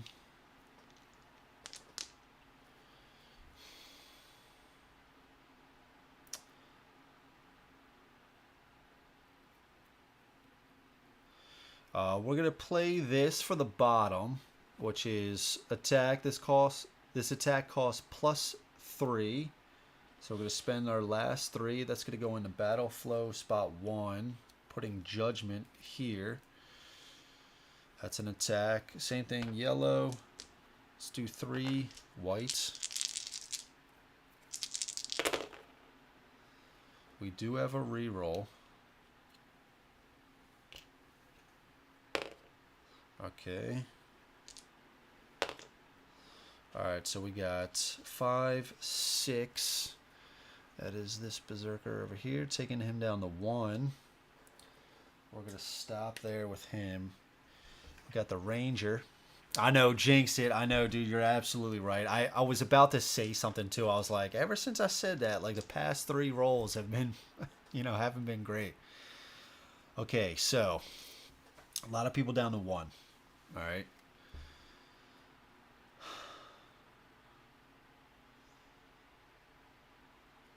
So we're back here. So we do need to do some movement, right? Need to move a little bit.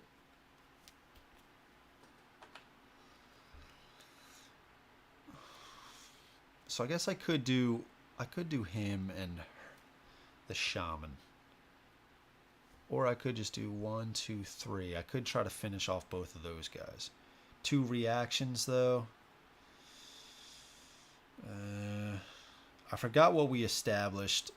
Resolve the whole reaction first, right? And then resolve the next reaction. But you do the dice first. So the guys would be taken out, which is kind of important because that means they're going to have 2 might added for 2 reactions, right? Yeah. 1, 2, 3, 4, 5, 6. Long shot would be good enough.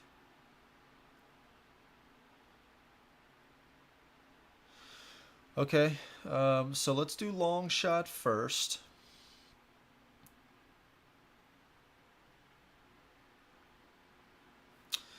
Let's do long shot. We're going to spend 4. It's going to go into battle flow spot 1.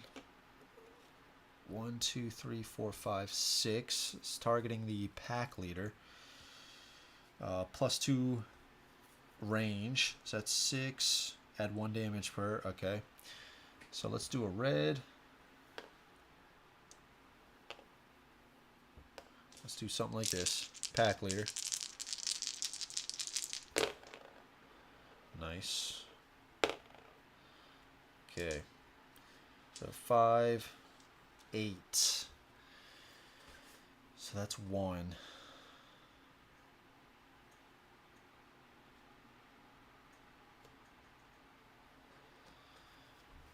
Okay. That's only when they die, too, that they add that. Okay. That's important to remember. Okay. So let's also do this. Let's get these 4... Let's get these 4 back. Let's try to take out some guys right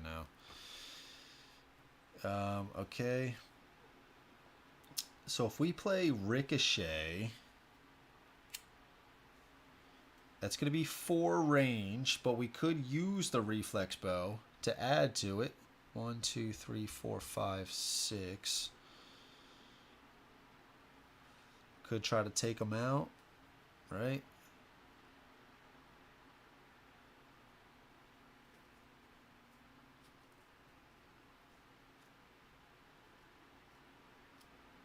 Oh, yeah, yeah. Oh. I forgot the 2 damage. So this is taken out. So that's broken. All right, so let's not do this yet. So that die broke. Okay. That die broke. So they don't add. That's only when they die. They add the yellow. So he's not dead. Okay. All Scar Tribe move 5 to their targets. Okay. So they're not adjacent to an Oathsworn. So they're going to move to the closest villager. 1, 2. 1, 2, 3.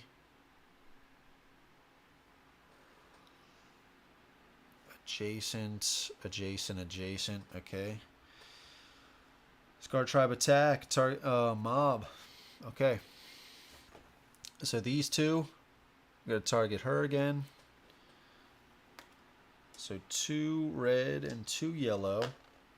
Doing the mob. Target.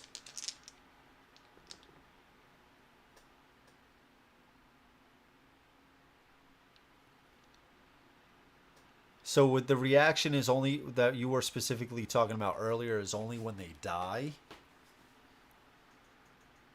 He would target the ranger, huh? I forgot where he was. But I think they had 5.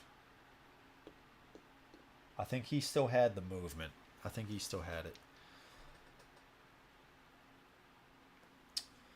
Also targeting northwest. I guess he would actually end right there.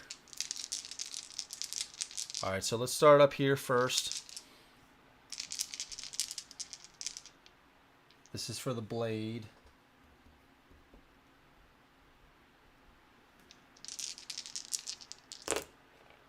Nice, dude. I don't think they have any rerolls either. Oh, sorry. And each attack redraw up to 1 blank per tribesman. And I guess you would do the highest dice too.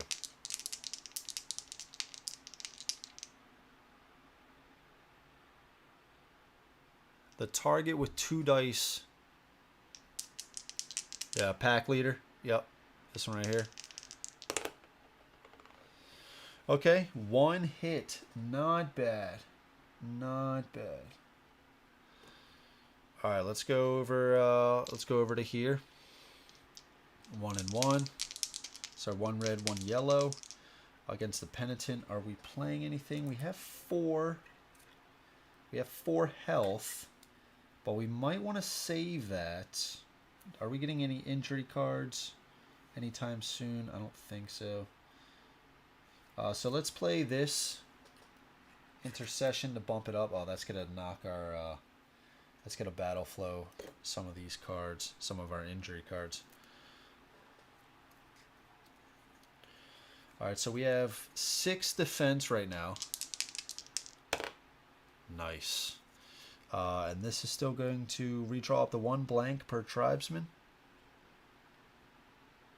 Oh, is that per tribesman for the attack? I believe so. That's still a 1. Nothing over here. Okay. Let's go over to Shaman. Shaman was targeting the I guess where was the shaman then? I guess, yeah, we'll still have him say he's targeting the villager. Okay, villager is dead. And this is for the ranger. Are we playing anything? I think so.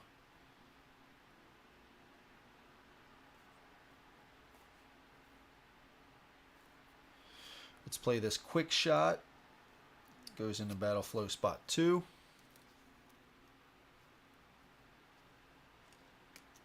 Oh, is that right? Is that right? That's good to know. Alright, this is going to battle flow our injury card, which is unfortunate. This adds 2 to our 3, so we got 5 defense right now. This is against the pack leader. And they're going to re-roll this. Another blank. Sweet. So we don't take any damage. Okay. Okay. Okay.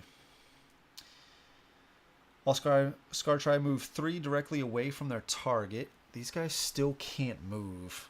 So this guy, he doesn't have any targets anymore, but just to be safe, we'll say this happens. He's not going to move. I guess directly away, he would be in the wall. Should we actually start saying like he would move this way? And same thing with this. Should we actually say 1, 2, 3? Should we actually say that? I'm a little fuzzy on that one.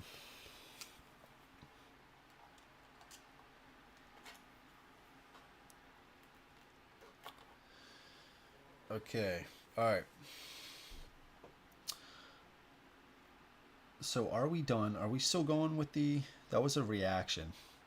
Are we still going with the ranger? I think we still want to do ricochet, right?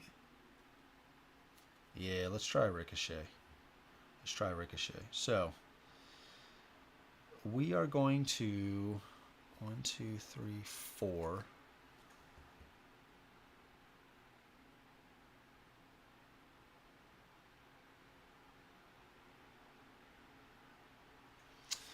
I think that's blocked.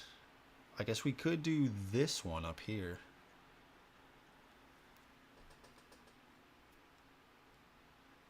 Yeah, okay, so let's have him move. 1, 2, 3. Let's try to do that. And I'm wondering if this would move here. 1, 2, 3. I'm wondering if that would be the case. What do you think?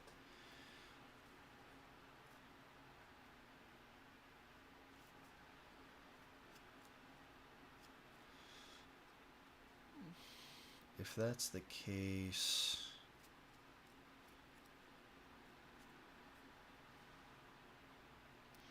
I would do ricochet him, then to the shaman, but I think this tree is blocking me, which is very unfortunate. I could try to take out 2 right now. I guess I could still try to take out 1. I could try to take out 1. I guess the penitent would. We're not really getting any good cards back to hand.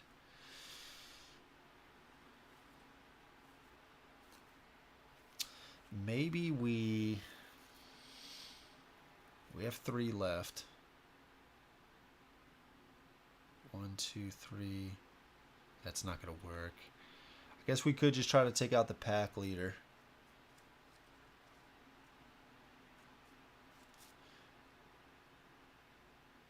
I guess the exile could try to finish him off right now. Because if we finish him off, this guy off, yeah, they're still going to be coming at us, but like there's less dice, obviously. Oh, yeah. Yes, you're right. You may spend 3. So I think we'd be just short. So we'd have to spend 1 to get adjacent. 3. So we need 4 right there. We need 8 total to then do ricochet. But I think even so, I guess we could do 1, 2, 3, 4 to that guy. So shaman to that guy. That would be pretty cool, but we'd be 1 animus short. We would need 8 total. 1 to get adjacent, 3 to do the warp, and then 4 to do the ricochet. So we need 8 total. I guess we could still... Nah. Do we have any 3 attacks?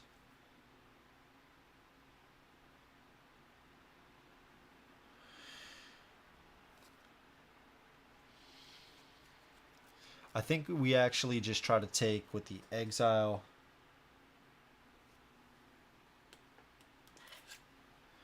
It only leaves us with, because we got to remember, we're still not at the encounter phase. So this is still our turn.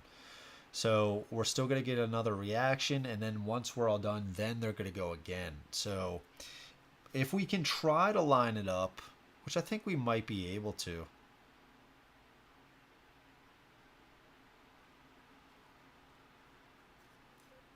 Yeah, okay.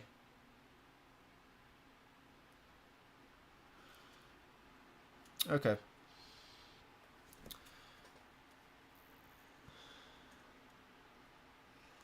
So let's do this.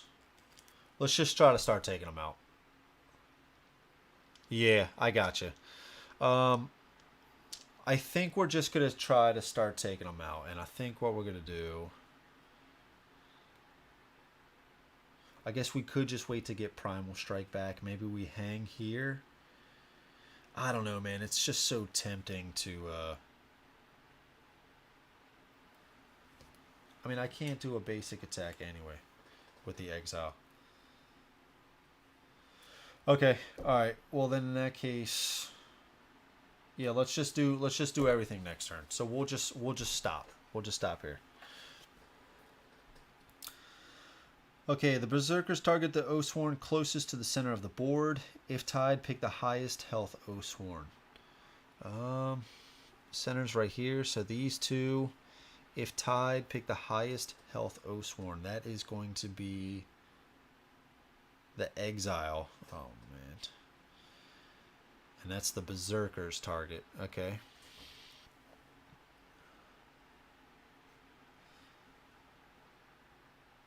Six to their target. 1, 2, 3, 4, 5. That works. 1, 2, 3, 4, 5. Okay. All other Scar Tribe move 4 to their targets. So they're not she's not adjacent, but she can't move past the tree. So I guess she'll target somebody else. And I guess it's just going to be the blade. 1, 2, 3. Right, the shaman. Not adjacent, so they're going to target the villager. And this guy, not adjacent, so I guess the villager move 4 to their target, but he's not going to be able to get there, so I guess we're going to have him target, I guess this guy here. Okay. All Scar Tribe, attack. Berserkers redraw all blanks. Okay, well.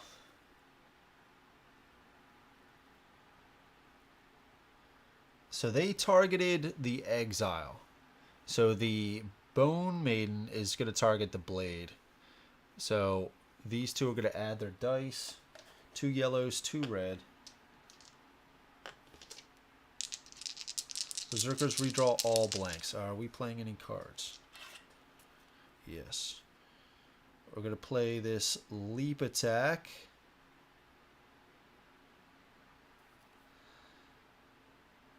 I want to save this area of effect, this reap. So we're going to play leap attack. That's going to go into battle flow spot 1. It's going to put this here. So that's going to add 2 to ours. So we're going to be at 4. There's no blanks to redraw.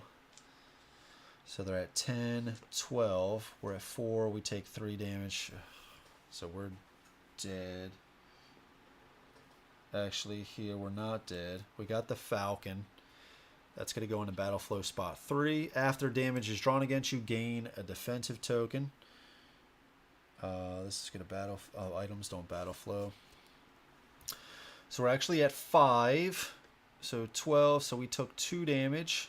We're at 1. Okay, over to here. She's going to roll against the blade. 6. We take 1 damage. Alright.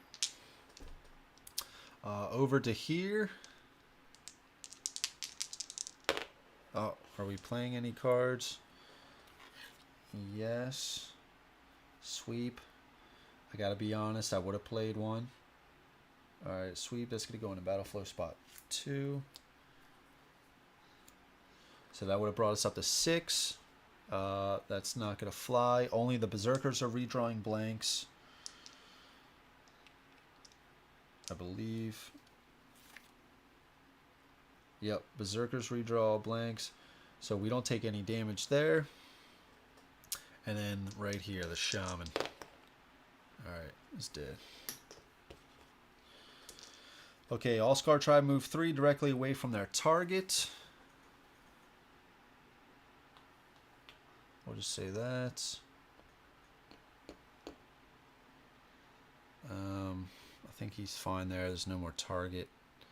Right here. 1, 2, 3. And I think that's good right there. Okay. All right. Pretty good. Not too bad. Not too bad. We are at stage 2. We're at stage 2. The Bone Maiden targets the furthest enemy. All-Scar Tribe move 3 to the target. Bone Maiden has range 5. Okay. Alright. So let's go to the refresh phase. We're going to get all these back. Oh, sorry. This way. Get these cards back. Any injury cards? No. 6, 4, 5, 6. Get all these cards back. Injury. No. Alright, these go back here. Okay, alright. Alright, so let's start taking them out, right? Let's start taking these guys out. So we can target these 2 guys. We can kill these guys right off the bat, which I think is fine. So let's do Ricochet. Let's pay 4 for the Ricochet. 4 for the Ricochet going into cooldown spot 1. Battle flowing these. Okay. Red.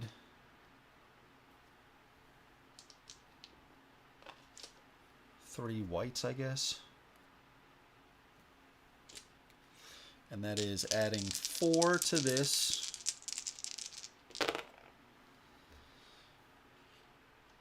6, 79, 10. That's all we needed. That's all we needed. So we got 5, 6, plus 4 because there's 2 targets. We were targeting this guy, and then it would have chained into this guy. Okay, so that's 1 here to break that. All right, now we're going to do this reaction, and then also that would have chained this. He dies. And that would have chained into this guy, who had 1 left as well, which would do this reaction afterwards, but he is removed. Okay, alright, let's do the reactions. These are also removed.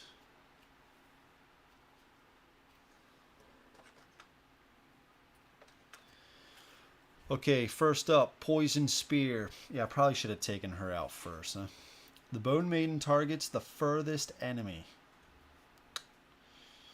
All-Scar Tribe move 3 to their target. Okay.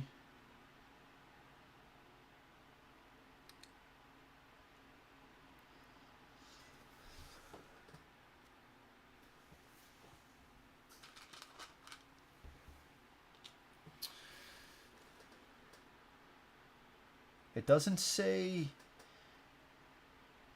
So since the Bone Maiden doesn't move, I guess she wouldn't still target. She would just target somebody else, right? Within range.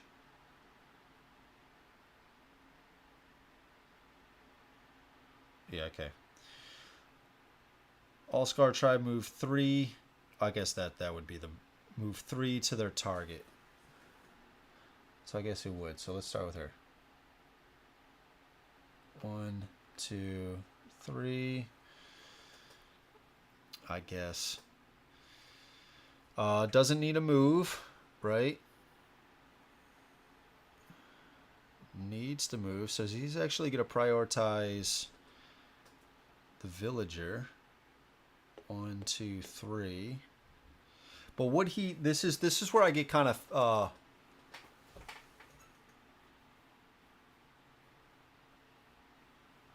With the +4, you only need to roll 1 damage on the dice. Oh, yeah, I mean, dude, I forget all that, like, percentages on however many dice and stuff like that. So one quick question. Since he's not adjacent, he would target the villager, right? Would he just move 3 over, but since he wouldn't be able to do anything, he would actually instead target one of the Oathsworn to then attack them. I want to say target the Oathsworn. I want to say that.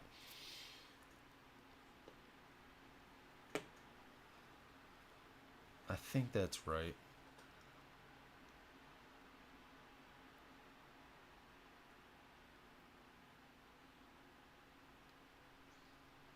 Okay. All right, so the Bone Maiden has range 5 on this attack and redraws any blanks. Okay, All Scar Tribe, attack target, mob. All right, so also with the Bone Maiden.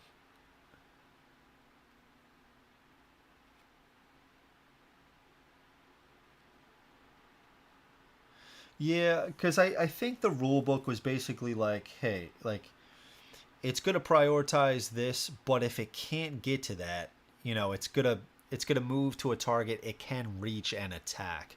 I do believe that's the case.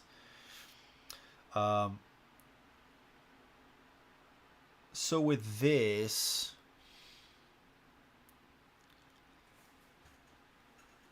Scar Tribe move 3 to their target.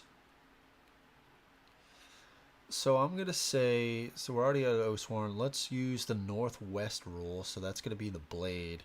So we're also going to say the Bone Maiden, the Shaman, and the Berserker are targeting. I think the Blade is done here. Because they're going to roll...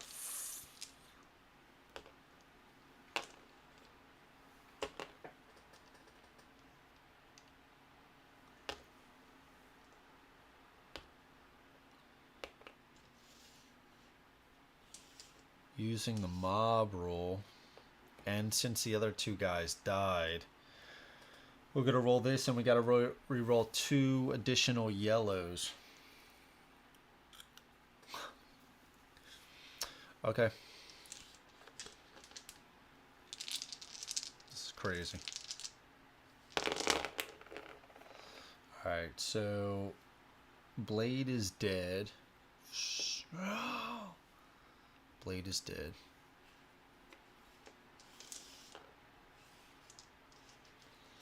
Okay. Blade is really dead. And that's it. That's it for that. Because they all did the mob roll against the same Oathsworn. Okay. So that was 1. Okay. All Scar Tribe move 3 directly away from their target. But they don't have a target anymore, so we're going to say they don't move. And that's that one down. Okay, Death from Above. Remove All Scar Tribe from the game board. No, not something like this.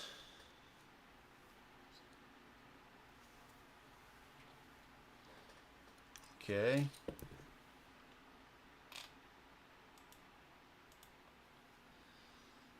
Okay.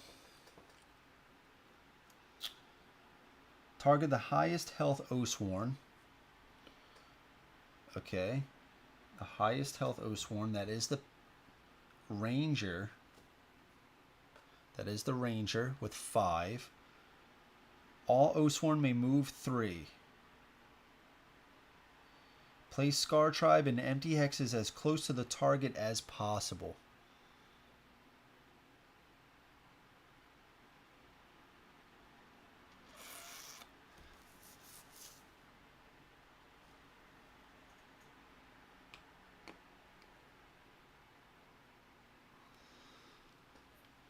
Okay.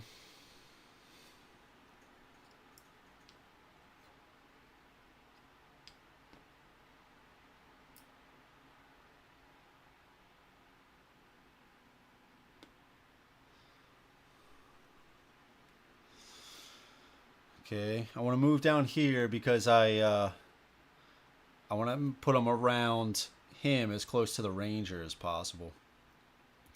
Okay. And empty hexes as close to the target as possible. Place in any order you wish and always place them next to an Oathsworn.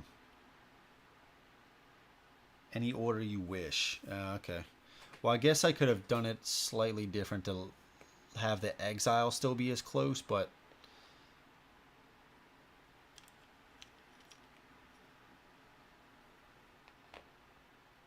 because the ranger could have just moved up a little bit. It's fine. It's fine.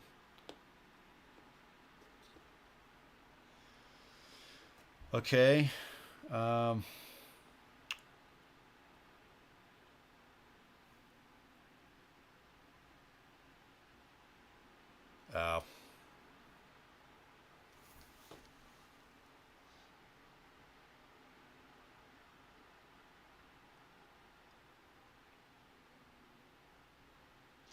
And I guess because this is a reaction, target the highest health Oathsworn. See, that's where I start to get like a little lost with that sort of stuff. All right.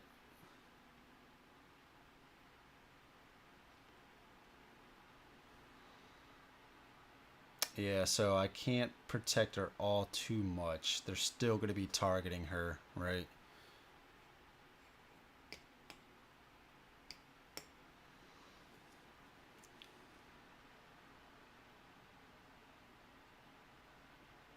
Yeah, okay. All right. Empty hexes as close to the target as possible. Of course, all behind the house, so you guys can't see.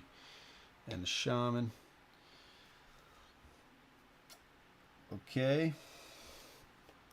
All-Scar Tribe attack. Mob. Oh, man, dude.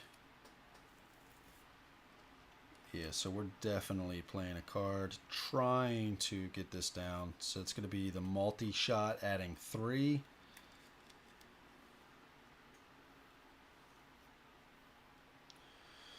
So we'll be at 6.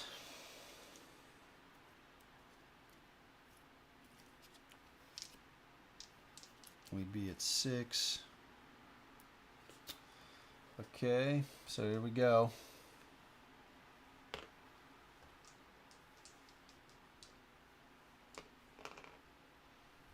And we need to reroll 3 more yellows. Yep.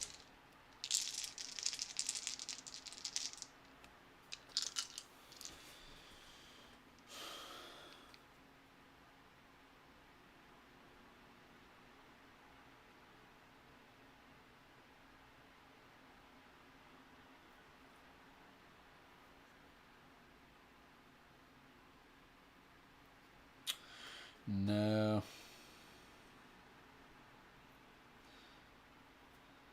No. Okay.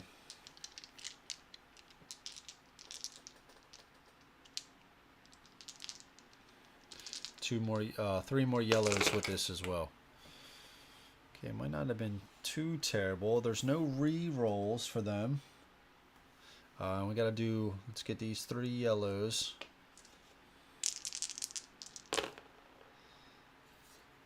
Okay.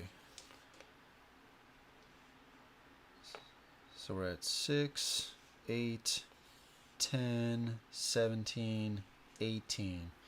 And we bumped up to 6 using the multi-shot, which went into battle flow spot 3.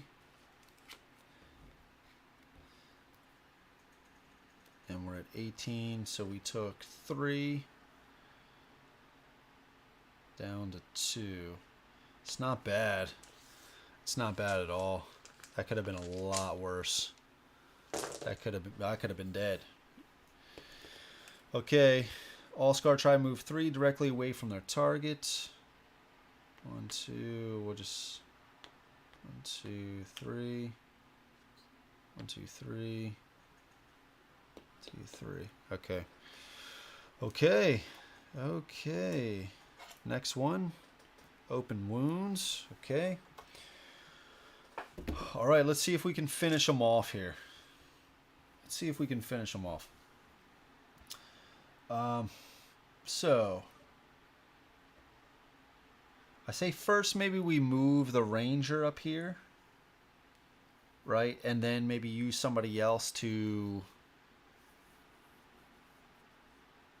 target it. Maybe then they come in close, and with the ranger, maybe somehow I can get the ricochet back. We'll see.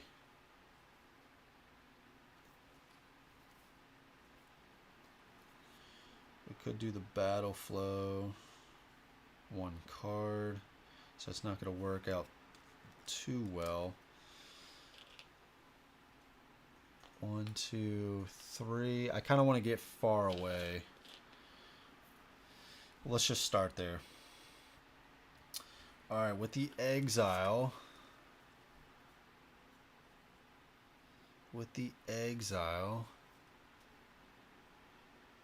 I guess the Bone Maiden still has 2.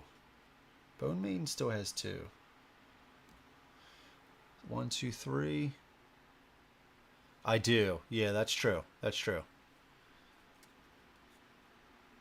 Yeah. Yep. Yep. Okay. Let's move 3. How much are they going to move? All Scar Tribe that have lost any health move 4 to the Shaman. If any Scar Tribe move to within range 2 of the Shaman, that Shaman loses 1 HP. And all Scar Tribe within range 2 gain 2 health. All Scar Tribe except for the Shaman. Okay, so the Shaman is going to be... Move 4 to the Shaman. 1, 2, 3, 4.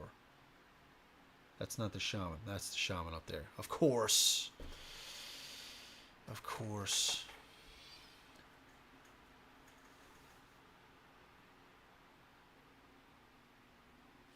Almost they could have taken out the Shaman themselves. So what's the plan here? Do I move the Penitent first to get him kind of out of the way as well? I don't want him to die like. So I could move with the Penitent, maybe just like 1, 2, so they don't move as much, right?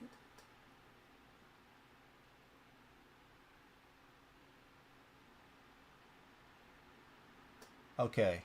All Scar Tribe that have lost any health move 4 to the Shaman. So that's already going to be 1, 2, 3, 4. 1, 2, 3, 4, right? So kind of wherever I am, they're going to kind of reach me. Because then it says All Scar Tribe except the Shaman move 4 to their target. So they're going to be able to reach me, right? They're going to be able to reach me. So who's going to be the most? I just don't want them to gang up on the Penitent and do that mob, especially after we take out the Shaman. But I don't see too much that we can do here. I guess with the Penitent, we could try to take out...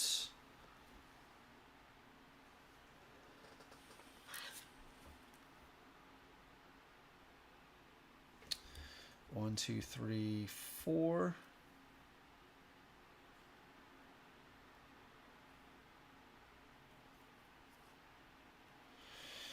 Yeah, okay. He's got the most health, and I mean, I could bump it up. Not by much, though.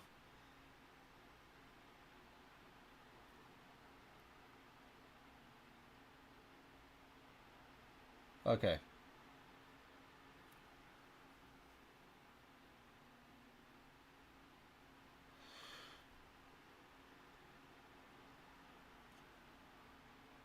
Okay, let's do this.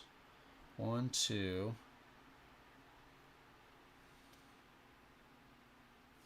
Yeah, let's try to take out the Bone Maiden, I guess. Okay. Let's spend 1, 2. I guess we can actually throw it from here. If we move 1 over here, 1, 2, 3, 4, 5.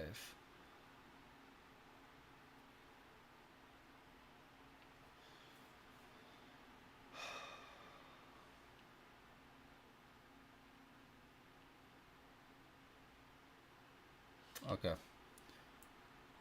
1, 2, right? We're going to play this for 3. Judgment. If you have a shield, range 3, unarmed, thrown, add a black dice for each number your shield has. So that's going to go into battle flow spot 1. Okay.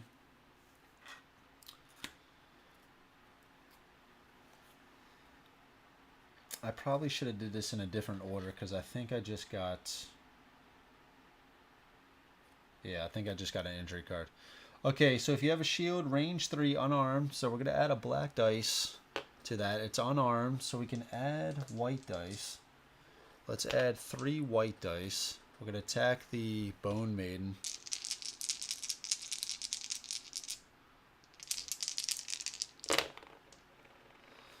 Okay. Alright, so we got 5, 6, 7, 8, 9. Damn it. Okay. When you critical during an attack that hits, add 1 damage and 1 knockback to the attack. So we're going to use this. That's free. That goes into battle flow spot 3. So that adds 1 damage, turning this into 10. And that is the Bone Maiden. Okay, sweet.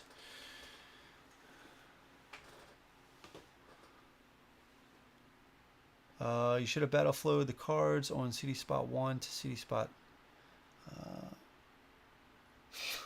CD spot 9. Adam, I've been missing all this stuff about this game. Shaman will move first, right, since he is not adjacent to an OS. It just says all Scar Tribe move, lost any health, move 4 to the Shaman. For the open wounds, I'm getting lost of where we're talking about as well. But either way, let's just start here. So I took out the Bone Maiden. I threw. Yep, I threw my shield. Let's turn it sideways. Okay, I threw my shield. I did 10 damage. Let's do the reaction. All Scar Tribe that have lost any health move 4 to the Shaman. Alright, so 1, 2, 3, 4. If any Scar Tribe move to within 2 range of the Shaman, super close. Shaman loses 1 health, and all Scar Tribe within range 2 of the Shaman gain 2 health. All Scar Tribe except the Shaman move 4 to their target. So I guess we're going to do right here. 1, 2. We'll do the Northwest rule. All Scar Tribe except the Shaman, target, and mob. So we took another one out. Oh, sorry. We actually... Oh, no. No, not yet. Stage 3 is triggered when 4 Scar Tribe die. So we only killed 3. So that's good. I didn't mess up there.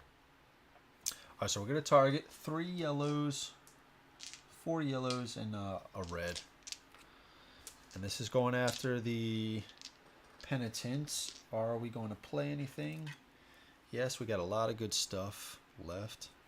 Or back in hand. We're going to play Taunt. Adds 3 to our defense, taking us up to 7 temporarily. Battle flow spot 3. Battle flowing this, taking it up to 7. Nice. 3. That is not enough. We don't take any damage. Okay. And that is it. That is it for the reaction. Another open wounds. Okay, cool. Cool, cool, cool. All right, let's continue. Exile. Exile. Yeah, we gotta take out this this guy right here, right? We do have a weapon throw.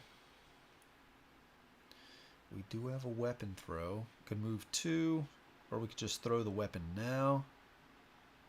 Yeah, we gotta do. We're gonna throw the weapon. So we're gonna play this for. Do we have any injury cards? I don't think so. Play this for 3. Battle flow spot 1. If you have a weapon, plus 3 damage. Plus 3 damage. Okay. So we are gonna roll 2 yellows. It's adding plus 3, so I don't want to roll too much. It is range 3 as well. We're throwing our weapon. Sweet. Alright, so we got 10. That's enough anyway. So altogether we got 13. We throw our weapon. Throw our weapon. And we did critical here, so we did get this back. Weapon is thrown. Taking out this guy. Right, adding 1 more here. This stage would be switched to stage 3.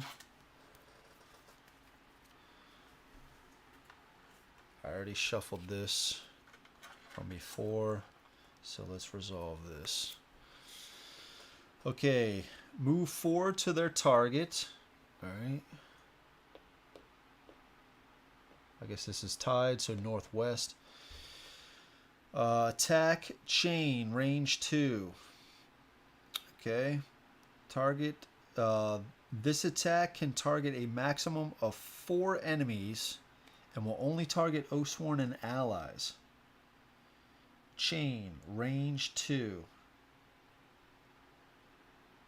Okay, so nobody else is within range 2. Okay. That's not bad. Alright, so we're going to do 4, 5, and a red. Are we playing anything? Yeah, only thing we can play that would add anything is this Reap. So that's going to add 2. So we are at 4 temporarily.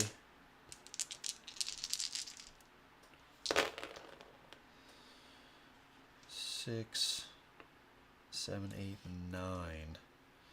Oh.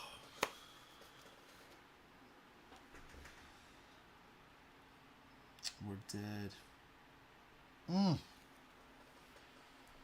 Oh, you know what also? I think I forgot to bring on an ally. I forgot to bring on an ally. But either way. We'll do that. If we're still playing at the start of the next round, we will. So we died. Exile died. Exile died. That's a shame, too, because I had more stuff I was going to try to do. Okay.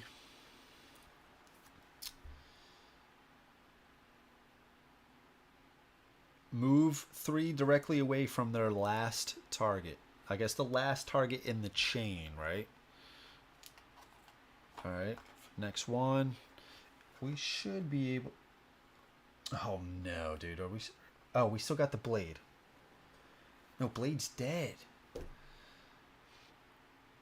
Yeah, I should have had an ally. I shouldn't have had an ally. Because now I'm gonna have to wait until next turn. Well, oh well. We'll just say the ally was taking his old sweet time, right? I mean, should I? Like, I don't know if I should just bring on the ally right now and just swap them out quick. I'm going to have to do that anyway right now, right? Because if I have the ally... That guy was taken out before. If I have the ally, I would just be able to kill him right now. I did start... I'm trying to remember. I did start a new round when she was already taken out, right? I'm trying to remember.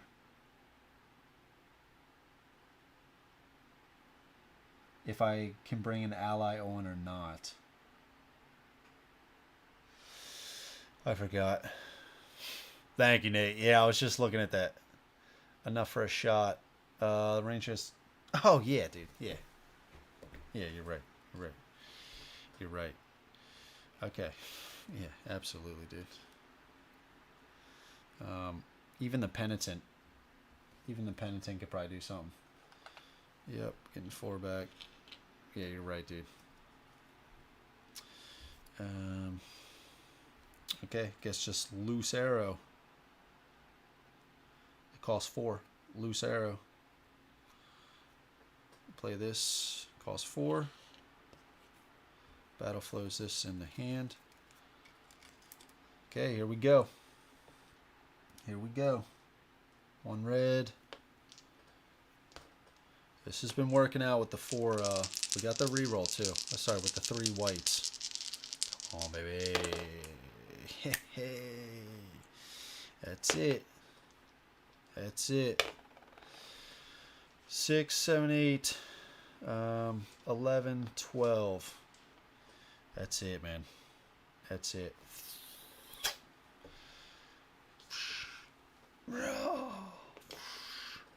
Got him down. Got him down.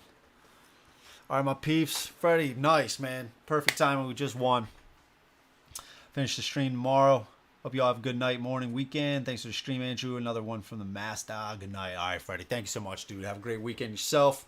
Really appreciate it, man. Catch you on the Discord, brother. Thank you.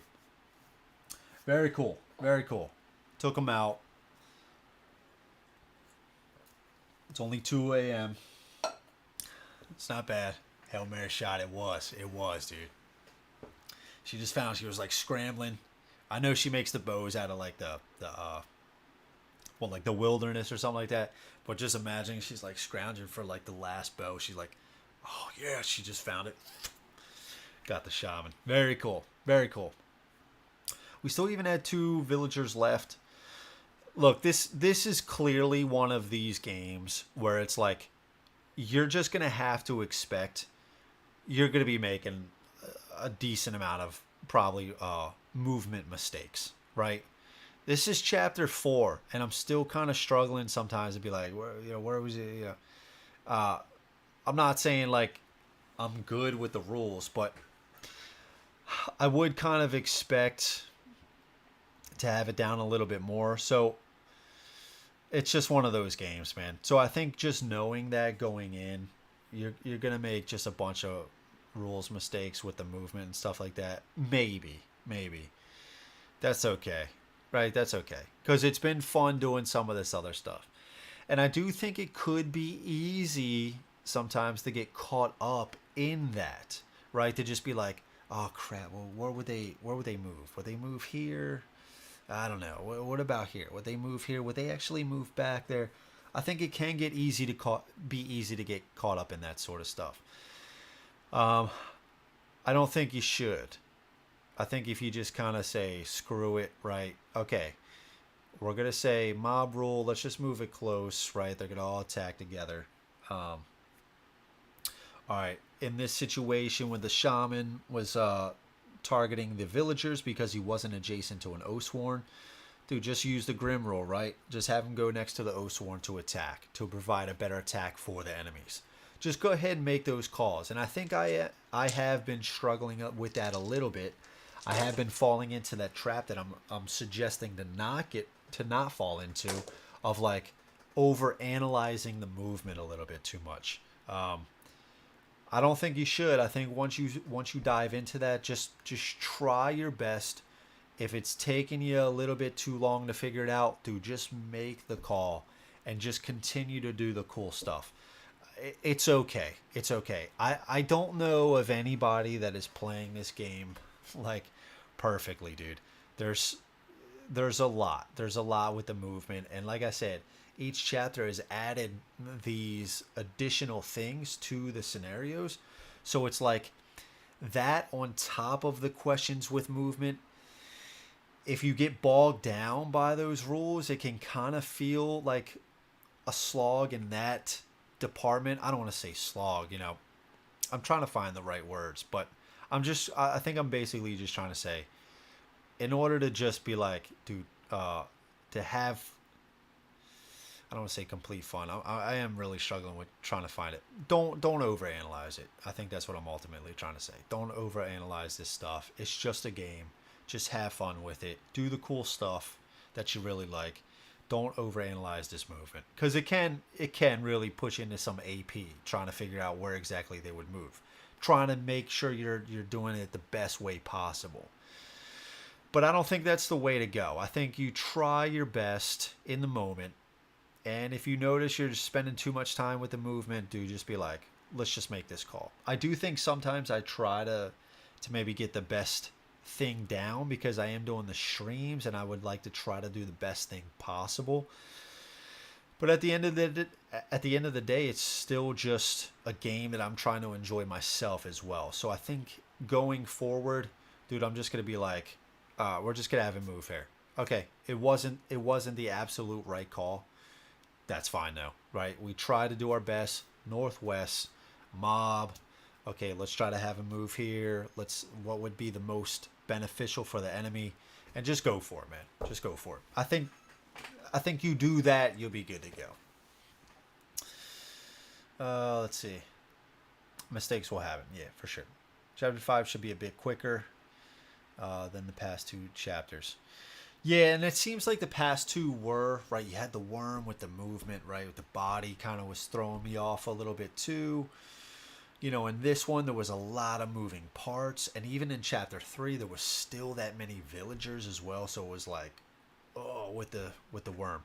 But, yeah, with the worm, definitely. And I think I started to get it towards the end. Tail first, then the body. It seriously does help out a lot. This was a little bit better with them, just because they're just a single hex enemy.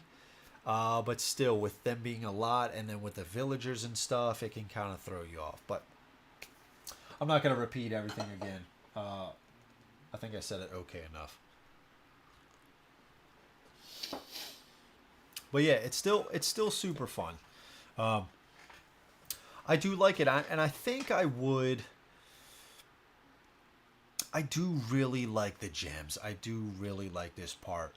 But there is something also really appealing about just going 2 actions, right?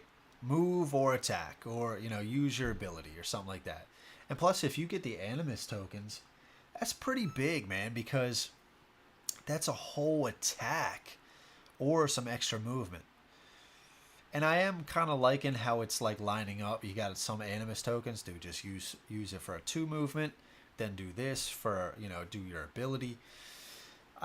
I don't know. I haven't decided yet with going forward if I am just going to replace one of these guys with... Oh, and you know what? Am I doing the... Once a guy dies to swap them out? Am I doing that? I had 2 guys die. There's 12 characters, I believe, in the box. So I already went through 5, right, from the Warbear. So if I do that, I'd be down to 7 on Chapter 5. Maybe not yet. Maybe not yet.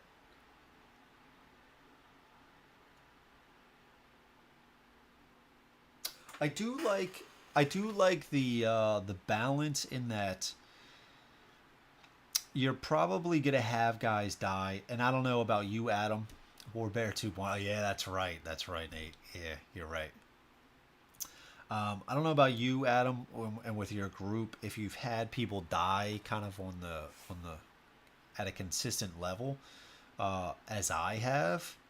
It seems like now I'm losing I don't know if there's been a chapter where I haven't lost a guy, but there's already been like 2 chapters at least where I've lost 2 guys.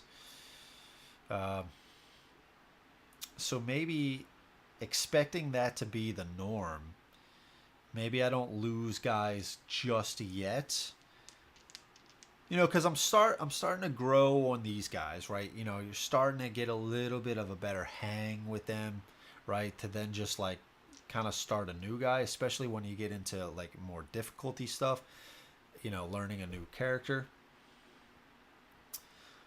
Yeah, I don't know.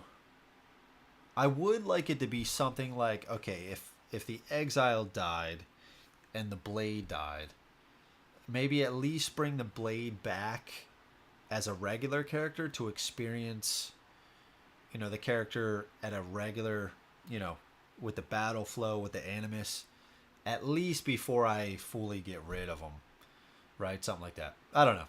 I haven't decided, man. I haven't decided yet. Cliffhanger for chapter 5. Will we see a new character? I don't think so right now. Well, they don't actually die. They're just knocked out. But I think it would...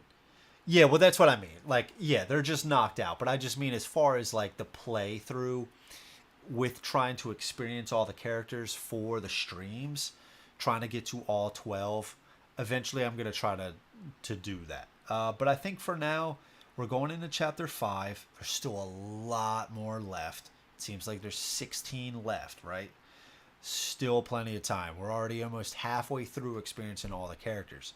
So I think we still keep these guys, right? We still keep these guys. Yeah. It is a shame, though, I wasn't able to fully experience the Warbear as a regular character, but that's okay. Warbear 2.0. I'm not going to say anything more than that. Don't spoil the cliffhanger already, yeah. Yeah, but very cool. Very cool. I gotta say, too, I do really like when the boards are like this, like the full layout stuff, right? Trees, the walls, the houses were cool. It really does create that, like, you're in this, yeah, you're on this battlefield, yeah, and it looks super cool. It feels super cool.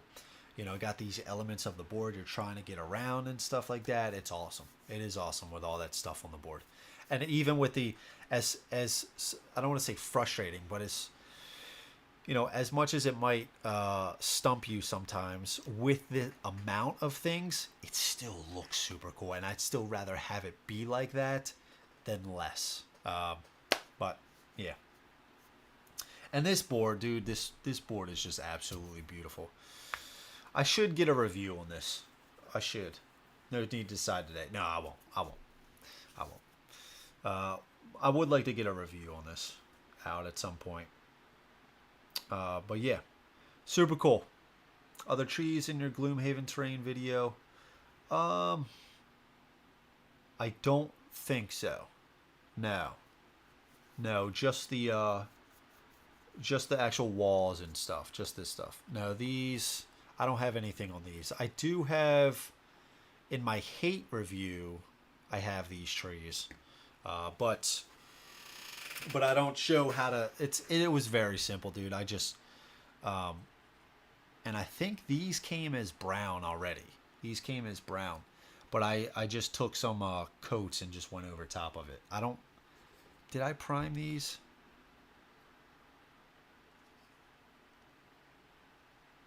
I'm forgetting. Maybe I primed them black. Yeah, I might have just primed them black. I don't know. Yeah, but these things are super cool. I think these things look great here.